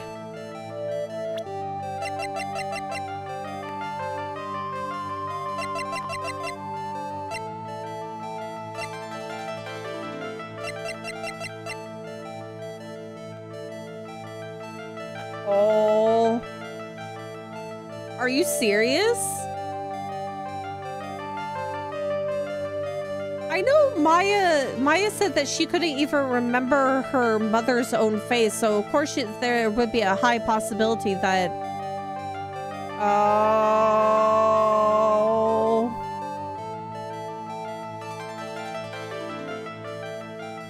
Pseudonym? Oh my god! I'll be honest, I've been thinking that for a minute since they said how her past was mysterious. Oh my god. And the fact that she's calling her Mystic? Oh, I backed out. Whoops. Let me go back in. Oh my god! Really? Maybe that's why she didn't want to be with Maya for an extended period of time, so she didn't notice.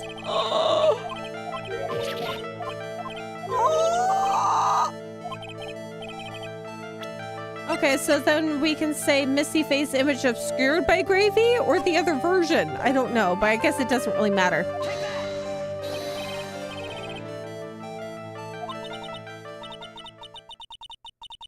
Of course, I don't know why it didn't hit me before. Your heart, it's impure.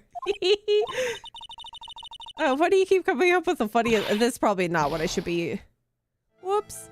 Wrong one. Yeah, Pearls was too young to have met her. The magic bottle, I hope it doesn't have a childproof cap on it. She was a wonderful author and illustrator, that's all I swear. Okay. What else should I...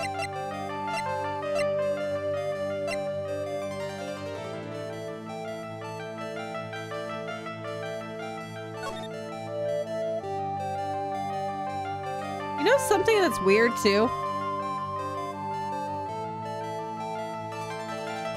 You know something that's really weird? Do you see? I didn't notice this before. Do you see the hair color on this picture compared to this? Oh, okay. I'm gonna load so I have more. Oh, nope.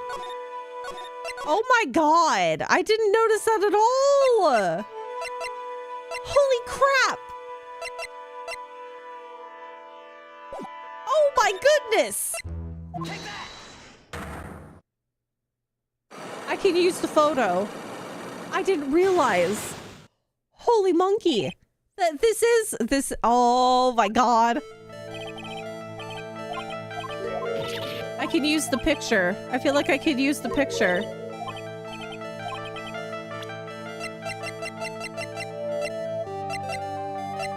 Where is it? Wow. Wow. Wow. Okay. No, really? Okay. I recommend Mystically's book for the magic room. What is it exactly? Do I have to use the... Yeah, maybe I have to use the profile.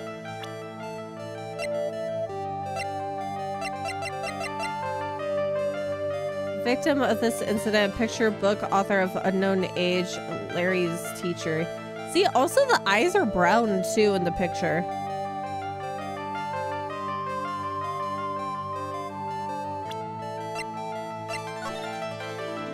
Yeah, her eyes are brown and her hair is brown. Also, is the outfit different too?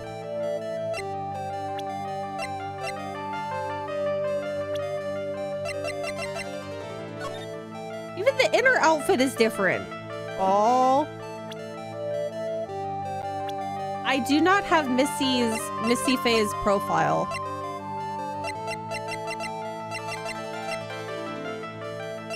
This is really interesting. Holy monkey.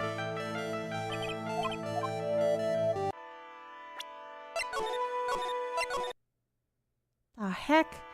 Really, what the heck happened here? How did all of these things just transpire like this? That proves her identity. Should I just use the profile? I think OG Mia suffers from the same hair color inconsistencies in key art sometimes. Oh, she probably does.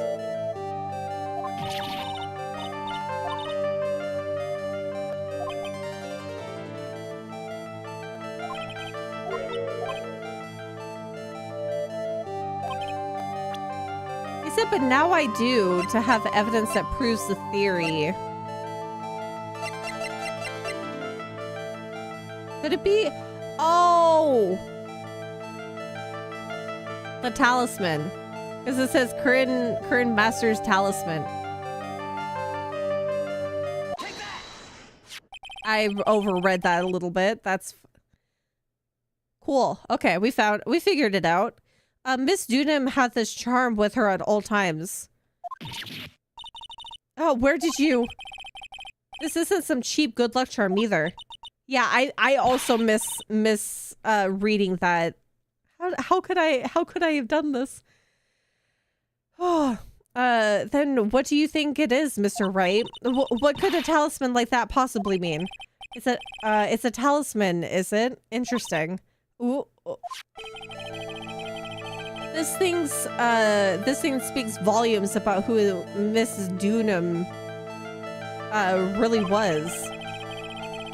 This talisman and one other item unequivocally prove Miss Dunham's true identity. So then that would be the hanging scroll now. I think. Yes. The painting is obscured by the gravy stain at the moment. But this scroll shows the master of the current channeling technique. The crest at the top is a sign of that honorable title. Yeah, because the talisman has the same symbol. The very same crest that adorns the talisman the victim carried with her. This is definitely their mother. Oh my goodness! But she's dead now! This crest is reserved for the master of Crane Village. Who on earth told you that nonsense? I've got no idea what you're talking about. The new master, Maya Faye, told me. What? You mean that acolyte is Missy Faye's... She didn't even know. Daughter? Yes. Are you sure? Yes. In fact, since her eldest daughter passed away, Maya is Missy Faye's sole successor. She didn't know. Oh! Mystic Misty. Oh, they're all automatic. Oh, yes. This is good. Wow. Mystic Elise graced us with her presence about a week ago. When she showed me the talisman with that mark on it, well, I nearly fainted. No one had seen her since she disappeared 17 years ago, after all. What is the significance of this talisman, sister? The Kurin talisman? It's a symbol of the master of Kurin. The bearer must carry it with them always until their death. Until their death? So Elise Dunham was really Maya's mother, huh? That's so sad! She was looking for her for so long, and now she's dead. She was Misty Faye, the master of the Kurin channeling technique. The truth comes out at last. It looks like we're making some headway here. Tell me, sister, after 17 years, why does she choose to show herself now? Because something happened that called her out of hiding. What happened? Well, there's the earthquake. Oh, no! Oh, my God. Okay. God, I'm probably gonna have to use the photo in the actual courtroom to prove that it's not Elise Dunham. Bunch of duck. What's happening? It can't be. Earthquake. Oh my goodness. The inner temple. This kind of tremor might... The inner temple. The sacred cavern in the training hall. It might very well cave in. No! Oh my god. Is this where it's gonna end here? Oh no. Oh, fudge. It seems to have passed. Well, we can't just stand here and do nothing. Oh, you know what? I have a thought process. Hold on. Oh, I don't have it anymore.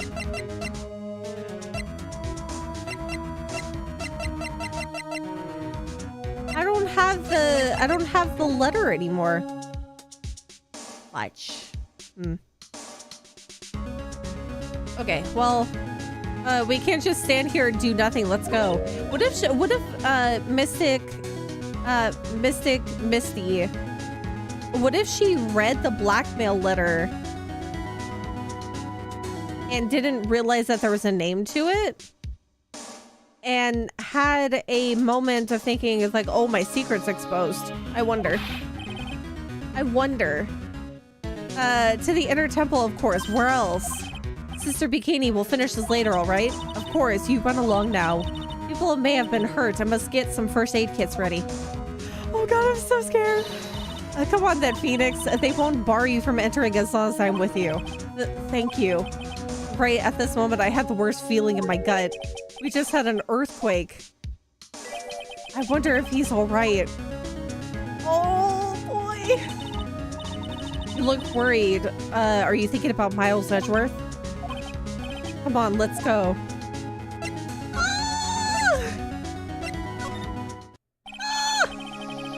We gotta hurry to the temple and... He's alive! He's good! What are you doing here? How could I have... How do you expect us to understand if you don't speak up? Hey, why am I the one getting whipped? She's gone. No. The defendant, Iris, she's gone. Gone where?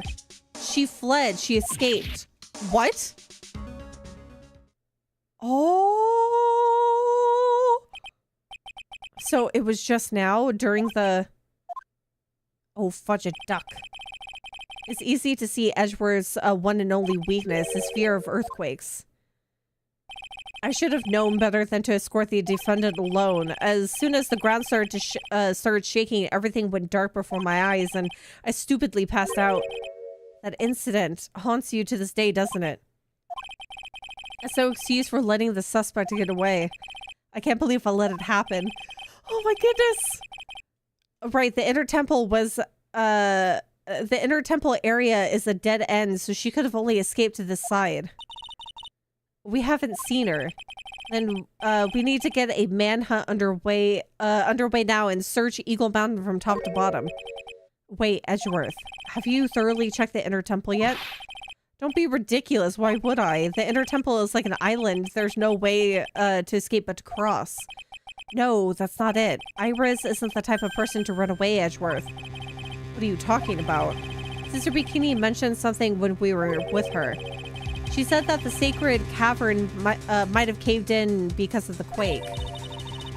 Then then you think Iris might have gone to the inner temple to check on the situation?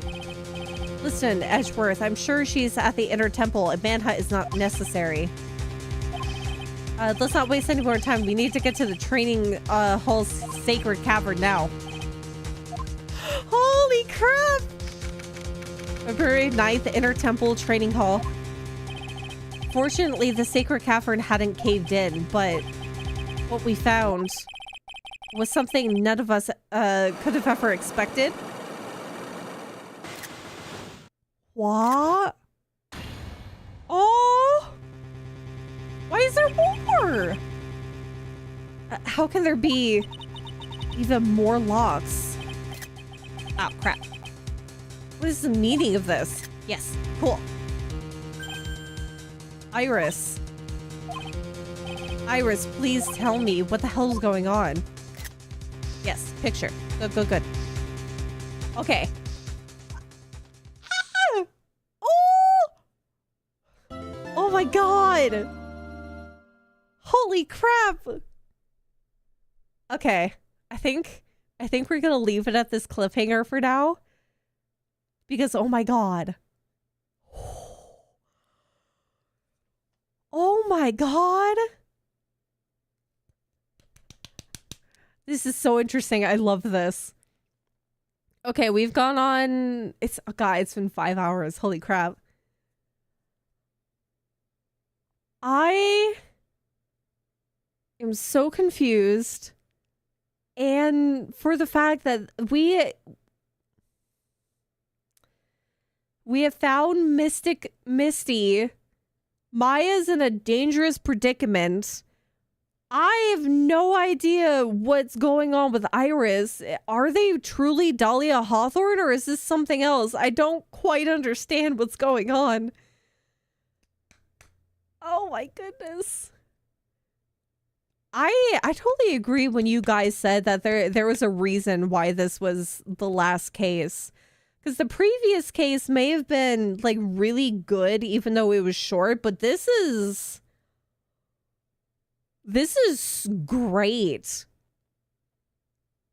I can't believe this is the way that Misty was found though. That she's dead. She's dead.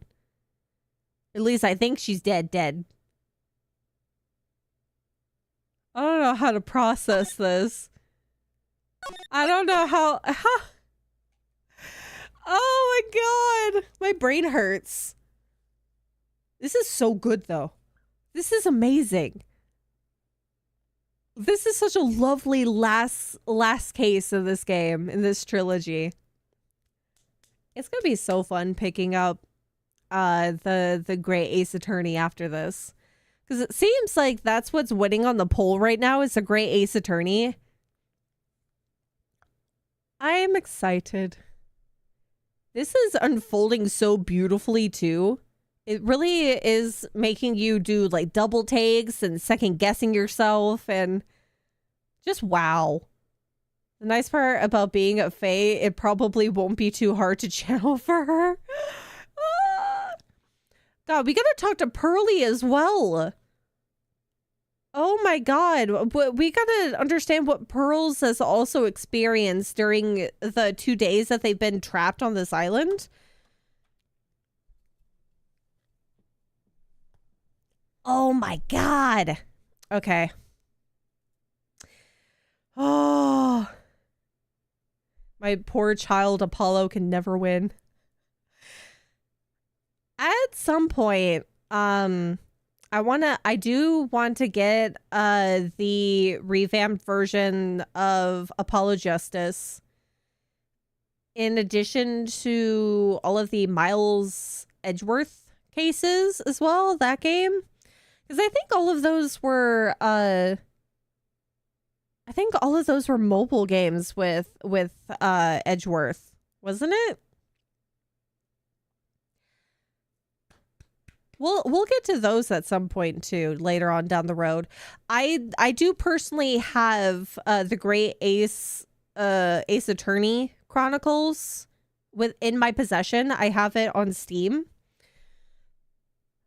But later on down the road, when there's some sales going on, I might add those to the repertoire. They did great work with those, and they fixed all the critiques I had from this one. Ooh. They were DS games, but 2 were never released outside Japan. Okay.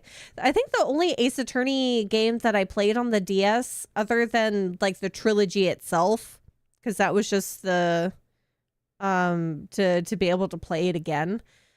I did play the Apollo Justice game as well.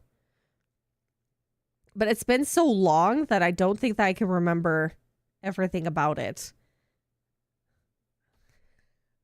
Oh my god, I have so much to think about before we finish this up, and probably the next session will be the last of this, and we'll finally finish the trilogy.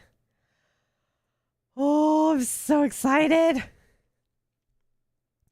I will be I'm kind of on the fence about wanting to play I Am Fish tomorrow, and I kind of feel like I feel like I want to finish this tomorrow, but I'll think about that overnight. And we may or may not finish this tomorrow, because I don't think I can wait until next stream session for this. So I think I might change it to Ace Attorney tomorrow. We just finish this up all in one fell swoop. But with that,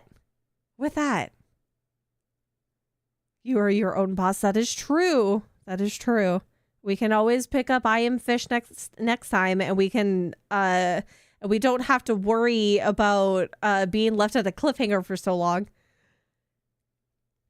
Yeah, I hope you have a wonderful night too, No Face. I am wrapping this up now. Thank you for being my Brinkles and helping me, as usual, deduce what evidence to do what with, and thinking up really crazy theories with me. It's always really fun to do so. I will see you guys tomorrow. And I think we might just finish this tomorrow instead of doing I Am Fish. Because I Am Fish, I could do that any particular day. Phoenix Wright, Ace Attorney, I can't leave this at a cliffhanger. For all of our sakes. I hope you guys have a great rest of your day. I hope you sleep well when you go to bed. I hope you have eaten very well today. And if you haven't eaten recently, please go grab a snack. Or if you feel so inclined, make yourself food, like a full meal. Don't forget to take your prescription medication if you have any, vitamins, all that such. I need to get to work on many things art-wise. I gotta motivate myself to do art. I gotta finish the character sheet that's been long overdue since birthday stream. Oh god, I can't believe I got so sick. Okay. I will see you guys tomorrow. Good night. Go to bed soon, depending on what time zone you're in. If you're at work, I hope you're having a good day. Get to go home soon. Goodbye. Yeah, we do need a Brinkley emote though. That's on my agenda. Goodbye.